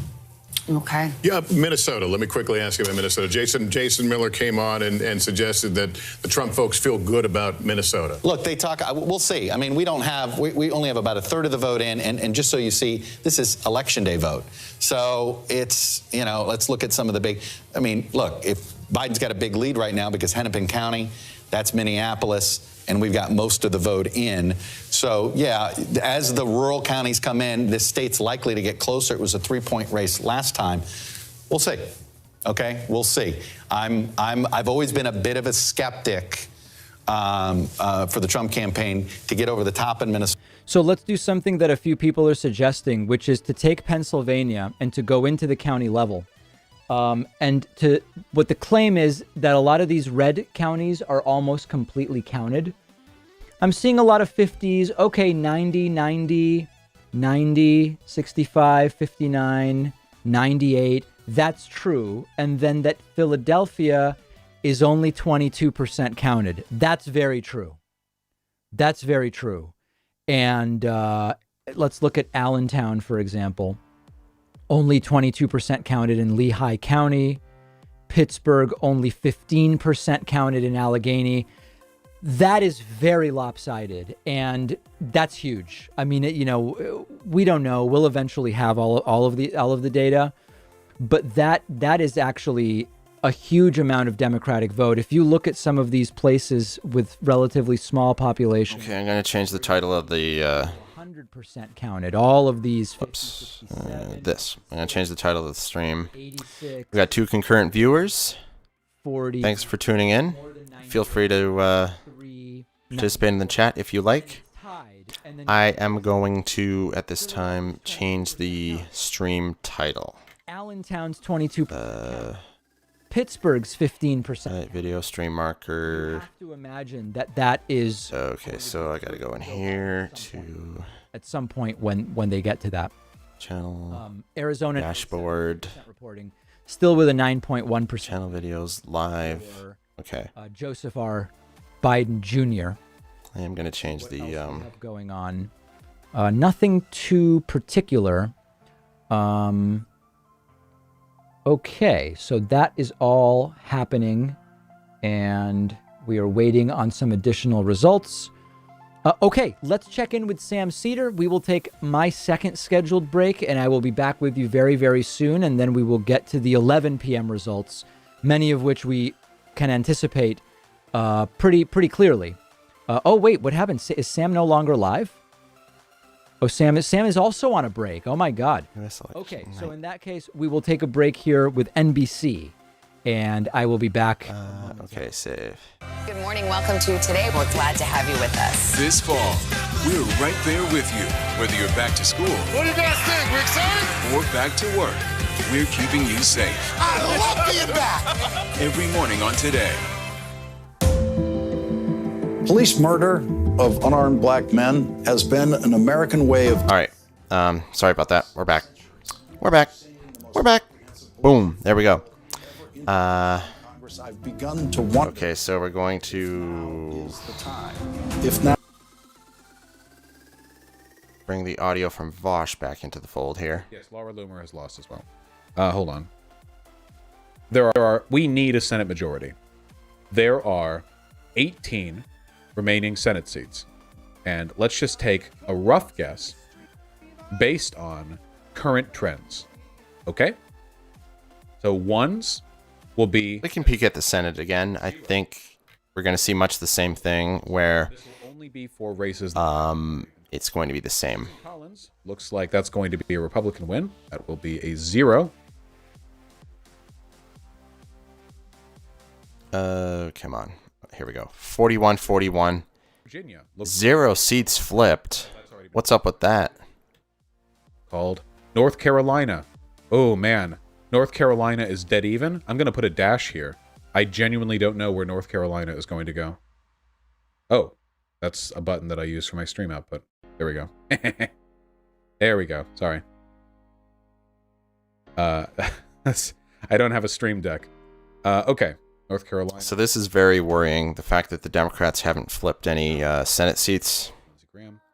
Georgia. Brutal. Absolutely brutal. For Republicans, that is a 0. And we have another even possibility for the special election. We have, that's all that called. Illinois has been called. Mississippi looks like another Republican. Louisiana, another Republican. Michigan, another Republican. Iowa, a Democrat. Minnesota, a Democrat. Kansas, a Republican. Montana. Oh my goodness. Okay. Democrat. New Mexico and Arizona both. It is extremely important that every American understand it's not looking favorable for that the projections that we have right now. But I think all of the mail-in voting needs to be counted before New York Times any result is finalized. 43. Well, not 43 in total, just 43 currently. Let's take a look at their projections. With most votes counted in Ohio's heavily suburban Delaware County, Trump has a 5-point lead there.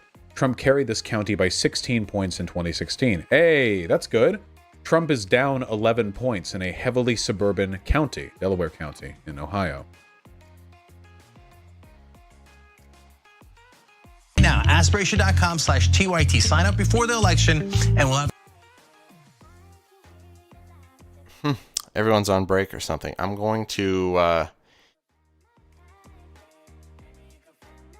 just do a search and see if I can find other streams that. Oh wow.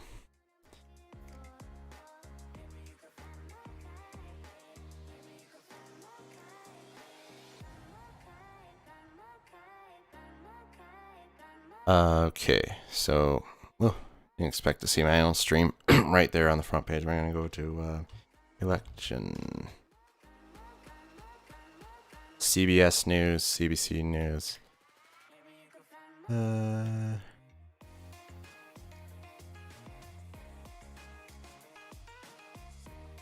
Global News, DW, CNN. I don't want to click on CNN because you don't know. You just never know how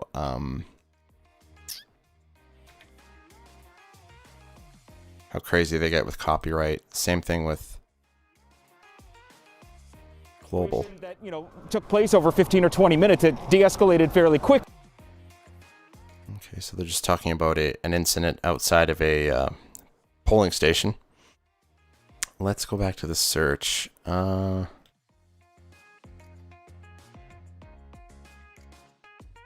CBC. That are reflected here, that what we're seeing right now are same-day voting. So that makes that 36% look entirely different. So keep in mind, Michigan, Wisconsin become critical for both of these candidates. One last state I want to show you just before we go, and that is the state of Florida. And what's interesting here is that number, 91% of the expected votes counted, you might recognize that number because it has been stuck there for, I would say, at least an hour. What's going on in Florida? Why is that happening? And the experts say that state is too close to call, and it continues to be too close to call. What is going on in Florida, I think, is basically the one-liner you need about American politics, that's right.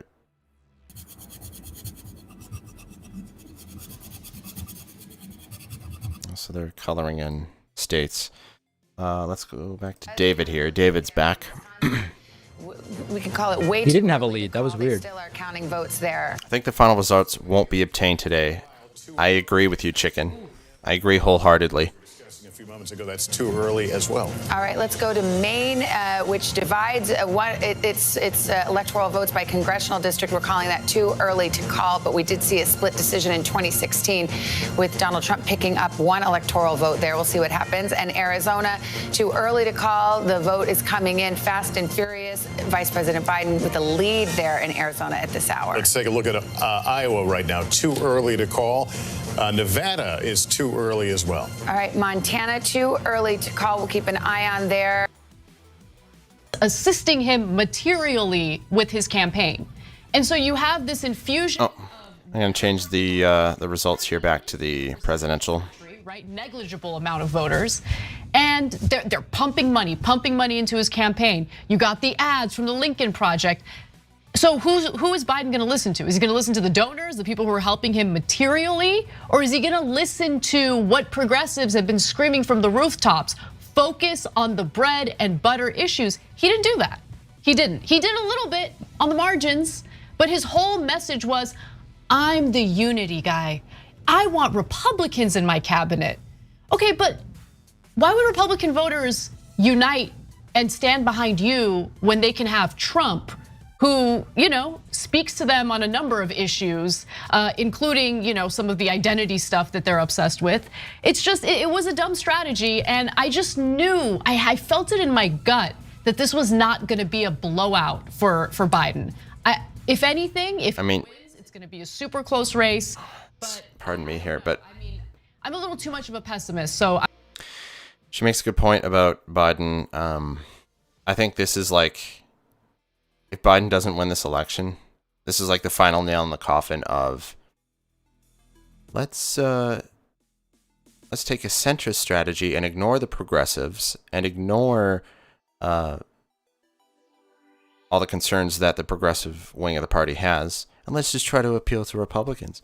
This will be the final nail in the coffin.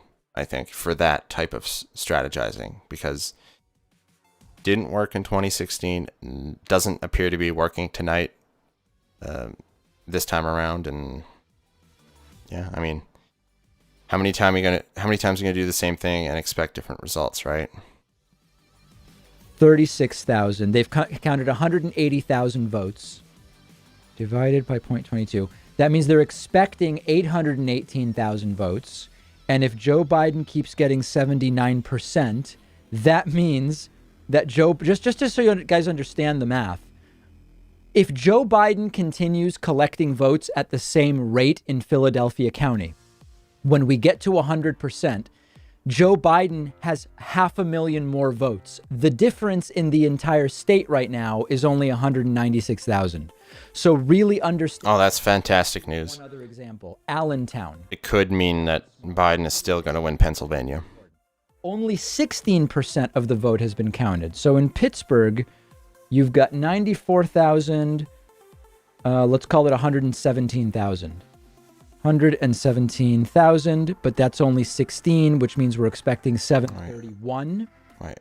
Bar keeps popping up for some reason. 78.6%. 574 minus 94,000. So I understand that the math, I'm doing it very quickly just to give you guys a sense, and there's people in the chat who are getting a little bit triggered by the math. But looking only at Pittsburgh and Philadelphia, we're talking about 1 million outstanding votes for Joe Biden. Okay, that's... God, I hope so. Oh, Lord, I hope so. So it's very rough. Well, but I want people to just understand. Again, I'm an atheist, so it sounds weird that I'm using those terms, but like, what other terms do you use when you want to say something really emphatically? It's not been called yet.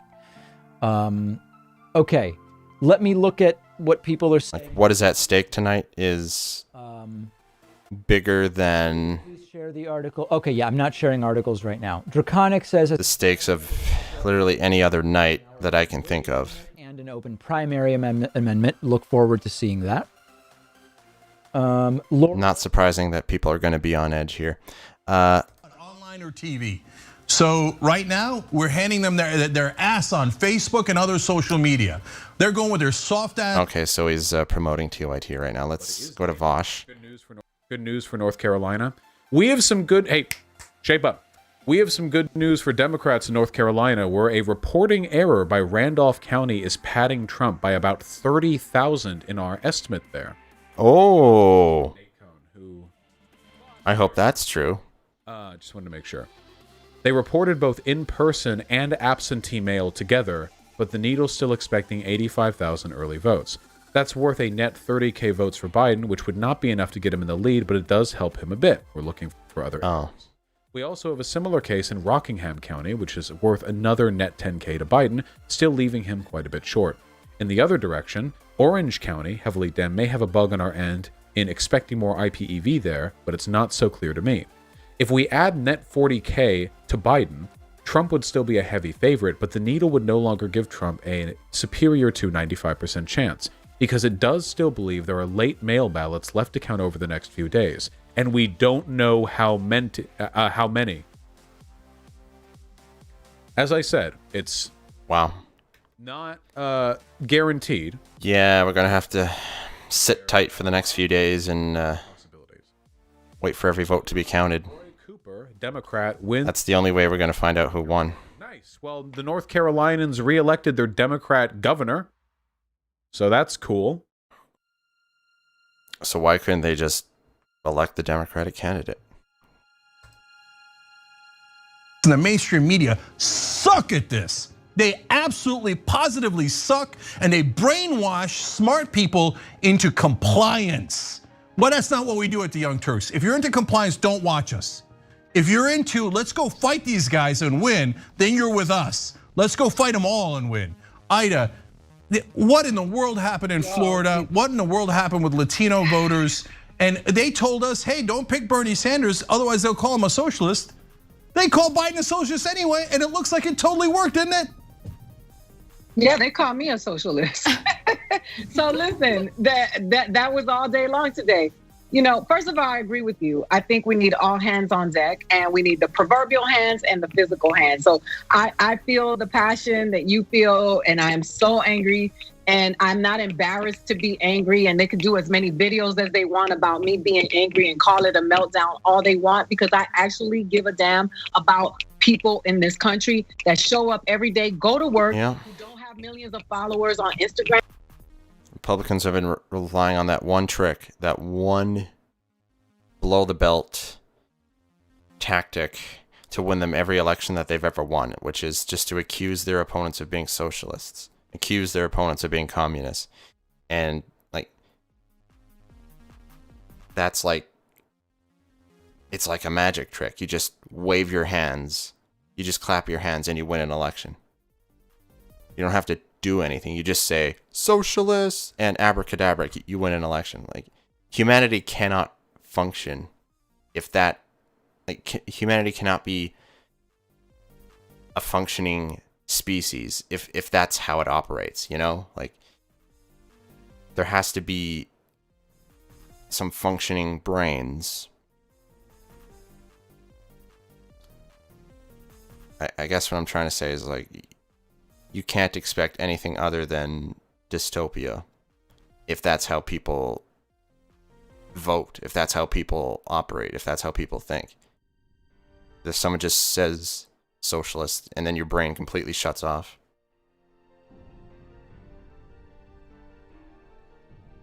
There cannot be, a functioning, never mind society, there cannot be a functioning species if that's how things are going to be. I am opting. I don't want to have to go back on any calls, although this Virginia thing is still weird. It's been called for Biden, even though he's been losing all night, but I'm guessing it's because they know the late reporting places are Democratic strongholds. A bunch of places have called. Okay, I'm trying to figure out how to stop this. My underbar. Until it's a mathematical impossibility that keeps jumping on top of David's stream. That's a bit weird. The candidate that is losing the victory. That's the approach that they're taking. And I think it's a smart approach. I'm being told in Twitch chat that Richmond City didn't report much and that's a Democratic stronghold. I think that, as people are pointing out, I don't know that we'll know Pennsylvania. Oh my word. What's Vosh doing? Biden is now down 10 in Pennsylvania, which is completely implausible.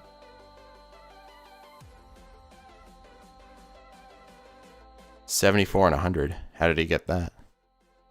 That's beyond not good. Yeah. But again, in Wisconsin, we still really don't have enough to go off of. Turn on Arizona, though. Here, we'll fiddle with it for a bit. But again, at Wisconsin, what is Arizona looking like? I want to take a peek at Arizona. Arizona, around 53.7% Biden, 45% Trump, with 73% of. Oh, okay. Well, if Arizona, with a significant lead in favor of Joe Biden. Hassan, by no means is it over in Arizona, but if Arizona does in fact go for Biden, which Pennsylvania continues to loom large in the electoral calculus, so it's worth revisiting this piece by Nick Field on the pro-GOP shift in voter registrations in the Keystone State after last. One can only hope. Maybe we don't want to read that right now for you guys' sake. I agree with Lee that this is a stress. It helps Biden a lot. There's not a ton of doubt that Biden will win more votes than Trump, though this could prove to not be true in the end, of course. But the Electoral College is front and center tonight. True.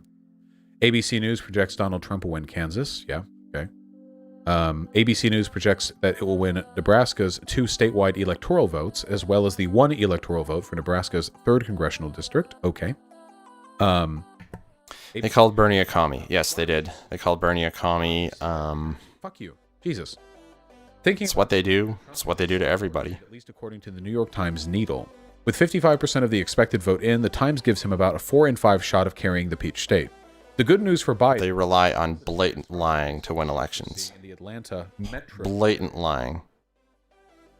If it was about honesty and people didn't lie, Republicans would never, ever win an election. Literally never win an election. We are an independent, left-leaning channel. If you don't hate left-leaning stuff, and you are enjoying the coverage, consider grabbing a membership at joinpacman.com. We've quadrupled the It's close to losing it. The join button's below. Everybody go to tyt.com/go because we're not the mainstream media. Be counted. Everyone just wants to plug their channels right now. Total. Settle in. Chill. Chill. Chill. Okay?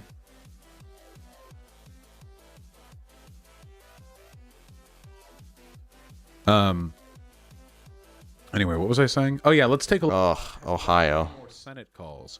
Or any more likely Senate calls? Not Brutal. seem like it. Ohio. Legal weed in New Jersey? Yeah, there are some positives. Go check the replies to Nate Silver. Yeah, let me see how hard Nate Silver is getting grilled right now. Let me see. Poor Nate Silver.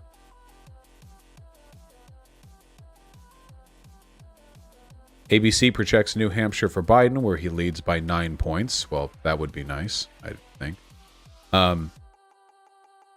A bit smaller than his polling lead, plus 11, if that's where the state ends up, but not suggestive of the sort of large polling error we seem to see here in Florida. Okay, well, it certainly would be nice if we got New Hampshire. That would be preferable to the alternative, I have to say.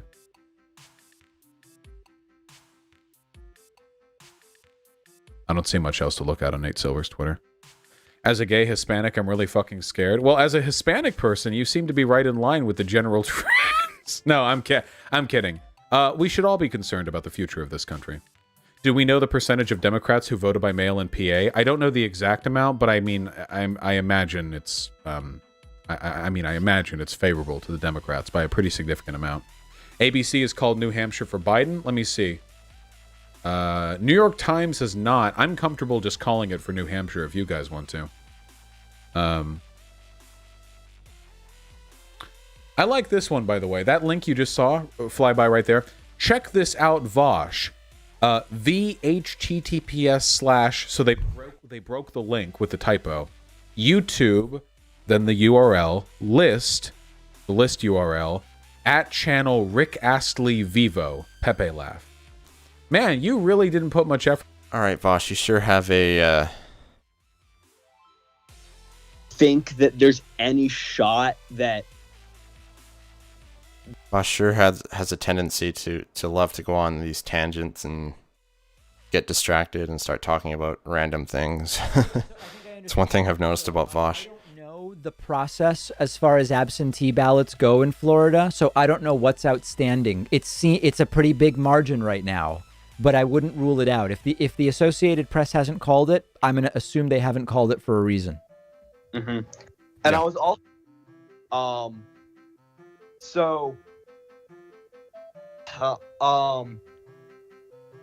sorry. Listen, you're doing great. I'm going to let you go just because I have so many people holding. So maybe just out of fairness, we'll keep it to one question per person. And I think I think it's fair. Let's see if Lincoln Project is streaming. I want to... live now. Best of LPTV. What about the breakdown? So, 9. Oh, 12 minutes from now, they're going to be streaming. What's this all about? Best of. When he was going in. Yeah, so this is not actual live coverage. So we don't want that.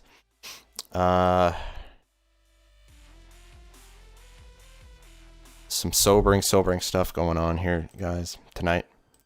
69? Guys, girls, and non-binary. Possible.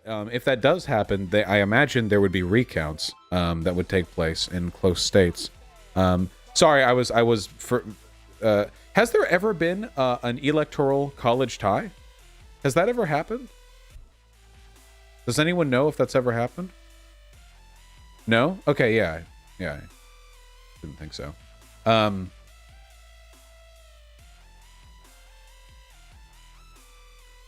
In Erie County. In 1800, Jefferson versus Burr. Interesting. I guess the fewer states there are, the more likely it is that there will be a tie because there are fewer pieces. All right, TOIT's back. Let's listen in here.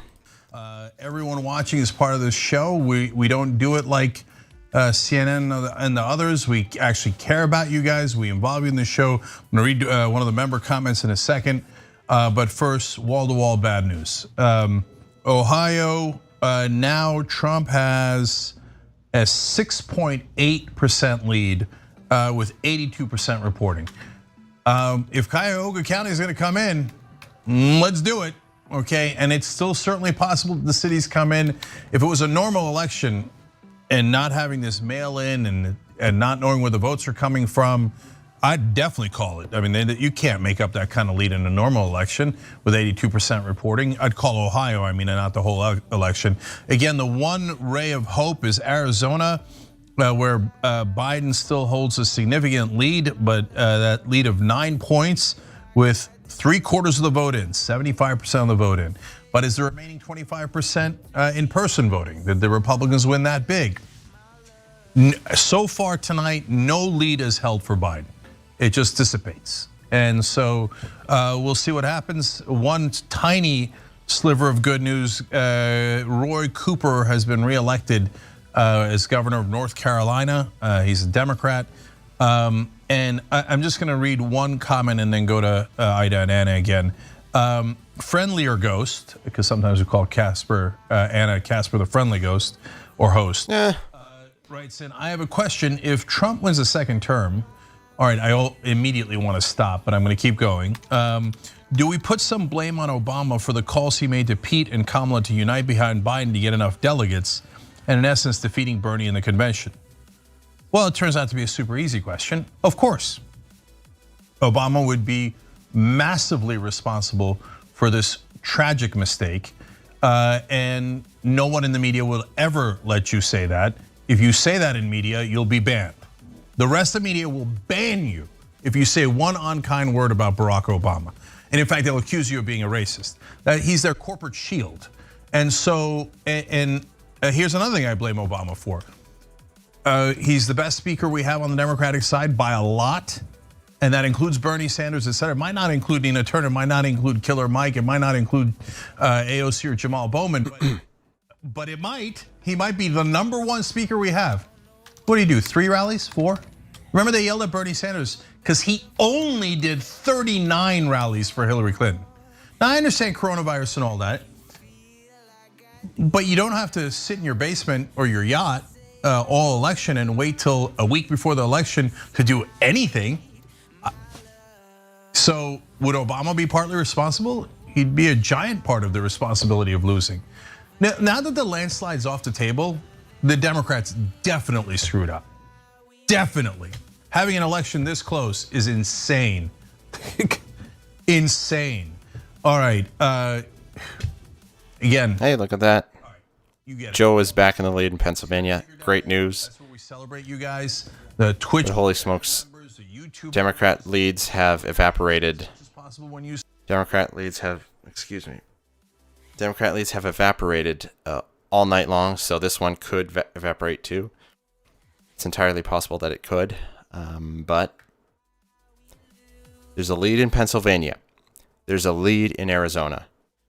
This is the remaining, Joe Biden's one remaining path to win this thing, is to win Arizona, hold on to this lead, and to win Pennsylvania, hold on to this lead, and hope that the mail-in ballots in Michigan, Wisconsin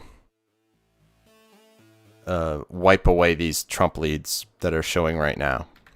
48%, 39%, yeah. So hope that the mail-in portion when it comes in wipes away these leads. Win the 3 Rust Belt states, win Arizona, win the election. That is how Biden is going to win. And if it doesn't turn out that way, we're looking at 4 more years, folks, sadly. But anything could happen. Don't despair. Don't lose hope. This thing is far from over. This thing is far from over. Rhode Island, 41% showing. But they've already called it for Democrats, haven't they? I'm assuming that this doesn't include the mail-in portion. Anyways, Rhode Island's pretty darn small anyways.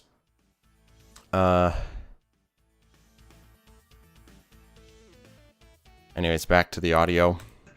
And where is Kamala? Where is Kamala? Why is nobody talking about Kamala? We talked about it earlier. You know why? Because America, the world, is far more sexist than it is racist. And that means intersectionality. Black women are hated, are super hated. Nobody is talking about Kamala. Kamala is supposed to be helping Joe Biden. Plus, right? Because Black women are the most educated, the rising educated group in this country. She is supposed to be the dream in this. And what is? I agree with that. Black women don't get a fair shake. You don't hear anybody talking about Kamala. Tell me, we are probably the first people talking about Kamala in the 7 o'clock hour this evening. Yeah, well, that's probably true, except for if you include the Trump administration. So I've seen this movie 1,000 times. You don't need to worry. Iowa. Oh, Biden's doing quite well in Iowa. Now, what's interesting about Iowa is I didn't even have Iowa in the Biden category. Oh, Iowa. Trump. So it would be interesting if Joe. I hope it's not another one of those states that starts out looking great and then takes a huge break, a huge turn for Trump. Where reporting seems stuck and we may not get any more today. And the 16 in Michigan, where we have to wait for tomorrow for the mail-in ballots to start being counted. So that's actually quite interesting. But that would start to be a dramatically different map than I have. If you flip Iowa blue, but these two go red, it starts to get very, I mean, let's just do it. If Iowa were to go blue, but Wisconsin goes red and Michigan goes red, Biden needs everything here. But Arizona could go blue. You know, what's interesting is it then comes down to Pennsylvania and North Carolina. You can even lose, Biden could even lose Nevada, and it would come down to Pennsylvania. It very well could come down to Pennsylvania and North Carolina. But if Biden... Oh, but I don't think North Carolina's in play. I think this deficit is too large to make up.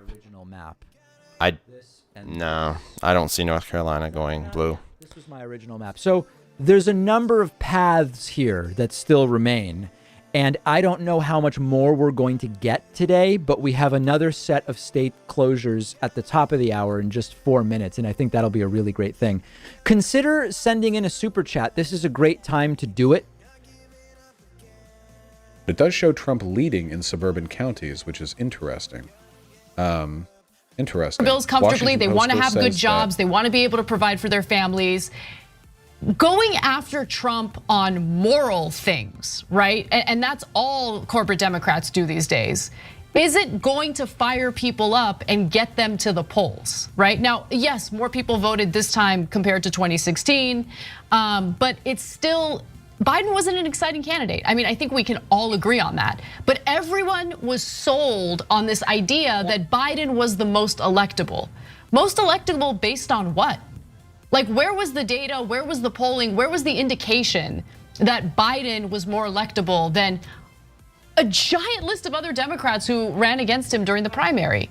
I just feel like the corporate media, along with corporate Democrats, just kept repeating that message until people believed it. And I do understand that there was a degree of nostalgia associated with Biden because of the Obama era, but I don't know. It's not looking good. And just like take a second to think about how disastrous Trump has been for people's financial situation, for their health during this pandemic. People are getting evicted from their homes. I mean, it's unbelievable. This should have been a blowout, and it isn't. It's clearly not going to be. It's clearly not going to be. Now, whichever way it goes, it's going to be a squeaker, whether a Trump squeaker or a Biden squeaker. Let's look at Montana here. Oh. It doesn't matter because most of the state has yet to report anything at all. It's going to be solid Trump. An hour from now, we're going to look at it. It's going to be solid Trump.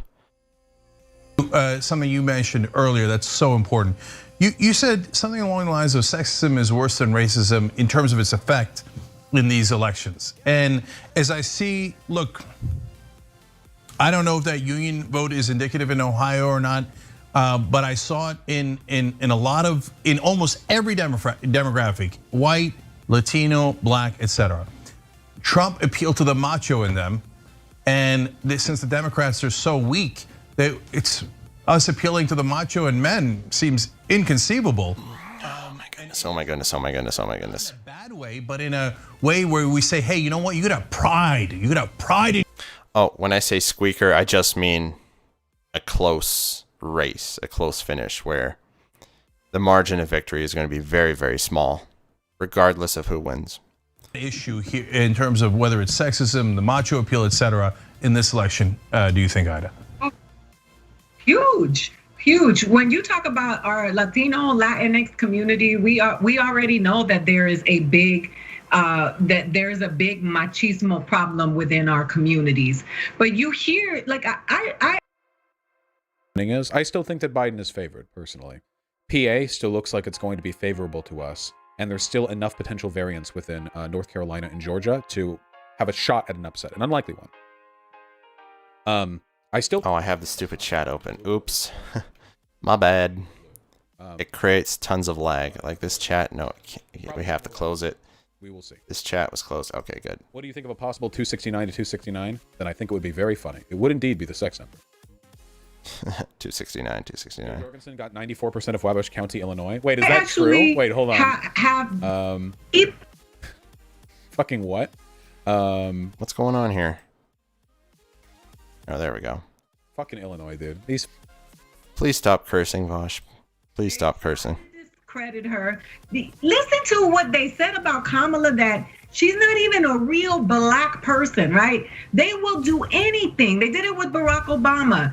First they fall apart when they see your blackness, and then they try to dismantle it so that they can alienate you from your own people. And when we talk about Latinos, Latinx, Afro-Latinos, Black Latinos, Indigenous Latinos, and we don't address race, and we don't address the sexism that rests within our communities, that we're not honest about.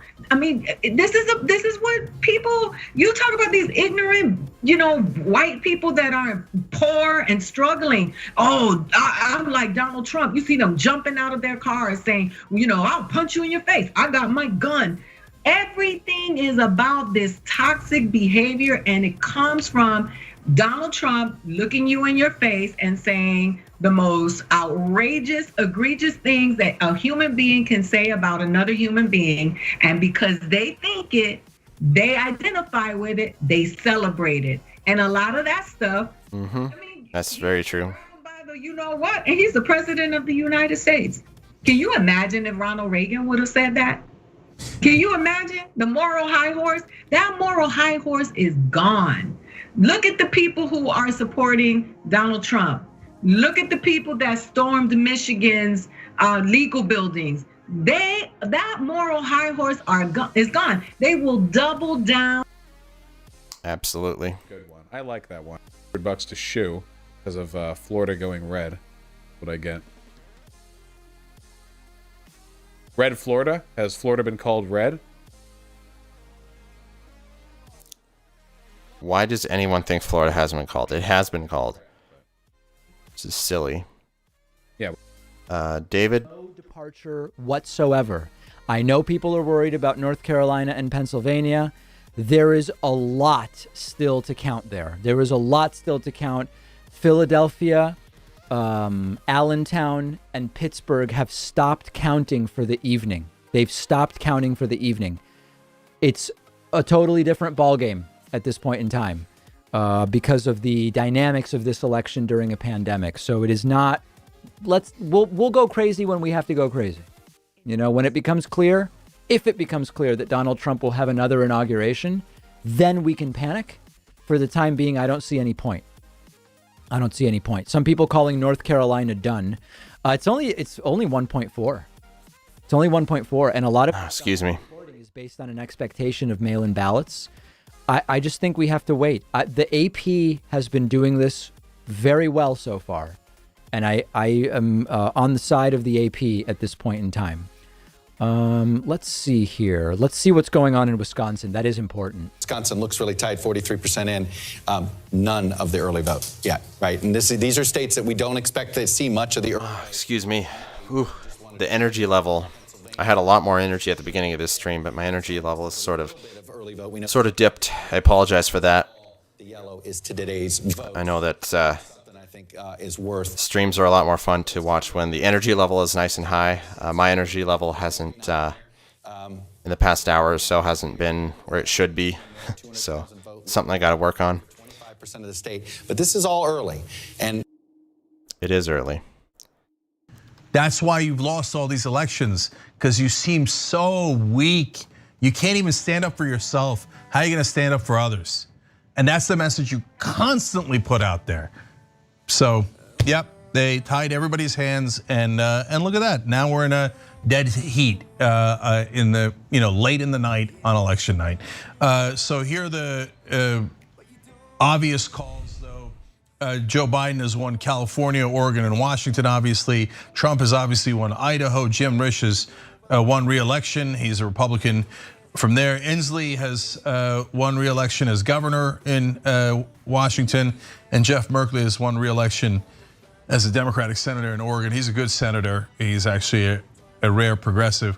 But you know what? Anyway, even the Merkleys of the world. He's a good progressive. He's good on policies. You remember when Merkley stood up for you? I'll wait. No, the correct answer is no, you don't remember that. Because no strong Democrat is allowed on TV.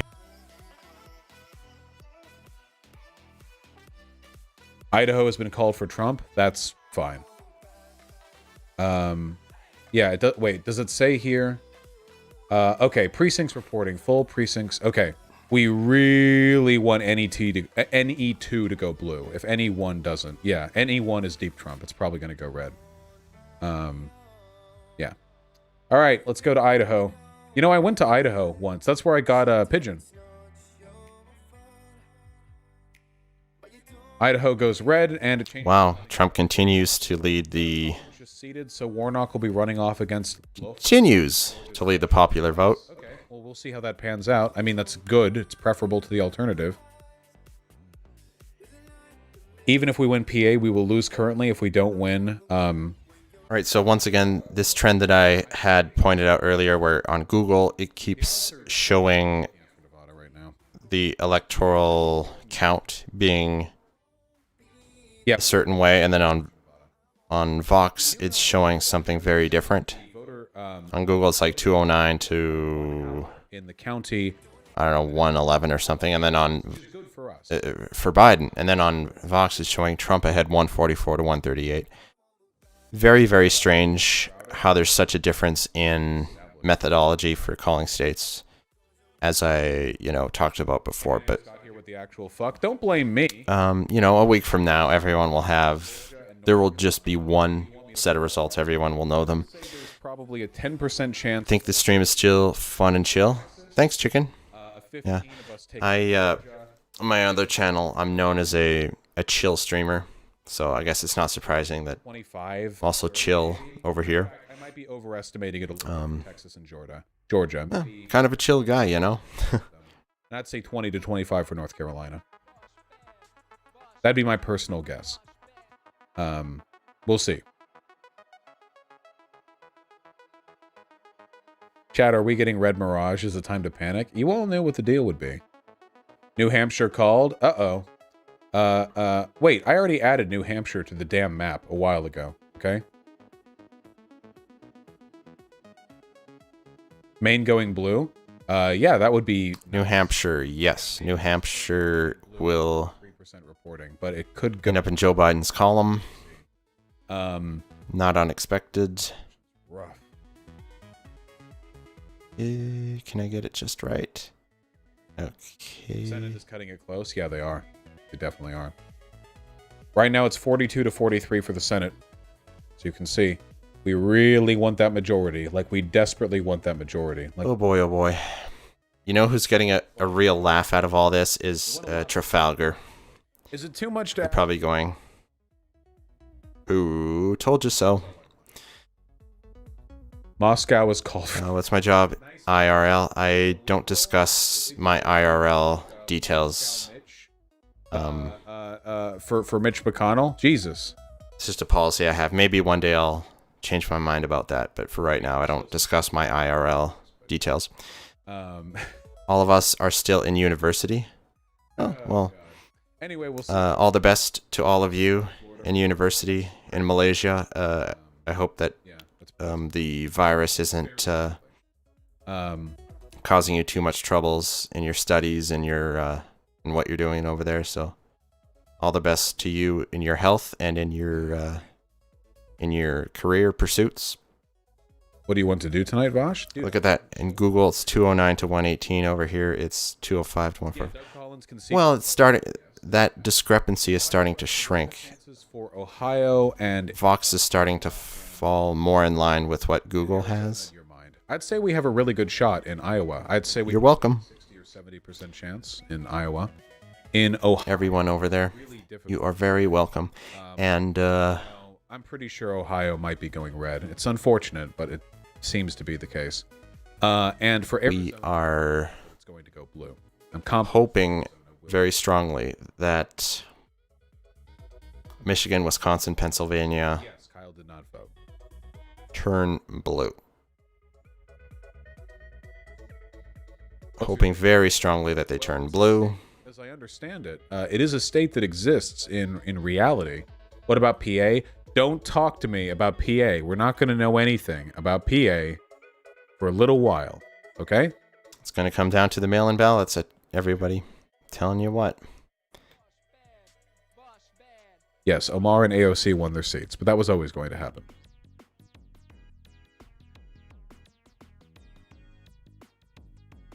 Vosh, did you vote? Yeah, of course. But, like, the amount is what gets to me. It's the size of the lead. Who was called this? 150,000 votes. That's New York Times. That's disturbing. That is disturbing. Associated Press? Okay.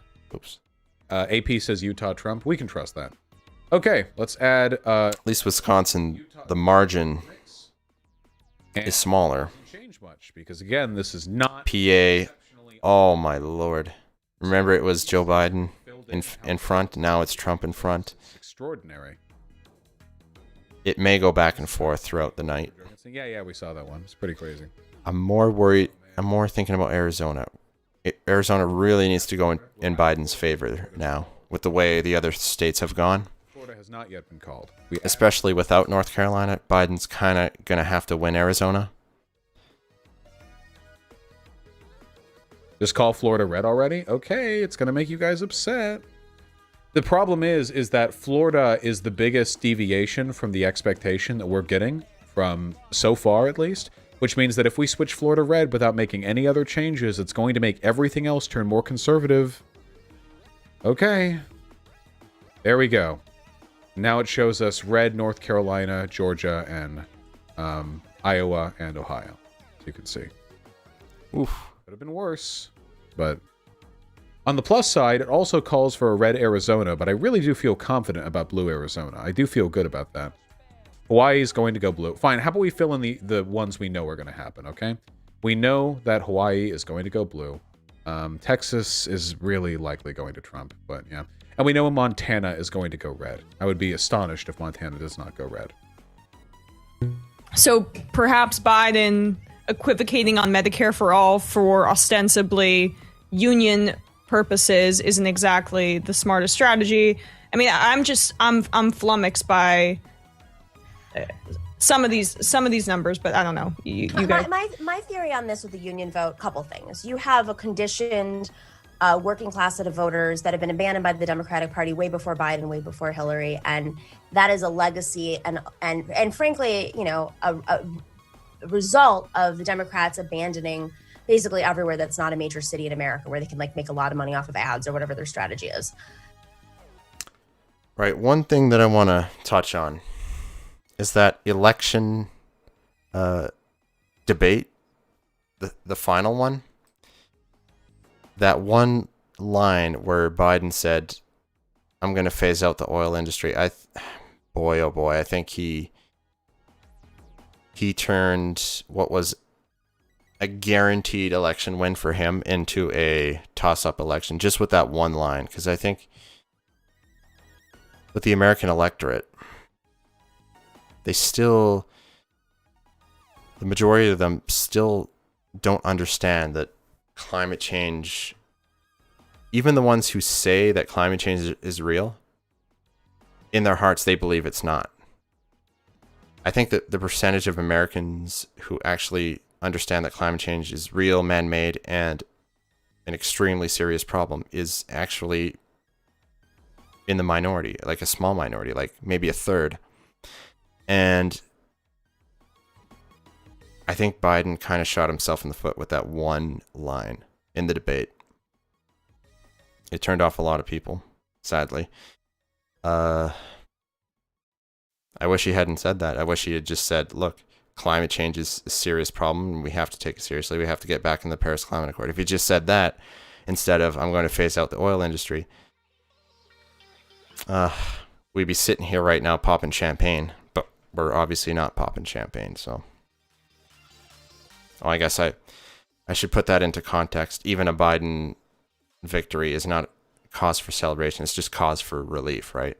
That, okay, finally, Donald Trump is not going to be president anymore. But like even a Biden presidency isn't that great. It's still pretty awful. Just it seems relatively great in comparison to Trump. But yeah, he shouldn't have said what he said at the debate. It was a big mistake. Okay, so let's get back to the streams here, guys. So far. Okay, let me say first of all, I didn't want to be here, Cenk. I feel like it was jinxed, and I shouldn't have come back. That we had to change everything. I didn't want to do this. It's like an episode of Black Mirror, right? I'm telling you. You know, you said it. It's close, and there's no explanation for that. How do you logically explain these things? The one that's blowing my mind is Michigan. I'm looking at this map here and seeing Trump's lead in Michigan, and I'm like, what?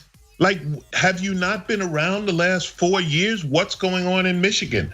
And I'm very suspicious of this thing with Wisconsin saying we're not going to count them until 6 a.m. tomorrow. Like, what does that mean?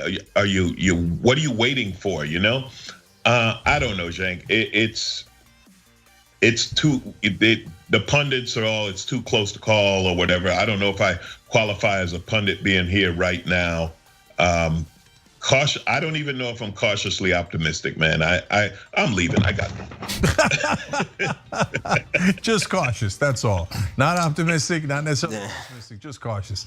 Well, look, guys, Ben, let me bring you in here because this is such an unprecedented election because of the mail-in ballots that it's literally impossible to make heads or tails out of it. So let me give you the numbers as they stand now. In Minnesota, with 44% reporting, so the percentage reporting here in the Midwest was going to be very similar. 44% reporting, Biden has an 18-point lead. Michigan, 41% reporting. They're supposed to have similar results according to the polling. Trump has an 11-point lead. Pennsylvania, 42% reporting. Trump has a 15-point lead. So I assume, especially in a state like Pennsylvania, where we have better information, that it is not the mail-in ballots. The mail-in ballots are going to get counted slower, and so this is more of a lead. That's the red mirage that we talked about in the beginning, where Trump appears to have a lead, but it's actually not a lead. On the other hand, tonight we've seen Biden have a lead, that wasn't a lead. So I'm not asking you to make heads or tails out of it, Ben. I'm just saying that given the mail-in voting situation, is it even possible to guess what's going to happen in a state like Pennsylvania? No. That's it. No. Yeah. I enjoyed being here tonight, Cenk. So you gotta laugh a little. I'll carry from here. Keep your sanity. But it isn't all that the absentee ballots were counted. I mean, we know that Philadelphia County has 250,000 absentee ballots, and they've said they're not counting them tonight. Those are overwhelming Biden votes, right? I mean, you know, at a bare minimum, he's winning that, 225 to, I can't even add it up right, but 150 to 50, or that's not right either. It's likely at least 100,000 votes more for Biden. So we don't know. And what we used to know. All right, let's head on back over to. Disagree with you. I don't disagree with you. Although living where I David here. and in the area that I do, I live in the metro area. Right. I have no problems. Nobody cares. Nobody cares here, but they do care in Washington D.C. and that's been tough. They have done things that have made it more difficult for me, because I'm older. I'm older. I'm in my 60s. It's been more. They've done things which has made it more difficult and more hurtful. They've done things to deliberately hurt. You have to use your name or your gender identity. You can't use your preferred gender pronouns and things like that on the official papers and stuff. Mhm. Right? Yeah, they've gone out of their way to hurt people, and it's only going to get worse. So I wish I could tell you were wrong, but I worry that you're right if indeed this election goes to Trump. But I appreciate you calling in. Yeah. See you in the camps. Right. All right. Thanks, Brenda. Appreciate the call. Let's go next to dystopian call, I must say. There's so many people in Florida who want to get on. Let's go to Pablo from Florida. Pablo, you're on the air. Pablo from Florida, you're on the air. Sorry about that. I was muted. How you doing? How are you, man? Good. I'm good. So I was just looking at the like the Florida map from the Associated Press, and what was really interesting to me was that looking at the big cities like Miami, West Palm Beach, Tampa, Orlando, all those, like all the counties that are nearby there, they're like blue counties, but everywhere around is just red. Yes. So I thought that was just really interesting to. That's the case in a lot of states where you have certain more densely populated cities and larger towns which are blue, and then a lot of rural areas that are more red. Yeah, it definitely makes sense to me looking at it. I just thought it was a very interesting observation. I completely agree with you, and it's one that should be made and will continue to be made. Well, I guess that's all. Thanks for letting me on here. All right, thank you very much. There's Pablo from Florida. Are there calls that have been made? Did I miss some calls? 209 to 118, 209 to 118. So far, we're okay. Sam Cedar will be joining me at the bottom of the hour. I'll be joining him, I guess, in some sense. Well, I think that what I want to do is see if the Lincoln Project is streaming right now. I'd like to get their take on things. Desk is actually calling Ohio for Trump. That's unfortunate. I'm going to wait.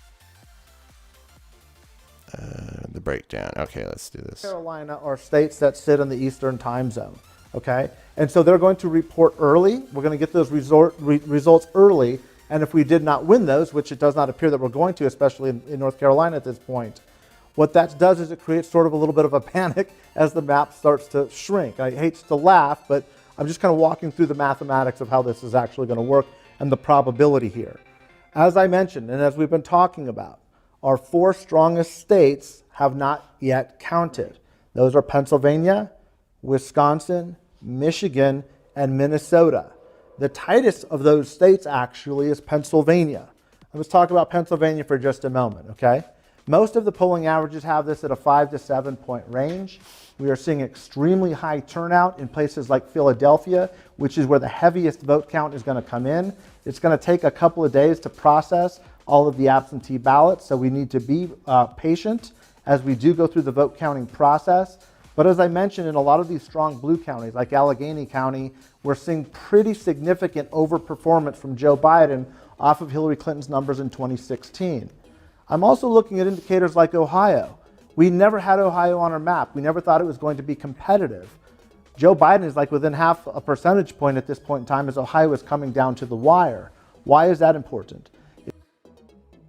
But that's not really the numbers I've seen. I've seen Ohio kind of get out of hand. That feels like it's about us, John. Okay, let's close the chat. Still pretty good. Just got to get Pennsylvania, Wisconsin, and Michigan. We can't fucking lose these. We can't. Oh, Vosh loves to curse. Ohio's been called. Ohio's not in play any longer. It's like a 400,000 vote lead. Shit. What am I looking at? There are certainly scenarios in play if Biden... All Vosh wants to do is curse. It's kind of annoying. So let's to get into office. Because Listen to some other stream. you got to get in the mud. You got to fight dirty. You got to cheat. There, playing by the rules when there are no rules, and the other teams making the rules as they go, is stop trying to be the good guys. All right, win, and then change the rules yourself. But they trying to be honest. They go low, we go high. No, go low. Go low, get in the mud and fight for these things and don't let it go. That's going to be the only hope. This just isn't working. I agree with, I know, Cenk, well, I think we both might say the same thing. The important part is the fighting. Like, if you fight well, you don't even have to get in the mud, right? I mean, I agree with you, and I agree totally with the sentiment. When you need to get in the mud, you get in the mud. But changing the narrative, right? Making it clear that you're not this party that is constantly looking to reach across the aisle and doesn't really stand for anything. I mean, stand for stuff. That's first. You stand for stuff, you start swaying public opinion, then you don't have to get in the mud. And then when they get in the mud, you're like, look at them getting in the mud because they don't want people to have health care. That's despicable, right? But we're all afraid of that kind of language. Yeah, I don't know if you'll like this, Ben, but it's definitely the media's fault. Because the minute any of us on the Democratic side get in the mud or go low, the media rains down holy hell on you. How dare you, you uncivil sons of bitches. How dare you, that guy raised his voice as a Democrat. Shut up, ban him, get him off the air. Bernie Sanders, you're banned, that's it. We all hate you, you're gonna execute people in the middle of Central Park. Everybody rally around Biden, he's gonna do nothing. He's gonna be soft-spoken and do bipartisan commissions. They love that stuff. They love it, they enable it, and it's a cancer. Name one strong Democrat the media has ever been in favor of. No, I mean zero, none. That's not true. And I don't. Name one strong Democrat they don't despise. I'll leave not because I don't love you, because I can't bear it tonight. But the issue, you got a party that is based solely on. I agree with you to some extent, and this is why. You got a party that is totally willing at any time to tell any sort of lie that suits them. And then you have a media that does not know how to handle that, right? And that craves what you talk about, craves bipartisan commissions. And the right has exploited that craving. And both institutions that we're talking about, the left, or at least the mainstream left in the Democratic Party, and mainstream media, mostly on television, has not figured out how to deal with it. And it got worse in 2016, and it's gotten worse every month since 2016. And yeah, there were some shows that ripped Trump, and then it just became shows that ripped Trump. And I think they stopped having an effect. Still haven't figured out how to deal with deceit and untruths on a regular basis. No, but it's not just that. They actively campaign against strong Democrats. I don't think that's true. Yeah, Nina Turner's a strong Democrat. #1 most despised person by mainstream media. I mean, where's that poll? Okay. Oh, you think you don't think corporate Democrats and media can't stand Nina Turner? Come on. Well, Cenk, this is the fight that I don't like. This is the fight we can't have. This is what, in my opinion, the Democrats, you got to get into power and then fight progressive versus corporate or whatever you want to call it. I mean, if you look at what the Republicans have done, they were all disgusted by Trump. They hated Trump. You had a whole commercial of Lindsey Graham talking of all this stuff about Trump, but they were like, but we'll support him to get the power. You got to get in. You got to do whatever. Now, when you talk about the media, my problem with the media is their fear, and you talked about it. They won't call a liar a liar. They won't call a racist. They won't use these words that are the truth because they're worried about hurting someone's feeling or not getting access or how many clicks they get or whatever it is that's driving them. But this division in a Democratic Party needs to stop until the Democratic Party gets in power. Get in power, then work it out amongst yourself. But remember that the eye on the prize is winning the elections, getting the Senate, whatever it is, that's the prize. Absolutely, absolutely true. I agree with everything he said. Democrats have to work on defeating enemy number one, which is the Republican death cult, not giving the slightest damn about, the well-being of people. The Republicans, they have to be defeated. They have to be voted out of office, removed from office in every single possible instance. And then when Democrats are in power, they have to settle their differences amongst themselves, but not until that point is reached. Country, why don't we... Bryce from California, you're on the air. All right, well, that's too bad. That's going to do it for calls for now. I am going to be joining Sam Seder very, very soon. Oh, that's going to be interesting. Let me see here. I need to get the Zoom link up. And just for safety, let me switch to this for now. I don't want to accidentally do anything that would cause a problem. We're just going to get that. Chicken, you're going to take a break. You'll come back if we're all still here. Sounds good. Enjoy your break. See you soon. And that is loading very, very... Okay, Vosh, what do you got for me? In what I can do. The most you ever have control over in your life is yourself. That's really it. That's the only thing you have control over, generally speaking. And I think it's important in difficult times to sort of rest on those feelings. Mikra Petra with a very kind $10. My 90-year-old grandma wandered into my room, is now sitting watching you on the TV going, "That's right," and ooh, as she listens to you speak, Vosh 2024. That's awesome. Hey there, Mikra Petra's grandmother. My goodness, I'm surprised. Oh. In some scenarios, Ohio has been called. David's going over some results here. There's a lot of different things going on. But, yeah, Vox hasn't called Arizona. And neither has the New York Times. So none of these sources, as of yet, have called it. So I think that we won't. Let's listen and see what's going on here. Be Biden. And he hit every single point he needed to hit. And what I got out of that was, even with that, he couldn't sway folks. So I do think that there is a it's like a cementation. Like there's just like something like there's people are so firm. But that's my.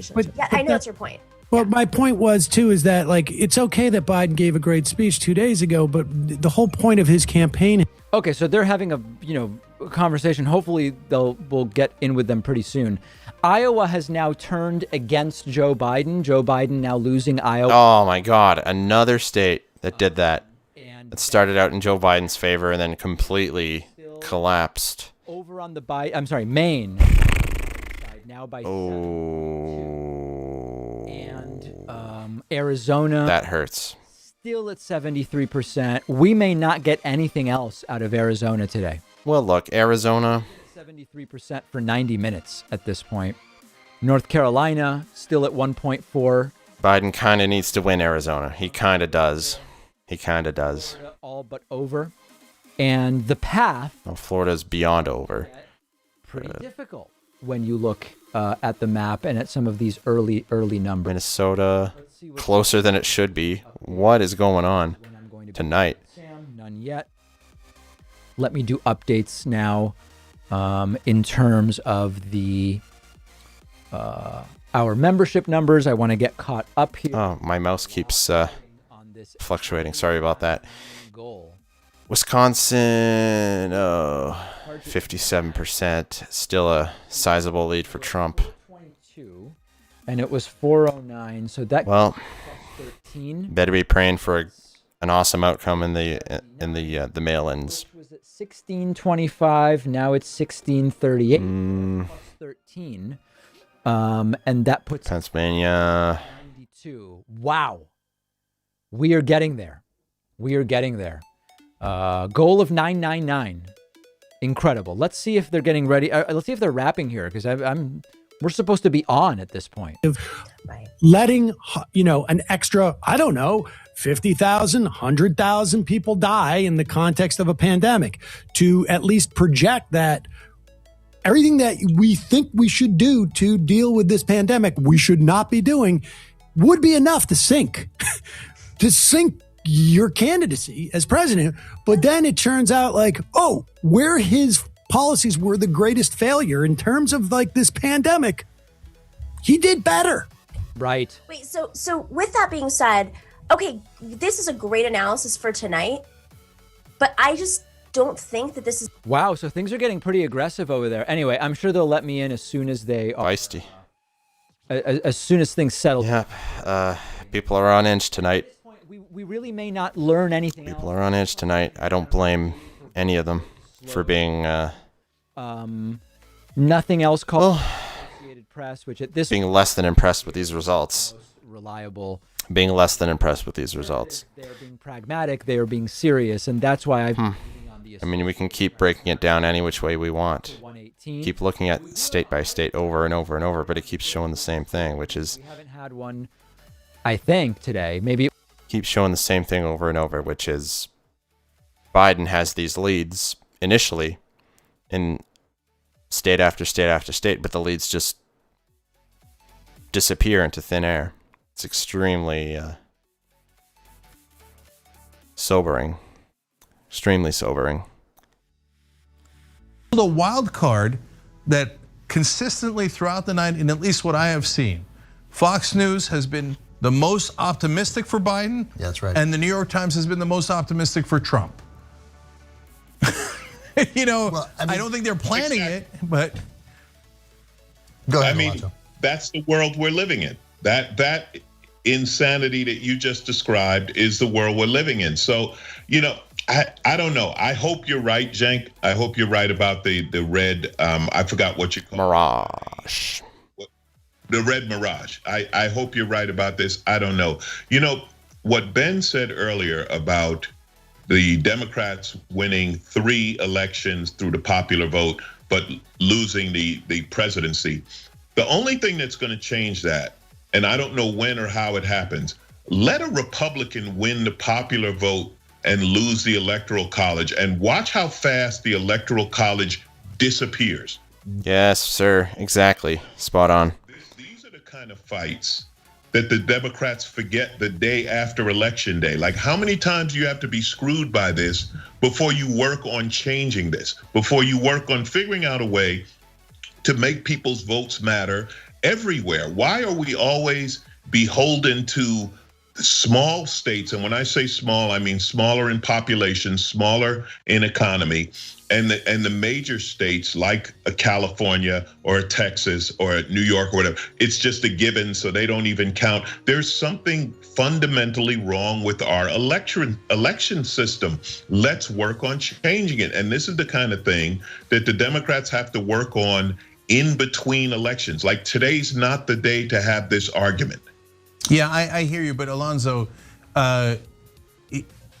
in a sense, you nailed the problem exactly right. We all know with great certainty that if Democrats lose elections that they won the majority in, they'll do nothing about it. And if Republicans ever lost an election, excuse me. Okay, I'm back. Sorry about that. Rip the country apart. All right, so apparently David is supposed to appear on Sam Cedar's stream, so we're going to. That the Democrats are weaker. That's Oh, he's frozen. What happened? Oh, there. For the Democratic Party. All right. I don't. Okay, so I'm going to switch over to that stream here. Oh my God. David is now on Sam Cedar's stream. I was actually using a different microphone. I didn't know you guys looked bad. No, it's still bad. Sounds kind of 8-bit now. No good. Worse. It does look a little bit strange on that. Let me see if They're working out some technical kinks here, so we're gonna. The Sultan looked at it, and he thought for a long time, and afterwards he conceded to the court magician. Okay, so he's going over some folk tale. Or they're killing babies or and it could be nonsensical. It doesn't have to be true, but it's simple. Then the Democrats go into nuance. I mean, Trump has been lying about having a health care policy for coming up on 5 years. We know he doesn't have a plan. He doesn't have. I think it's a great direction for the majority report. I even would venture to say that had this hire been made 6 months ago, the race to 1 million subscribers would... Why does he look like some like Minecraft character or something? I knew how important. Am I right or am I right? He looked like a Minecraft character. Right. Or like Roblox or something. So I took a step back and said, okay. They're all having a good time over there. So I appreciate it. I My don't know how pleasure. much of a boon I am. I've been pretty depressed the whole yeah, it's extremely like lagged out. So I don't know. By the way, Susan Collins with 47 to 55% of votes in is up by how many? 11 points? Roblox, yeah. Urban Center's reporting. Well, let's face it, Lincoln Project did not accomplish what they set out to accomplish. I don't think that the vote is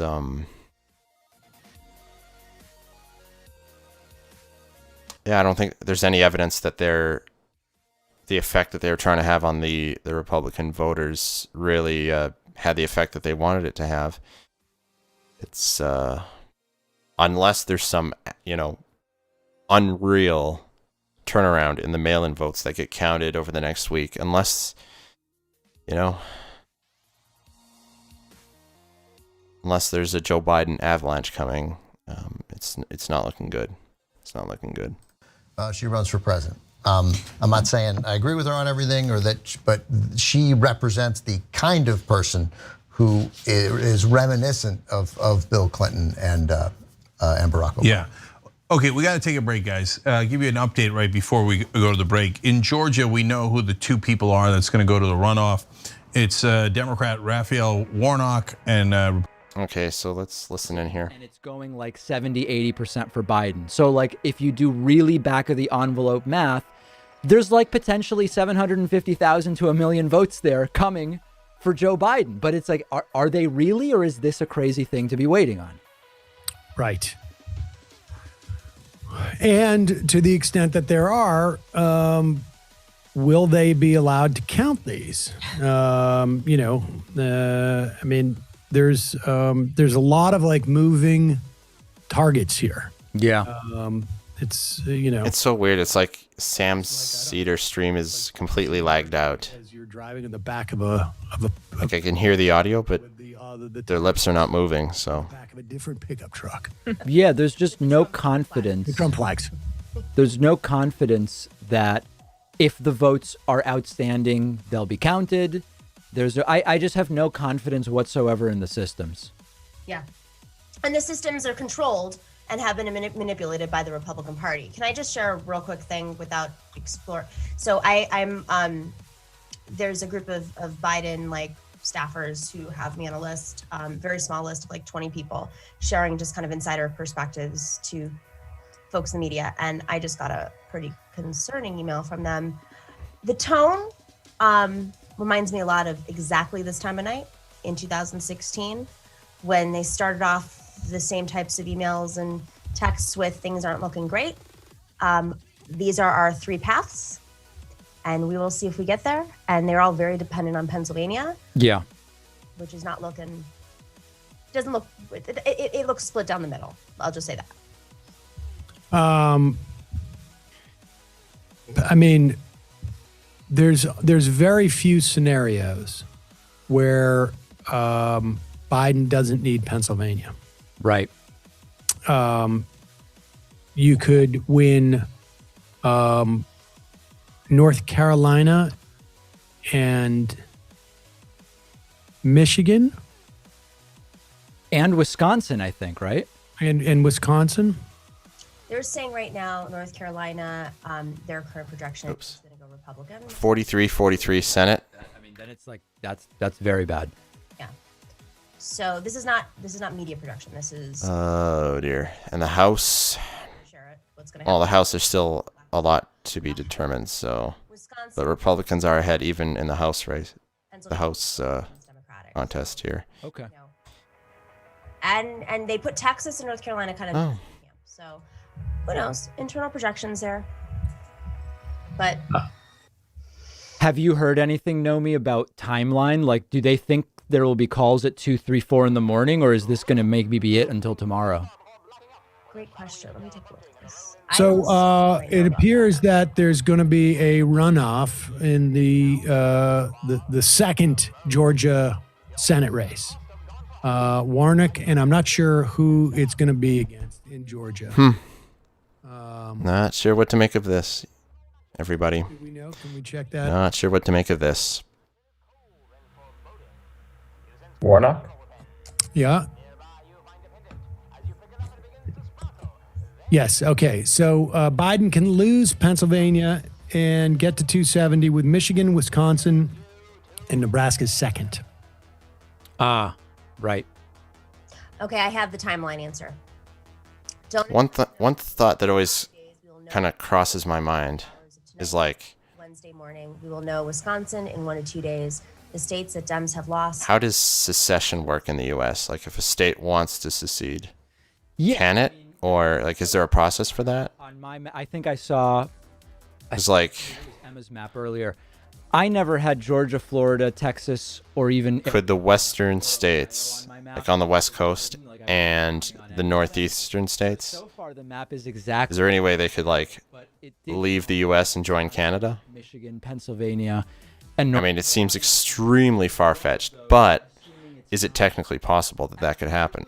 one of those, but it's looking like it's going to be worse. The only counter It's is one thing that going to Trump, and it looks like Arizona's. I don't know if it's possible, if it even could be technically possible, but I don't know the particulars of that. I think they did, yeah. Yeah, no, I had I didn't have Florida, Georgia, whatever. I had North Carolina going to Biden. Yes. So but Wisconsin and Michigan are crucial. So I mean, if we could have Wisconsin or Michigan called tonight, that would be. That's not going to happen. Yeah, well.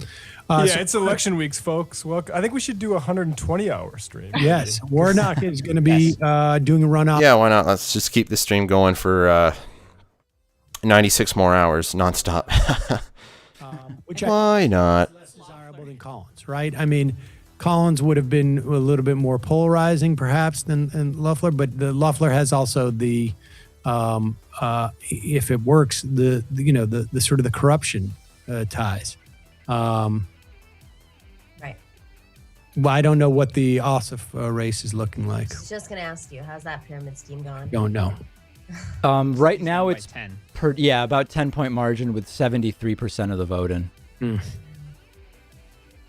Unbelievable. But again, that wasn't one, correct me if I'm wrong, that wasn't one of the ones that we were counting on to flip the Senate.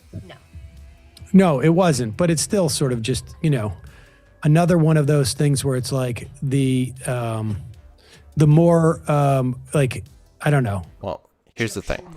Chosen candidate in that situation woefully underperformed. Where's that road to 270? I want to do one of those road to 270 things because I want to fill out the map the way it's filled out now For a PAC in between the electoral cycles, and that's why and see where the votes shake out to. So, you come with the capital. Right. That's Chuck Schumer's language. Oh, he doesn't Right. have to go out there and Right. raise money for you? Right. Great. Right. okay, so let's do a road to 270 here real quick. But it's definitely. So we're going to fill the map out the way that it's, oops. I'm sorry, Emma, go ahead. Fill the map out the way that it's showing. Operating philosophy of the Democratic Party. I mean, why does Chuck Schumer have his position? It's not So that means charismatic leader. I keep because he's a messing up here. fundraiser. Okay, so Nevada, Arizona blue. I mean, that's how she came up. That's I think Arizona's going for Biden, but the way this night has gone, I can't be sure at all. But let's just say it does, okay? So Same deal. So blue. The Oh, what am I doing? I think it's really fascinating that this was supposed to be this big referendum on the Rust Belt. In 2016 was this big Red. big moment to capture Red. parts of the Sun Belt, and we're running a 2016 election in a year that looks like it's more like the Red. I don't know if Texas and Florida both red. God.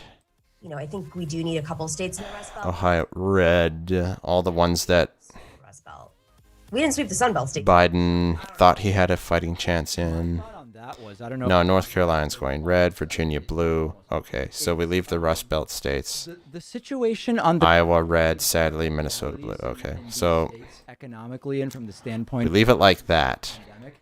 it just doesn't matter. Like even we look at polls that say, oh, coronavirus economy and George Floyd, you know, Trump 243, Biden 234. Now, what if we went? Assume that will lead to people voting a certain way. It doesn't. Yeah, that's what Sam was just saying. That. Yep. Oh, I forgot Alaska and a wet E. Okay. Now we're at 238, 246. Or who knows at this point, depending on the state. You leave out these 3 states. Metric of everything. Cultural identifying factors. Now, if the mail vote comes in, and that goes blue, and that goes blue, connecting again, Pennsylvania will decide the whole thing. Actual issues are to politicians and making that messaging clear. It's just goes to the Supreme Court. They block the mail-in votes. It's going red. Trump has done most of Trump wins. Muddied the waters. Oh, wait a minute. Policy does. How am I supposed to click on Connecticut and Rhode Island? And those muddied waters are just, it's working to his advantage right now. Of course. It's the ubiquitous person who says, I'm not into politics, but has really strong opinions about 5 or 10 things that all relate to who is in elected office. Oh, Maine, CD1, CD2. So let's put them one each way. So I'll just do what, you know. I think that's how it works. And then Nebraska, 2 for Trump, 1 for Biden. That puts it at which 270 to 268 Biden, but it comes down to those congressional districts. I don't know, guys. 47 to 40. We're going to have to wait for that mail-in vote. Trump won by a very small margin. Is 64 to 34% Trump. This, of course, is, you know, where we had a lot of protesting and violence, and this is where that 17-year-old kid shot. Oh, it's Vosh's furless cat. Wow. Look at his furless cat. It's unclear. Again, that is a place where you may have a red mirage there. So it's unclear, you know.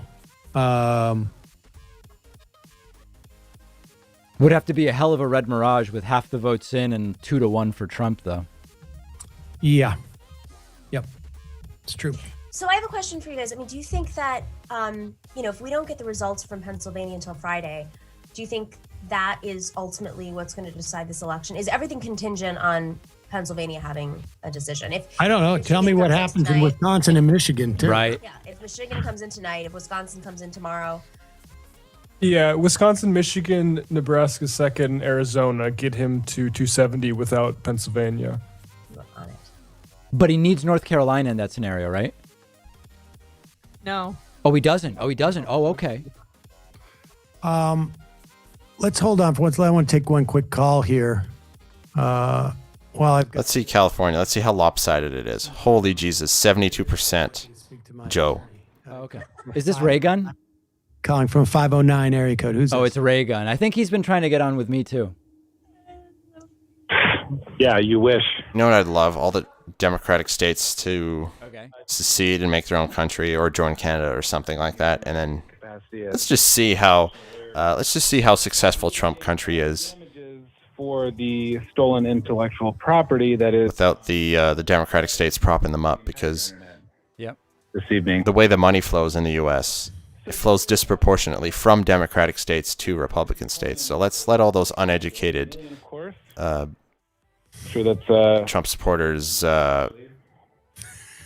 know, essentially fend for themselves and see just how far they get economically, because I think they'd be in for a rude awakening if that ever happened. Yeah. Is there a question, or are you just going to kind of go on and on with no question, though? Well, if you want me to talk directly with your lawyer, I understand. But I'm happy to do this here and now, frankly. Okay. We'll do it. You know how the algorithms and the YouTubes work. Oh, they're just goofing around.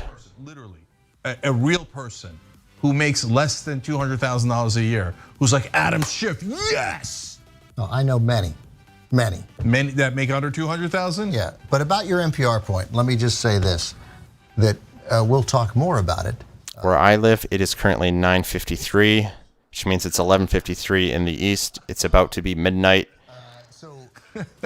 Midnight in the east. Talking loud and it's not hitting people with a stick, although that's a big part of it.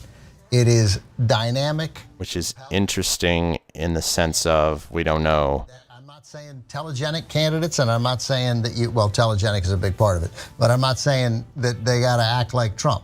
But they have to. How much an effect the mail-in votes are going to have, the ones that get counted. Like them. As Alonzo said, we just want to scare people, right? The other. That's emotional, right? That works in large part because it scares people. The way you get past that is 100,000, more than 100,000 votes, Wisconsin. I like that guy, right? You may not even know why. Oh, lordy, lordy, lordy, lordy. And back to Alonzo's point, of course, the issues matter for the country and for humans.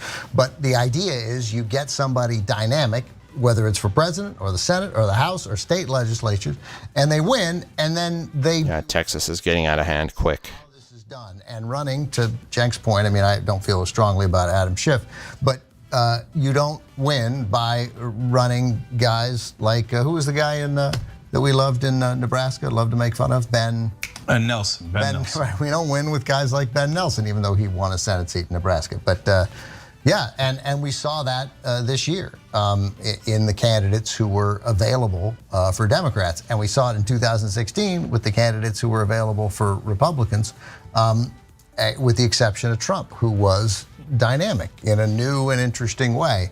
And Democrats are going to have to find those candidates, and then we as progressives have to hope that they are going to do the right thing. But it's so important that you not mind when they're a blunt instrument. So when they go and hit the other side, and maybe they're not even 100% right.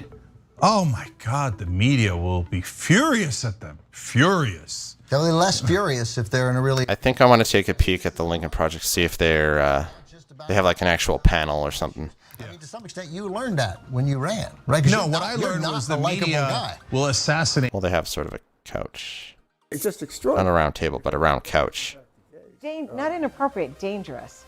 I mean, it's reflective of a relationship between the president and the AG that is dangerous to democracy.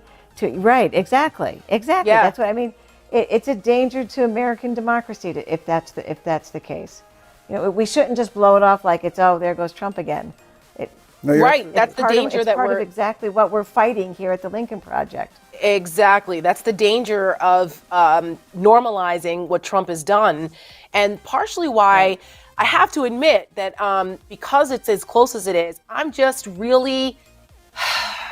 exasperated about where we are as a country. This should not even be a competitive freaking race. Right. There are 230,000 dead Americans. We've got a lunatic, ignoramus, misogynist racist in the White House who has utterly failed at his job, derelict in his duty. He's too lazy and too ignorant to do the job as president. He doesn't get up for anything but to watch TV and play golf and tweet. And the country is going to hell in a handbasket and dying. And this freaking guy has a chance of still winning and becoming president again. What the hell is wrong with America? There's going to be a lot of soul searching going on, regardless of who wins this thing, because this shouldn't even be close. No wonder the world is looking at us, holding their breaths and asking, is America over? And I just, Tara, it's just, go ahead, Rick. Tara, I think there's something that a lot of people fail to fully factor into all this. We said in the beginning that our mission was to defeat Trump and his enablers and Trumpism. This is a proof tonight that Trumpism is a lot more ingrained in our society, and the role of Fox and Facebook in making that bubble exist, so those people can believe that there are things like Antifa coming to get them, or that the caravans are full of MS-13 terrorists, or any number of other fanciful conspiracies that Donald Trump embraces are real. That's a battle that's going to have to go on.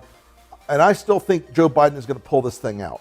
I still think the numbers are there to pull this thing out. However, when this is done, even when Trump is out, this is going to be a longer journey to try to reform the way that this country works, about our political media education, our political communications channels, the role social media plays in all this, because there is a bubble around the Trump world right now that is impervious to fact or reason. And it's one of the reasons we weren't after a lot of Trump voters. We were after that small number, the Bannon line number of swing voters. So in all that, in regards to all that, it's important that we keep in mind that this is a longer journey than just tonight. This is a battle. Correct. People are wondering, how the hell do 47% of Americans still believe in this shit? Well, it's because you have Fox News telling them. I will say this, it's good to know that there are still sane people. We're going to have to face up to a lot more structural things than sane people who out there who are politically engaged. The thing that really strikes me and has for some time here is Trump is Trump. But the role of the Republican Party or any political party is to serve a circuit breaker. And Republicans are the ones who empowered Trump. They're the ones who went along with this and validated it. And had the leadership of the party stood up to Trump. I mean, you have someone who says that he didn't rape a woman because she wasn't his type. And Republican leaders just seem fine with that. And that's what gives Trump his power. It is a tremendous dereliction of, I think, their basic oath of office to go along with Trump. And I think what's happening tonight is going to reinforce that the path for them is to continue down this. This is not going to be a repudiation of Trumpism. I think it's going to be a defeat of Donald Trump. But it's not going to be a wholesale rejection. Keep in mind, Tara, even That's a good point. And I'm still going to say when Joe Biden. It's very disappointing that this wasn't a landslide. There's still going to be very, very disappointing. 47%. It may be a landslide in the popular vote, but of course that counts for squat in the U.S. World who puts children in. Oh, David's done his stream. Locks the door and lets them sleep. Okay, so I'm gonna reconfigure my setup here then. Let's bring Vosh back online here. If there are still 500,000 votes to be found in Georgia, and they are like 90% Democrat, that could be enough to turn Georgia blue. But that would be an extraordinary ratio. We can see what the actual current. Yeah, that'd be extremely tough to pull off. Extremely tough. 70%.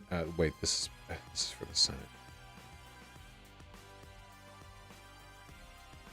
We have 73% for Biden, 84% for Biden, 85% for Biden. So if these counties, these 3 deep blue counties, are the ones for which we have very few votes counted, mostly, like up to 500,000, that could end up being big. It's conceivable. It is conceivable that could happen. But it's kind of a reach. It's kind of outlandish. Let's go back to Lincoln Project. I admit, though, the odds are not tremendous.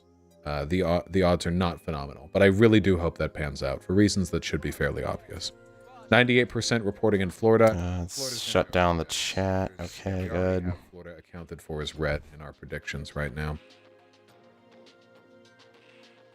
Vosh, I'm getting stressed. Really? It's just starting for you now at this point? This is the beginning of you getting stressed? You weren't stressed before? Can you test a blue Georgia? Oh, if Georgia goes blue, our likelihood of victory is almost guaranteed. Yeah. If we get a blue Georgia, then yeah, I can't fathom a blue Georgia and then us losing. So what's going on with Nevada? Have they not sent any results in yet? 0, 0, 0, 0, 0. Okay, it looks like Biden is going to. Nevada has turned me into Sam Mitchell here. Sorry, Nebraska 2. In 0, 0, 0, 0. I'll wait for the maps to settle. If we actually win Nebraska 2, how much does that affect our current odds? Let's take a look. Recalculate. It doesn't tremendously affect them, but it puts us in a pretty fantastic leading position. Wait, why didn't he turn Texas red? Texas is probably going to go red, but we don't know that. It's likely, but we don't know that. If Texas goes red, we still have a very decent shot at winning. But look at what this is relying on. This is relying on the expectation that we win Minnesota, Wisconsin, Michigan, and Pennsylvania.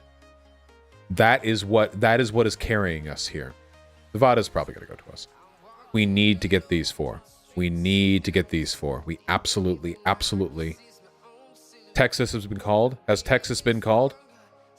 Anyone was called for Trump ages ago? Okay, well, that's a foregone conclusion. That's not. Don't worry. Please don't worry about Wisconsin and Michigan. The results that we're seeing right now are not representative, okay? Vox just called Texas. Okay, Texas is going red. Man, we're not getting Texas or Florida. We're not going to get all 4. Well, we'll just have to see.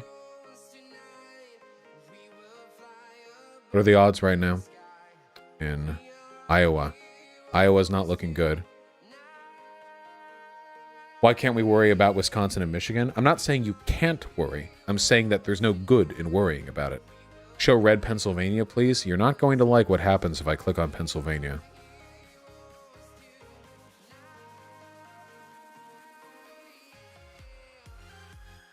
And even with a red Pennsylvania, it's projecting blue wins in Wisconsin, Michigan, and Minnesota.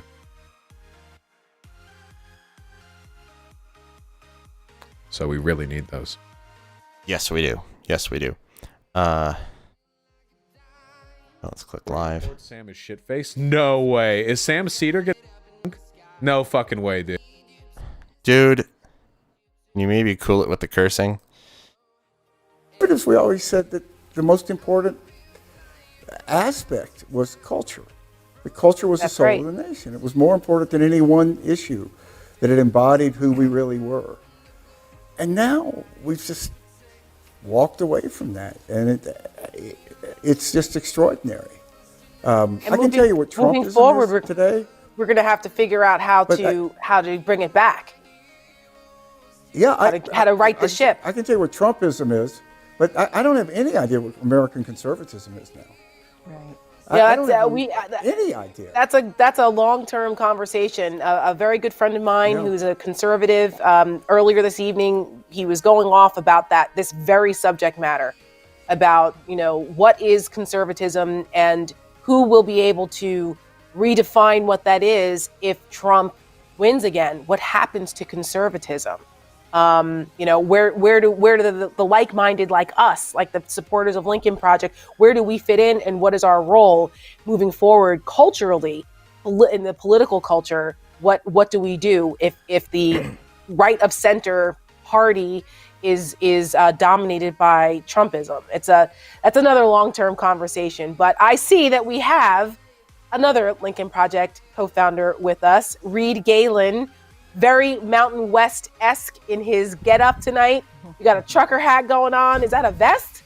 What is happening? I wear a vest a lot. I'm a vest guy. Yeah, it's a Reed, welcome. It's a 10-month article here in Utah. Thank you. Yeah. Reed Galen, we have been kvetching tonight about kind of how competitive the race actually is. Mike Madrid has given us some words of peace and comfort so everyone doesn't freak out. It's been a long evening. It's been a long, long evening. I'm not going to lie to you about that. How are you feeling? Where are you at? Speak to the Lincoln Project world and give us your take on where we're at. Yeah, no, I agree with you on Madrid's ability to comfort and calm the worried masses, but I think he's able to do that mostly because of the work that he and his team did in places like Arizona, and I think the work you're going to see that they've done in places like Michigan, Wisconsin, and Pennsylvania that are going to pay off. I think we had a very specific plan for those places, very specific target set for those places, which you guys might have already talked about. But I think what you all were talking about when I came in, I think is the one that I think will probably occupy most of my thoughts over the course of the next 24 to 48 hours as we finish this off, which is I'm now in a place where I do think that Joe Biden will win. It will be a lot closer than it should have been. Than we wanted it to be. And it will say that, we even said this, that, even if Biden wins, 45% of the country voted for the guy who none of us can believe in.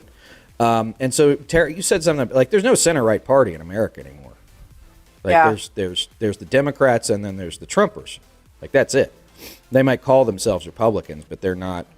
They are not behaviorally anything like any of us recognize, or I can't speak for y'all, but or certainly even want to have anything to do with. And so I think that we always talked about the idea that the Trump, Bannon, Fox News, Facebook stuff was really. I mean, Jennifer and I were in New Hampshire talking to folks outside a rally back in February, which feels like 10 years ago now, where we were amazed and somewhat frightened and certainly concerned by the idea of how efficiently and effectively the Trump folks were able to move their messages among their people. It's truly something to behold. And it's clearly taken far more of a grip than we thought on, the body politic as a whole. And so I think that there's a hell of a lot of work to be done here, pushing back on, look, when we say that, Fox News and all these other things are alternative reality, it's like there's no such thing as alternative reality. There's reality and there's not. Alternative facts. There's You're right. confused. Alternative facts. And something's Right, either right. true or it's not. Right. And a lot of this stuff isn't true. And I think that one of our colleagues, Trigby, sent around a YouGov survey, I think a week or 10 days ago, that said, fully 25% of the country thinks that Joe Biden is somehow involved in a George Soros Democratic-led child sex ring run out of pizzerias. Right. Like that is a problem. Right. Yeah, Like, I and mean- we're sending But the a biggest we're thing sending a that you just said- QAnon we're sending a QAnon candidate to Congress for God's sakes in Georgia. Right, but I think This is what nuts. we- Another the thing that 30 you next just time. said that really because we Excuse me, everyone. it's not our job. Wow. Party. NPR has Georgia Let them deal with themselves. slightly leaning towards Biden by like a tiny margin, but still, I thought Georgia was lost. Now, I thought Georgia was completely lost, but it looks like it's back in play. That's interesting. That's really interesting. said there's no center-right party left. Right. He's So- right. There's the Democratic Party and there's Georgia, the Trump Party. And please. It's one thing that we know for sure as a result of how close this election is going to be, even when Joe Biden wins, the fact Please, Georgia. Please, Georgia. tells me the Republican Party is dead. The Republican Party, that this is what the Republican Party has become and what they are embracing. Right.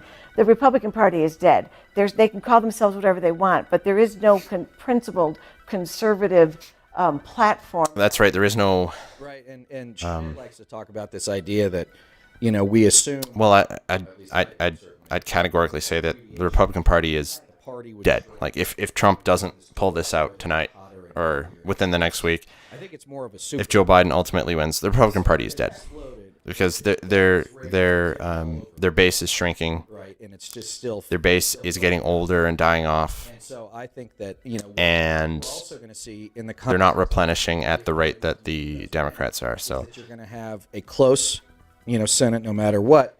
we're getting farther and farther away from the era of Cold War propaganda, although clearly it still plays a big role in American politics. But Cold War propaganda is beginning to loosen its grip, and back in a place where in 2022 Just we're like having this the same one. thing. Yep.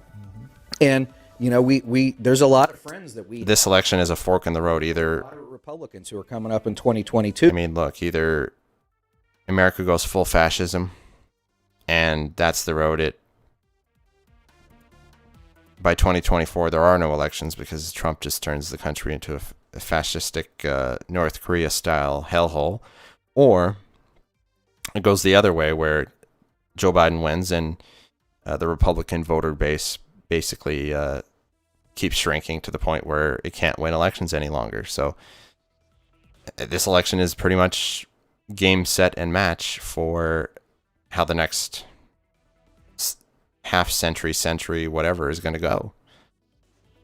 Everything's on the line. The Supreme Court, the future of democracy, everything is on the line. And it has extreme international implications. It's not just an American thing. This has extreme implications for the rest of the world, countries around the world. Climate change, like this is humanity's last stand. If it does not get a hold of this problem right now, like it's over. It's over in terms of averting billions of deaths. The type of weather-related catastrophes fueled by climate change will be beyond anything that anyone could have imagined, if the problem is not nipped in the butt right now. Let's see what we got going on the streams. Let's listen to TYT for a bit. The Nate Cohn, Nate Silver debate, really, that's really the third debate that we never had. I'm a Cohner. That needle, which is probably stupid, and that we shouldn't have it. But it has moved from what at one point was over 90% Trump, and then it went 78%, 77%, and is now 63% Biden. Yeah. With a prediction of because Biden is now up by 0.4 of a point. So with the counties around and in that encompass Atlanta and the suburbs, obviously coming in. So if he wins Georgia and Arizona, well then the frustration of the early part of the night was just that, or early frustration because you were down 13-0 in the first quarter, but then you went into the fourth quarter up 24-13. Yeah. That was a football reference, John. Thank you. I appreciate that. That's it. Yeah, speaking of which, I hope Biden doesn't Atlanta Falcons this whole thing. Because if he Atlanta Falcons this whole thing, the country and the world is in a lot of trouble. Kind of what happened in 2018, where a lot of the early stuff, everybody thought, this was our first midterm election after Donald Trump was elected. We're going to win in Florida and Georgia. We're going to win in South Carolina. And they won the House. It was a sweep, but it didn't happen until later in the night. It's not going to be that same kind of a monumental victory. But, you'll remember Democrats being Democrats. The day after, they were saying, well, it didn't really feel as good as I wanted it to feel. Yeah. They won the House of Representatives. It's a perfect example of how, if this does go into the Democrats' favor later on. Okay, I'm going to leave the stream running. I am going to step away just for a few minutes. Winning the White and even if for those of you still sticking around, thank you so much for sticking around. For those not, that's okay. From now, he won. Hopefully you'll catch another stream at some point. Or whatever, electoral. But I appreciate every single viewer, so I'll be back. But man, it really would have meant something after the last 4 years, after the 2016 campaign, after this year, to really have something massive. Turnout that we haven't seen in more than a half a century, and just all of America, aside from those owning red hats, coming out and saying no. Like we've reached that line and we've crossed it. I don't know exactly who, for each individual, what it was, if it was the kids in cages, if it was whatever. But we're not going to have that even if Biden wins. And in terms of his ability to do further damage, as the essentially unchecked, most powerful person in the world, we'll have gotten rid of a lot of that. But not having his movement be rejected, knowing that they're still lurking out there, that they didn't have a problem with the racism, they didn't even have a problem with him doing everything he could to kill them. It's not a place I want to be at as a country. I was naive enough even at this point to wake up and think that would be rejected. And maybe it will in the ultimate sense, but not in the overwhelming sense that would have sent a strong signal around the world that that's not who we are. It still sort of seems like that's kind of who we are, even if Biden wins.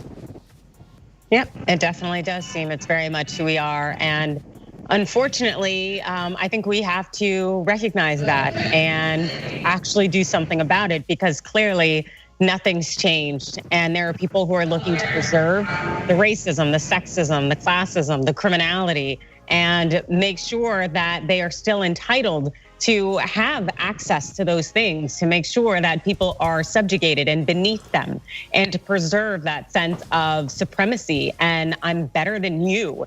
And it's very divisive and it's very unfortunate, especially since these people are part of the 99% and many of them are struggling, yet it means more to them to hold on to that than to reach out and grab an opportunity to do better and have opportunities for themselves, their family, to have better health care, better chances. But hey, that's what they prefer over anything. And that is very scary.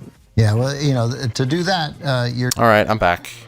I am back. And messaging, better candidate. Let switch gears here. Correct me if I'm wrong here, Mike. He just needs to win 2 out of the outstanding 3, right? As long as we win. That's exactly right. I mean, that's not a bad place to be. Pennsylvania is key. You're gonna have to bring Pennsylvania home. Numbers look good. The margin that Biden won in Luzerne significantly cut the tremendous. I think I want to listen to some Bosch here. He's going through some scenarios. Especially. His stream keeps like cutting out. Is the chat open? No. Is the chat open? No. Is the chat open? Oh, this is really unfortunate. Maine's 1st district is going to go blue. There's pretty much no other possibility there.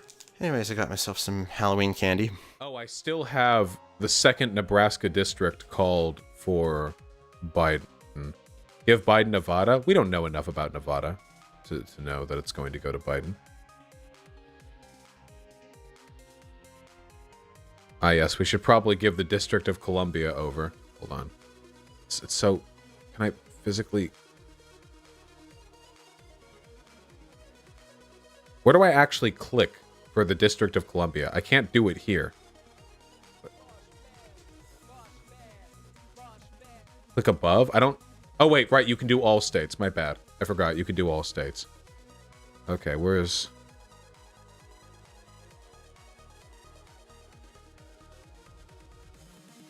Yeah, okay. That's pretty much guaranteed. Are there any other foregone conclusions that we can pick here? Let's see. Anything that's only going to go one way?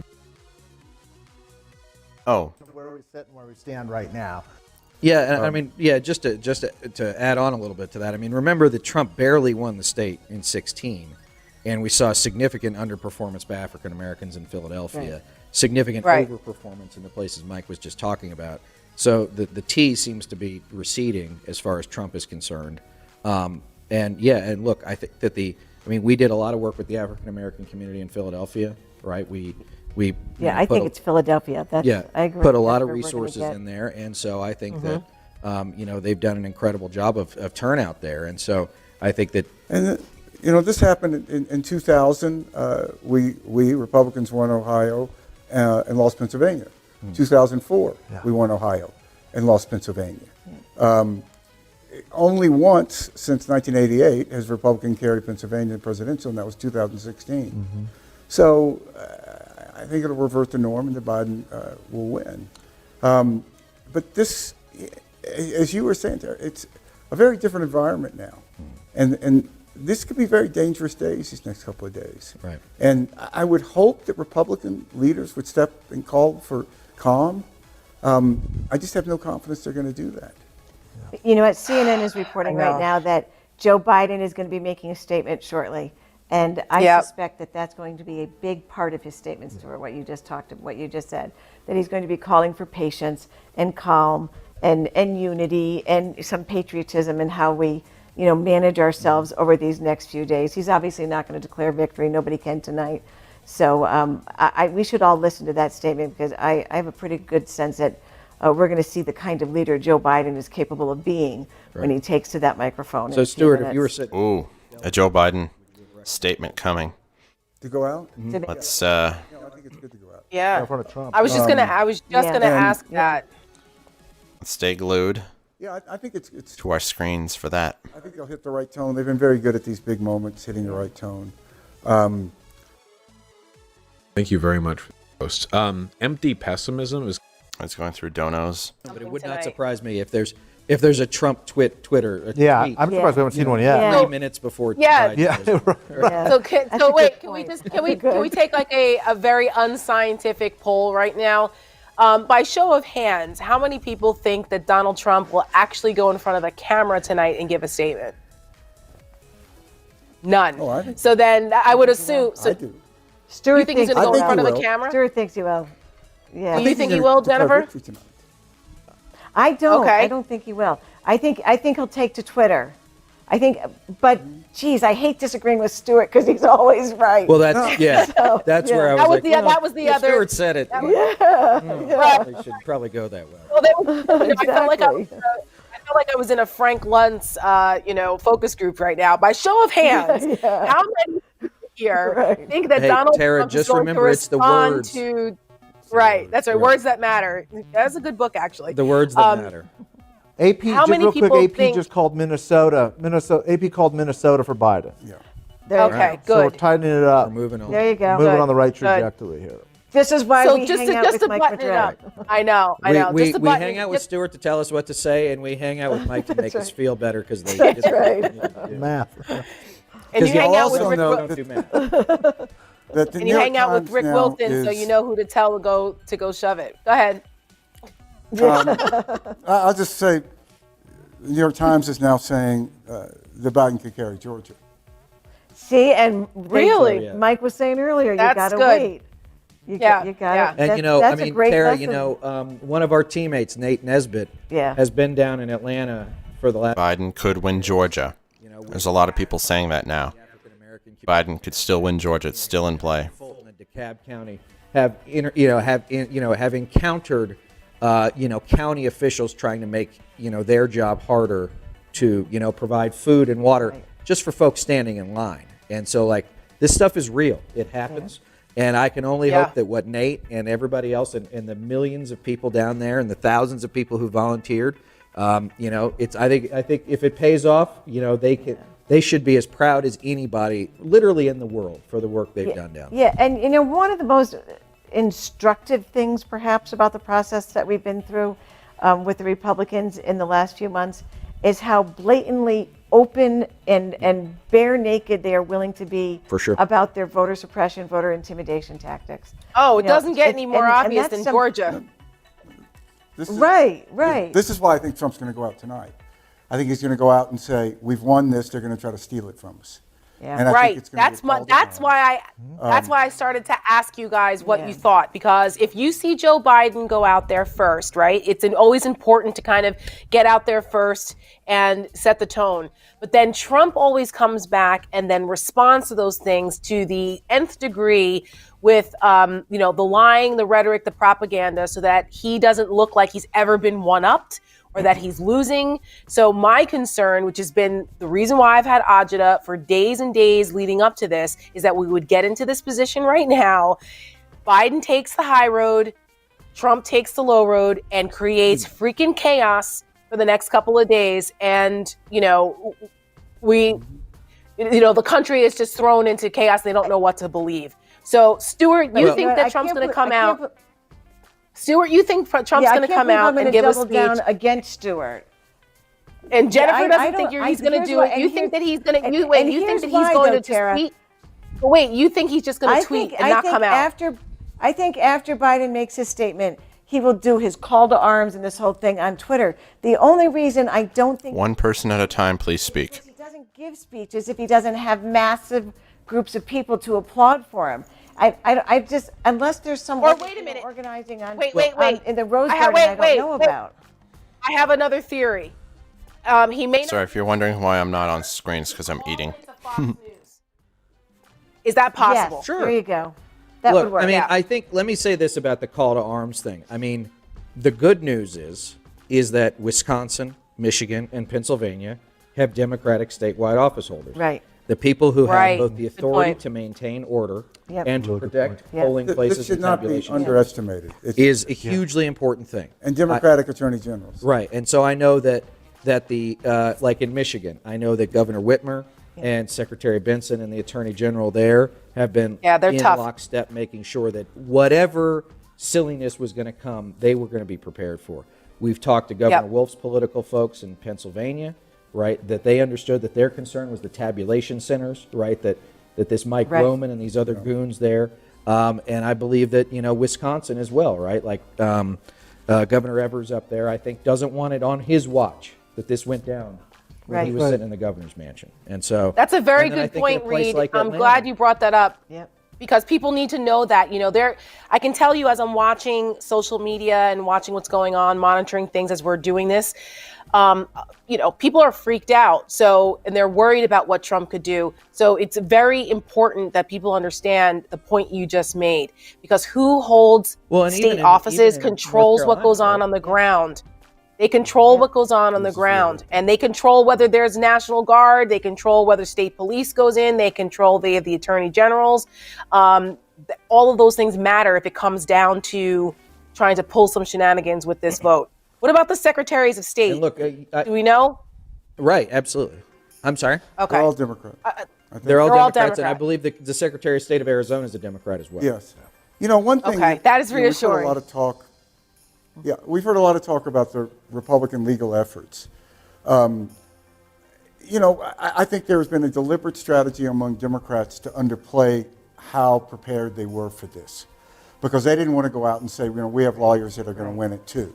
But I mean, for those of us who worked in the Republican Party, we're well aware that one of the great groups that supports the Democratic Party are trial lawyers, and they're not bad at this stuff. And they're going to have very good lawyers. And if you look at the win-loss record of what Republicans have tried to do, gone to court to try to get, I think they've lost 90% of these cases. It is still true that judges hate to take away the franchise from people. Right. Which is really what you're talking And we saw that in Texas. We saw that in Texas, which was important because those were Republican judges. One of them was a Trump appointee. And if they were repudiating these efforts, that's reassuring that the judiciary is, we can have faith that they're going to be independent when it matters, especially when it comes to disenfranchising people and their vote. Before we let Mike Madrid go, hold on, Reed, because I know Mike's got to go. Sorry. Go ahead. That's okay. Yeah, just hold your thought. Mike Madrid, I know you got to go. Keep them You have calm. one last word? Yeah. One last word?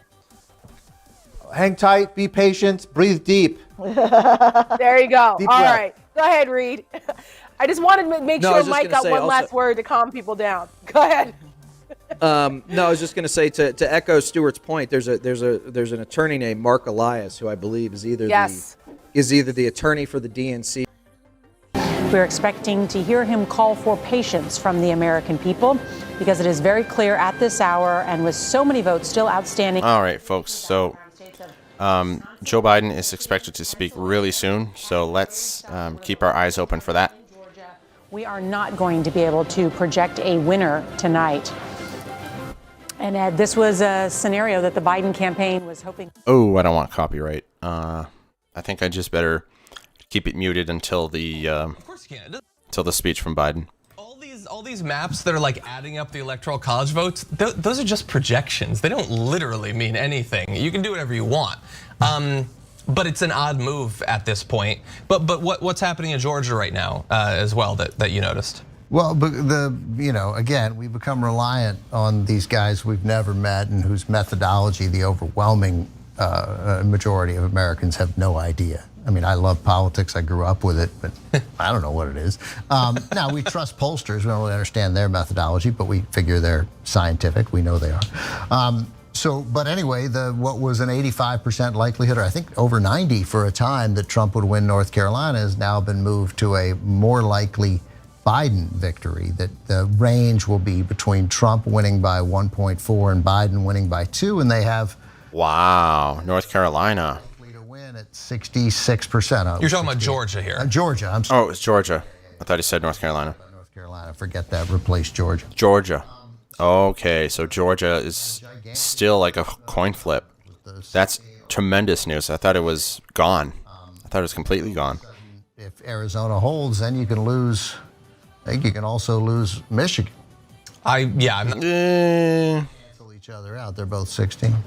Which, by the way, I know that we're waiting. By the way, how's Arizona doing? Oh, it's the same as before. They haven't had any new results.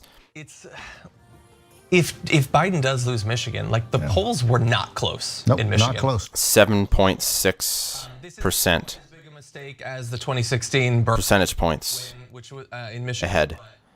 I mean, there were Please hold. with Biden up 8, 9, 10. Please hold. The final thing was 7.4 was the aggregate there on 538. Yeah, which is, that is a good jump more than a 2016 polling error for you to be wrong on that. And it's, I suppose, still possible. I imagine that as the count continues, that probably won't happen. But we've got a lot of things moving in different directions. Adrian, what are you thinking about some of these trends? A lot of this situation is still very much in flux. It's going to be in flux for days to come. Necessary delays that we need. Oh boy, oh boy, oh boy. Making them realize that there are a lot of ballots out there that are going to be counted later in the week. And so not to necessarily settle in with these predictions. And then also reading about this Georgia situation with this kind of more shifting toward of a toss-up on Biden's favor. It is heartwarming. And then them having issues with the absentee ballot counts, I guess, in Georgia's largest county, Fulton County, that there was a burst pipe. So that's going to delay the count. So a lot of these things are giving me some comfort. Burst pipe, huh? Knowing that things could change over the next few days, but it doesn't make it any less traumatic. Yeah. Yeah. Amen to that. I mean, is the trauma, and I suspect everybody is feeling this to some extent across the political spectrum, you know. But I mean, the emotional blows of this year have been constant. And, you know, and we've gotten used to some extent to the pandemic and the, you know, seeing that, aware that, you know, coming up on 230,000 Americans have died. Okay, that's enough of that. I'm just getting impatient, really impatient, because I want to hear Biden speak. Felt like I would share one thing real quick. Curious, I'm not so much, I don't so much like want to hear a speech from Biden. That's not it. It's just I'm curious as to what he's going to say in response to this. Just sheer curiosity. I want to hear his speech. I remember being on the plane and I'm walking. The flight attendant was so great, and we just talked for a couple hours. And that's how I felt tonight. Like I went out and walked the dogs, and I was like, I remember last time I felt this. This is a sense that I was in the air and my dad was going to die. And you know, and I tried to take. Check in with Major Garrett, who has some new information for us on the New information. Exit polls. Why it will take a little bit of time, and I want to quote both campaigns, Trump and Biden. What is their attitude about voting? Every vote counts, every vote count in a verified and accurate way. Well, to do that, in a pandemic, you have to respond to a much larger percentage of votes by mail. Absentee ballots, which we have a lot of. I want to show you a map of our battleground states that we've identified for this election. And then from that, I'm going to show you the, okay, we're going to look back at the camera, okay. So, we have 13 battleground states, but there are 3 states we've already zeroed in on tonight, and the implications of absentee ballots there will be very large. So, Pennsylvania has 2.5 million absentee ballots that have come in. Coming down to the Rust Belt, just like 4 years ago. Some things never change. 1.9 million absentee ballots, Michigan 2.8 million. All 3 of these states could not even begin to process those ballots until today. 7 counties in Pennsylvania won't even touch those absentee ballots until tomorrow. And these are all under rules established by the states, ratified by the courts. They are not in dispute. So that it takes time is in accordance with the rules. Patience is required, and nothing is awry. That doesn't mean there won't be legal challenges to come, but you can't challenge things as we know them now. The process is being followed. The absentee ballots are larger than they've ever been in these 3 states. They all loom large on the Electoral College map. We know that now. Patience is advised, and to get an accurate and verified count, patience must be recognized. And that's a good point. We are certainly patient, and as people are awaiting the results, I want to bring in Anthony Salvanto because he'll be able to tell us exactly how little of the vote is. Joe Biden is speaking tonight. I don't think Trump will, because it ain't in his nature to do so. Did you hear our poll on that? I took a unscientific focus group poll on that, and Stuart thinks, so this is where we are. I was about to ask you where you are on this. Stuart thinks Trump will come out tonight and he will declare victory possibly, and then as things tighten or Biden overtakes in a couple days after all the votes are counted, he'll say it's been stolen. Jennifer doesn't think he'll come out. Reed, where are you? Do you still think he won't come out? Where are you, Reed, on this? I think it'll be a tweet. Yeah. He thinks it'll be a tweet. Yeah, I'll give you a tweet. I think it's possible.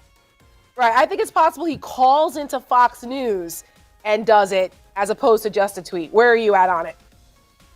I agree with Reed. I think the tweet is probably his favorite escape hatch in this moment. He doesn't want to confront physically the realities.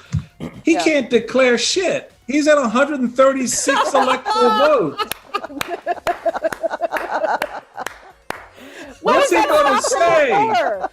That'll be my question. I'm 106, 100 and what? 24 votes away? Yeah. Come Come on, stop. Maybe somebody's had too many sing tiles. I don't know what the hell you got.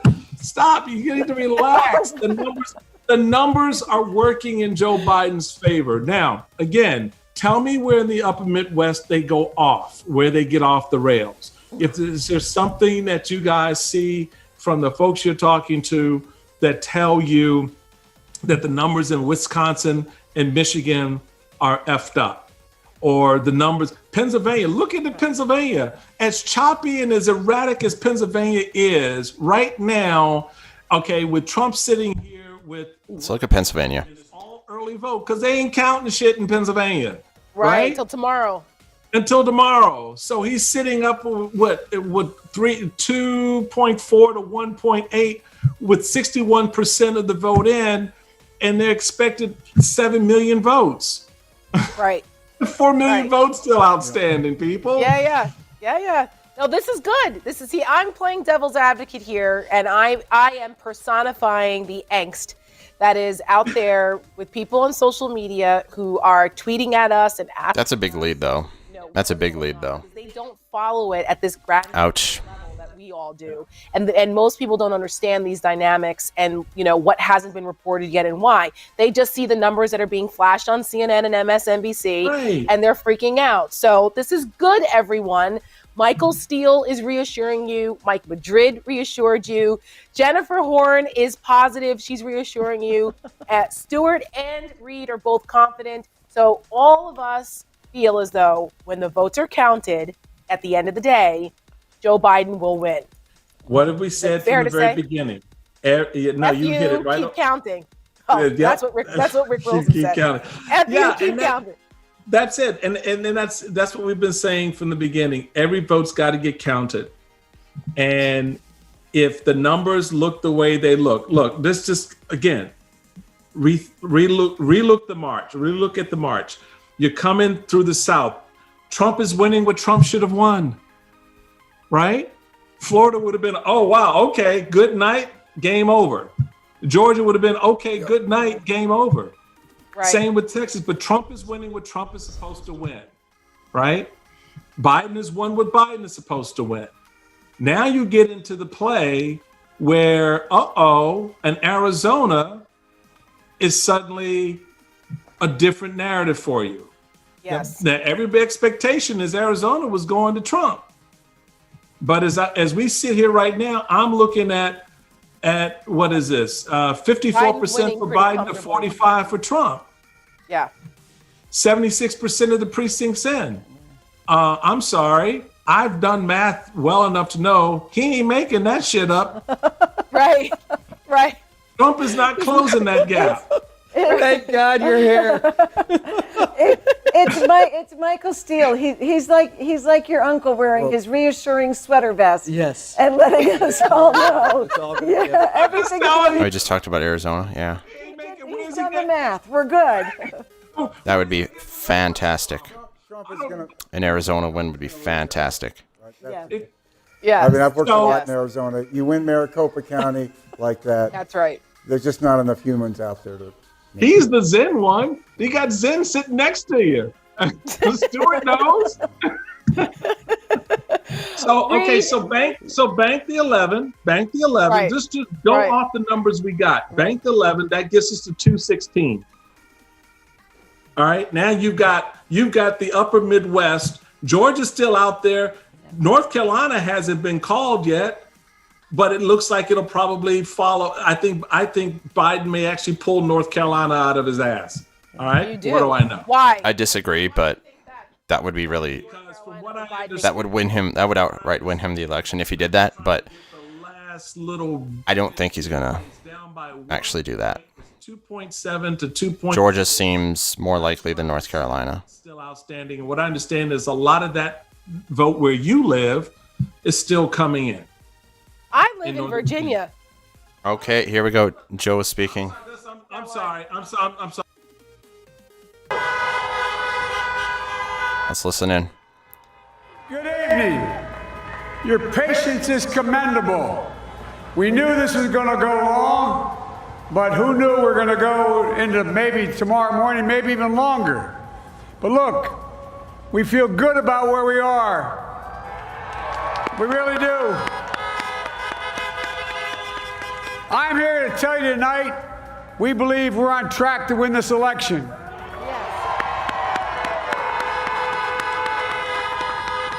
We knew because of the unprecedented early vote and the mail-in vote that it was going to take a while. We're going to have to be patient until the hard work of tallying the votes is finished. And it ain't over till every vote is counted. Every ballot is counted. That's absolutely right. But we're feeling good. We're feeling good about where we are. We believe one of the nets has suggested we've already won Arizona, but we're confident about Arizona. That's a turnaround. We also just called it for Minnesota, and we're still in the game in Georgia, although that's not one we expected. And we're feeling real good about Wisconsin and Michigan. And by the way, it's going to take time to count the votes. We're going to win Pennsylvania. I've been talking to the folks in Philly, Allegheny County, Scranton, and they're really encouraged by the turnout and what they see. Look, you know, we could know the results as early as tomorrow morning, but it may take a little longer. As I've said all along, it's not my place or Donald Trump's place to declare who's won this election. That's the decision of the American people. But I'm optimistic about this outcome. And I want to thank every one of you who came out and voted in this election. And by the way, Chris Coons and the Democrats, congratulations here in Delaware. Pardon me? Hey, John, the Gov, yeah, the whole team, man. You've done a great job. I'm grateful to the poll workers, to our volunteers, our canvassers, everyone who participated in this democratic process. And I'm grateful to all of my supporters here in Delaware and all across the nation. Thank you, thank you, thank you. And folks, you heard me say it before. Every time I walk out of my grandpa's house up in Scranton, he'd yell, "Joey, keep the faith." And my grandma, when she was alive, yelled, "No, Joey, spread it." Keep the faith, guys. We're going to win this. Thank you, thank you, thank you. Your patience is great. Let's walk over here.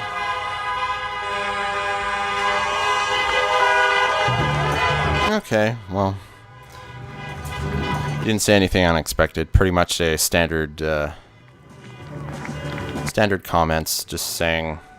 And some short remarks. Patience is obviously a good thing to have. It's appreciated, and saying that they're extremely optimistic about what the result's going to be, and just chill out and wait and see. So that was basically the gist of what he said, and nothing unexpected, really.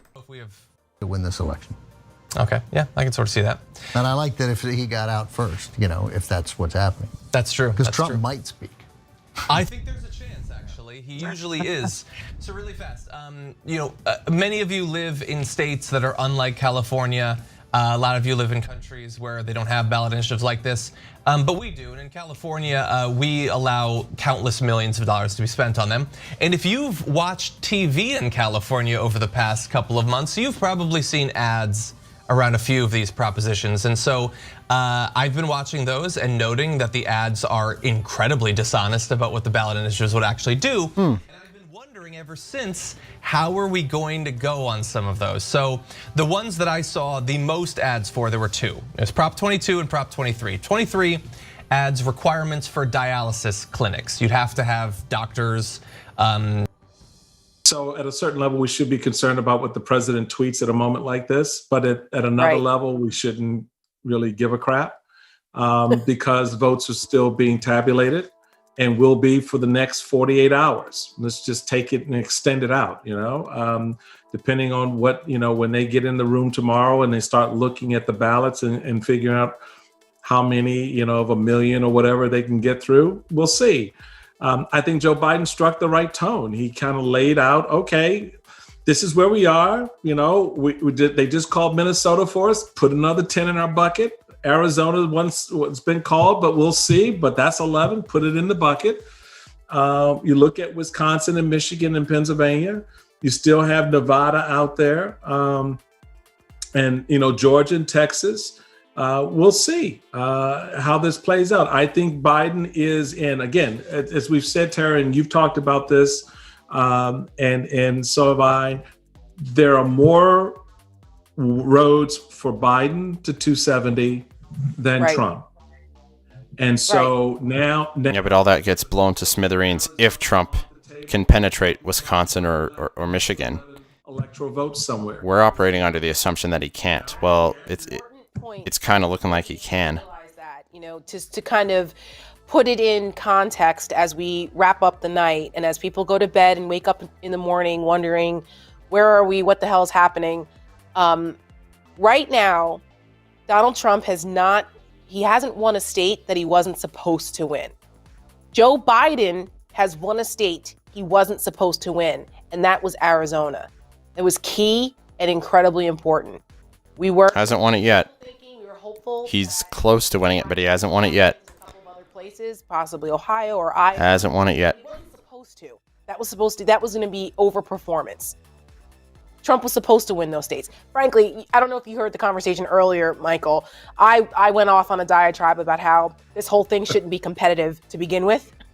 Okay, it's absurd that this is even a competitive race with this lunatic psychopath that more people have died under than any other president, including, with world wars and everything else. It's nuts. But here we are.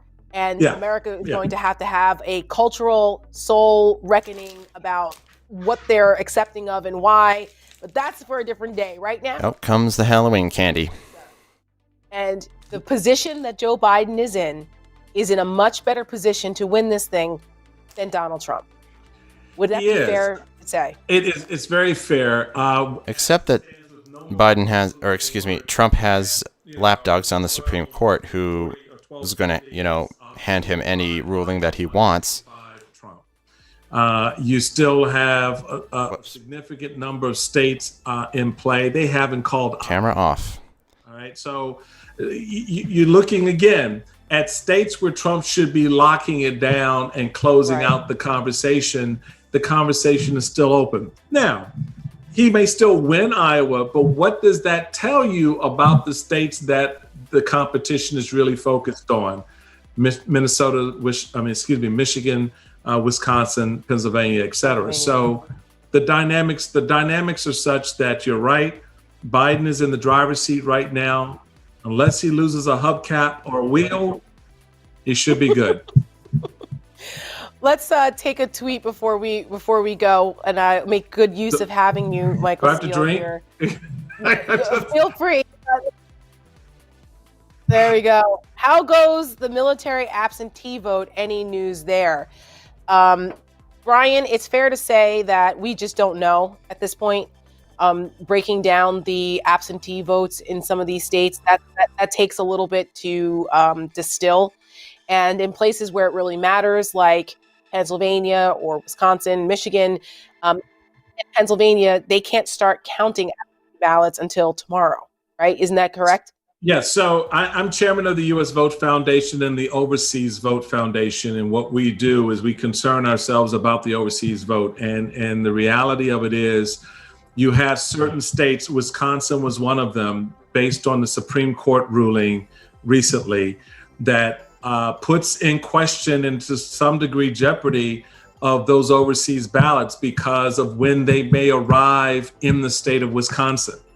And the reality of it is when you have governors and state legislatures that say you can't accept a ballot after November 3rd, then you've basically put every man and woman in uniform, put their vote at risk because their votes are going to arrive after November 3rd. That's just by definition what an overseas ballot does. They're not relying on the U.S. postal system, which we know the Trump team effed up as much as they could. They're relying on getting that mail from Qatar, from Bahrain. Quote tweeted here, or it's included in the coverage from 538. Almost all the votes are counted. Biden leads 53-45 in 2016. Clinton won at 49-46. He suggested that if rural counties end up with margins similar to the ones they posted here. But anyway, that urban and suburban ones moved left. That's going to be a win for Joe Biden in Pennsylvania, which is obviously gigantic and huge. Trump tweeted, by the way, we are up big. That was it. That was the whole tweet. His first one of the night. It's inspirational. Biden said, this is all from Katie Gluck, the New York Times, if she's in Wilmington. Biden said Kamala Harris will speak tomorrow. He spoke very briefly, projected optimism, even as many Democrats are deeply anxious about the results so far. He said, in addition to saying we believe we're on track to win this election, he said we're going to win Pennsylvania. And he got out there. I mean, he did it before. The mail-in vote. In the state of Michigan, they've only counted about 16% of the early vote. In the state of Pennsylvania, they've only counted 24% of the mail-in vote. There are major urban centers in Georgia and in Michigan and in Pennsylvania where only a small fraction of the vote is in. So the vote has not been counted. Nobody is stealing anything. But this has been a theme for Donald Trump. He has been invoking the idea that the election would be stolen for months and months and rigged election was something we heard consistently rigged on the election. campaign I mean, trail. really was something he said in 2016 as well. It's usually not something that you hear a candidate who thinks they're going to win say, by the way. And I think this is an election, when you look at where the states are right now, I think this is an election that can go either way. I mean, when you look, Donald Trump... That's the thing about Donald Trump. He's not just a sore loser. He's also a sore winner. He's just a sore anything. Georgia is still in play. Arizona, we didn't call Arizona, Rom, until November 10th 4 years ago. It was 2 days after the election. What year? 2016. No, I'm joking. Exactly. So it takes time, and this is a really close election, and it's really close in so many of those key states, and it's an election that took place during a pandemic where we have had a massive increase in mail-in voting, which takes longer to process. Chris Christie, what's the end game here? Listen, I think the president. This is Halloween candy. I gotta admit, is pretty irresistible. My guess is that the quite irresistible. Being restrained tonight by not going out and speaking. His instinct would be to want to go out earlier. He sees Biden go out there and lean in. We think we're going to win this thing. Feel good about where we are, on track to win the election. Right. So he's saying, I'm going to win. Not that I have one, but I believe I'm going to win. I think that probably really angered the president. You know this. There's a big difference then between sending out a tweet or going out and speaking and saying, no, I think I'm going to win. Here's what looks good in Florida and Michigan and Wisconsin, and saying the other side is trying to steal the election. George, my job here, as I see it, is not to either argue with you about that or to rationalize it. Okay. Part of my job here is to help people here and on TV understand what I think, knowing the president for 20 years, what motivated him. I think he heard that. I think he got angry and said, listen, I'm being restrained. This election is completely in doubt, as John Carl just said, and I'm not going to say anything. Then he sees Vice President Biden go out there, and Rahm liked it because Rahm knew that gave Biden an advantage. He comes out there and says, we think we're going to win. So the president's ticked about it. Right. And when this president gets angry, he goes to Twitter. I'll give you one example. In 2006, Joe Donnelly in the upper South Bend area was up 100 votes, and I was chair of the Senator candidate, right? And, for the congressional, it's 06. I said, go out and declare victory. He says, they haven't declared it. I said, you declare it. You go out and declare, then they have to prove you wrong. And so Joe going out there, keeps his base energized, keeps people focused for the long term, and made sure, and actually, I like the fact that he got Trump under Trump's skin. Well, and by the way, to be fair, if Donald Trump had gone out there and done that, there would have been people who would have been reacting differently than they reacted to Joe Biden. They would have said, look at Trump, he's trying to heist the election. And so he knows that too. Language he used. That's different messages. They're different messages. To understand, wait a second though, they're the same message with different language. Right, we're gonna have same message, different language. We got to take a break. We'll be right back.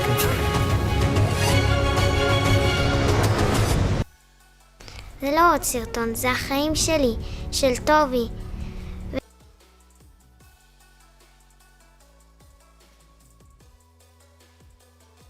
Okay. Obviously, I'm praying that I don't get any kind of copyright problems, because I used a JRE End of the World. Wow. I'm definitely not clicking on that. That's got copyright all over it. CBC. And how that might affect some of their key staff. Let's give this a shot. If one of them were to get sick, then the entire election infrastructure could be put in jeopardy, to the extent that they were actually asking people to consider quarantining a few days before Election Day. But as Adrian has pointed out, this is a Republican hold, not a Republican pickup. It is a state that even just a few weeks ago, Trump visited for the first time, I think, since the start of the year. So it's interesting in the sense that this is a state that Trump knew was potentially in play. But as I've been talking about earlier, Adrian, the farm economy, a really important driver in this state. And this is one that Trump has extended a hand to over the last little while, billions of dollars in aid to help them. All right, Andrew, thanks very much. So deep into the night, the tweets continue. So let's go back to that tweet. Excuse me, just clearing my throat here. Within seconds of Joe Biden speaking, it says, "We are up big, but they are trying to steal the election. We will never let them do it. Votes cannot be cast after the polls are closed. I will be making a statement tonight, a big win." So, All right, so he's completely let's pull back here a little bit. detached from reality as usual. You can vote after the polls Trump. technically have reached their closing time, because if you're in line at the time that the polls close, they have to let you vote. So what Trump said is not true anyways. And also, votes are always counted for days and weeks after election night, because it takes time to count them. No disrespect, I didn't mean to. So obviously he's just saying anything he possibly can to try to make it seem like there's something illegitimate going on. But of the votes counted, he has certainly not won the election. He is certainly not to declare anything. But he's certainly not a victim of any fraud or anything like that. He is making things up, as he always does, and 81%. We're going to try to dig down and figure out. He's literally declaring victory when pretty big margin there. He has won absolutely nothing at this point. Likelihood that of the remaining 19% of votes counted. Oh, sorry about that. I should have been on camera when I was saying that. Had it turned off there for a minute. But yeah, that tweet was completely unhinged. Completely unhinged. Because we haven't seen that expected votes counted number increase in quite a while. And so we did do some digging, and it appears that votes in the Atlanta area seem to be very slow in being tabulated. There's every indication that many of those votes in the Atlanta area would be supportive of Joe Biden and the Democrats. Would that be enough to give them a victory in that state? Well, we don't know the answer to that. But that's a pretty interesting state for the Democrats. That is one of the ones that they were hoping to turn. Of course, that was at a much different time when they were hoping to turn lots of states across the United States. But Georgia still seems to be in play at this very late hour. So I'm listening to you, but I'm also listening to our producer tell us something that's just a little bit of news here. So it's not huge news, but it is certainly telling about the climate in which we live, in that, we've been talking about Donald Trump's tweet tonight. Within minutes of him tweeting it, Twitter has labeled it as misleading, as calling the content of the tweet misleading in the middle of an election. Presumably the part of it that is misleading is the allegation that I'm going to go on a limb here, that maybe that there's an attempt to steal or the big win. That might be the problem. I mean, my guess would be that him declaring that it's a win, just think about that for a moment, right? The President of the United States is declaring that he's had a big win. It would get retweeted by hundreds of thousands of people, and it would appear to have the weight and the gravity of, the most powerful man in the country, one of the most powerful men in the world, who's saying that this happened. I could see, at least theoretically, why that would be troubling for Twitter. Yeah, I would think so. I think it will also be interesting to see what happens around the world as the markets start to open. How are they responding to this? Because, markets don't like uncertainty, as we all know. Nobody likes uncertainty. We don't like it. Let's go now, though, to the White House. That's where Paul Hunter... I don't know what happened to Ian Hannah-Mansing's voice. He seems... Paul? His voice seems squeakier or something. This is precisely what everyone feared would come at the end of this night. It's as if Donald Trump knew how it would play out because he's been laying the groundwork for this for some time now, with all the talk late in his campaign of indeed challenging the results, specifically when it comes to the ballots in Pennsylvania that'll be counted late after the fact, setting up a team of lawyers to indeed fight this in court. The argument, by the way, for those who don't know, is that the Pennsylvania courts agreed, because of the COVID pandemic, to allow a longer amount of time for the counting because the mail-in numbers were, through the roof. The U.S. Supreme Court agreed with that, although it also said that it would revisit if need be. Donald Trump and his lawyers is that it's not up to courts to decide the rules of an election. That's up to legislatures. Therefore, there's a legal problem with this. But Donald Trump knows, as I think David Frum was pointing out, what's in those, still to be counted mail-in ballots, and he knows that they favor Joe Biden. And so, as I say, for some time now, he's been laying the groundwork to not only fight it, but to tell all of his supporters in this country, as he tweeted tonight before Twitter, put its warning on that, that they're trying to steal this. So be aware, right? We saw what happened in Texas the other day with the Trump train surrounding that bus. That is by no means representative of all of Trump's supporters in this country, but it is representative of a lot of them. And when the president says they, the bad guys, the dirty Democrats, whoever, are trying to steal this from you, that's going to make people angry. And this is what everyone in this country has feared, that anger will come from this, and from anger comes violence. All right. So, Paul, I didn't think this night would go Spot on. I mean, while you and I have been speaking. Trump knows he's going to lose. He knows once those mail-in ballots come in and they all get counted, he's going to lose. So what he's trying to do now at this point, by saying a big win, what he's trying to do is, prime his supporters, stealing the election. Plant the idea in their heads that he has already won and that the election is being stolen from him.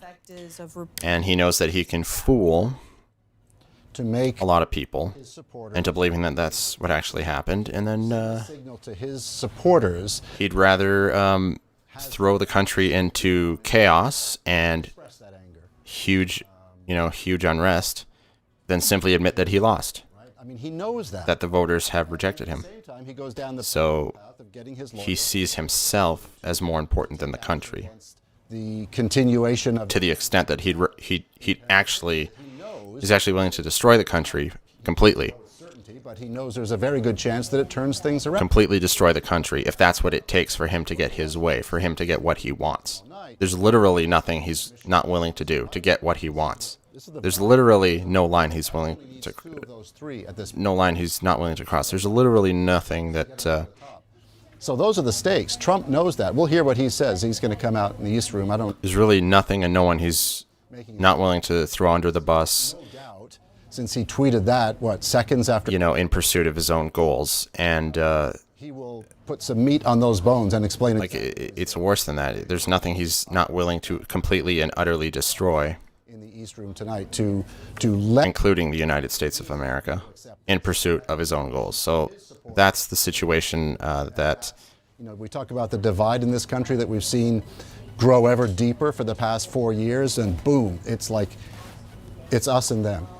All right, Paul. Absolutely, yeah. Paul Hunter at the White House. I think on that note, I am going to wrap things up here. The next results are not coming for Lincoln Project wrapped up theirs. There's Donald Trump's tweet, immediately labeled by tweeters. Some or all of the content shared in this tweet is disputed, might be misleading about an election or other civic process. Yeah, so I think the time has come where I'm going to wrap things up here. That won't make the president very happy. I think that I'm going to just take one last quick look at the results. Arizona, once again, Biden is looking at a make reference to that 167,000 vote lead-ish. happening. Now that looks good, but there's more vote to come, so we'll see what happens there. Following the same narrative, really, as the presidential race. Biden kind of needs Arizona to go his way if he wants a strong chance of winning. Remember, Pennsylvania, big lead for big lead for Trump. But again, that remember once again that a lot of those mail-in votes have not been counted. if he does, Those mail-in votes, get there or actually you know, all indications are they are overwhelmingly Biden Democratic senator favoring. in a different state, one gain Let's see what happens there. a Republican senator, so that's even. It all just is going to come down to the numbers. How many of those mail-in ballots actually arrive? Here we go, Michigan. Same deal in Michigan, same deal in Wisconsin. It's all going to come down to the mail-in vote. Where here we go. It's not really any more complicated She's than that. because she's been declared the winner. House results. Oh, House results. Between the time that I was Disconcerting. and I'm speaking right now, Not going to lie to you. Not going to lie to you. This is disconcerting. Republicans not a net More races have been called for Republicans than Democrats. Still a lot to be decided. different reasons. Let's go back to the presidential map. Republicans and also as a senator, very The presidential map is showing that. 80% of the vote in, and the most important. Okay, so we looked at Arizona. We looked at the three Rust Belt states. Let's look at System that if you don't get at least 50, Georgia. Now, this is really interesting. There's and the third the word that I've been hearing is that had said to her followers, there are still votes vote for her. that are expected to come in, and they are expected to be overwhelmingly Biden votes. ranked preferential candidate. Votes that have yet to be counted. They are. That preferential ballot, it would look better for. I don't know if there's enough of those to overcome hang on to that. that that big lead for Trump, but it could happen. So let's wait and see what happens there. Okay, so Based on the look on your face. Well, Maine is so messy. Well, messy or creative. Wisconsin, Michigan, That Adrian is alluding. Pennsylvania, Georgia. It's one of only two states. We have got to wait and see what happens. And now Nevada, what? Oh, Nevada is neck and neck, only 18% counting. Nevada is expected to go Biden's way. If it doesn't, that'd be a big shock.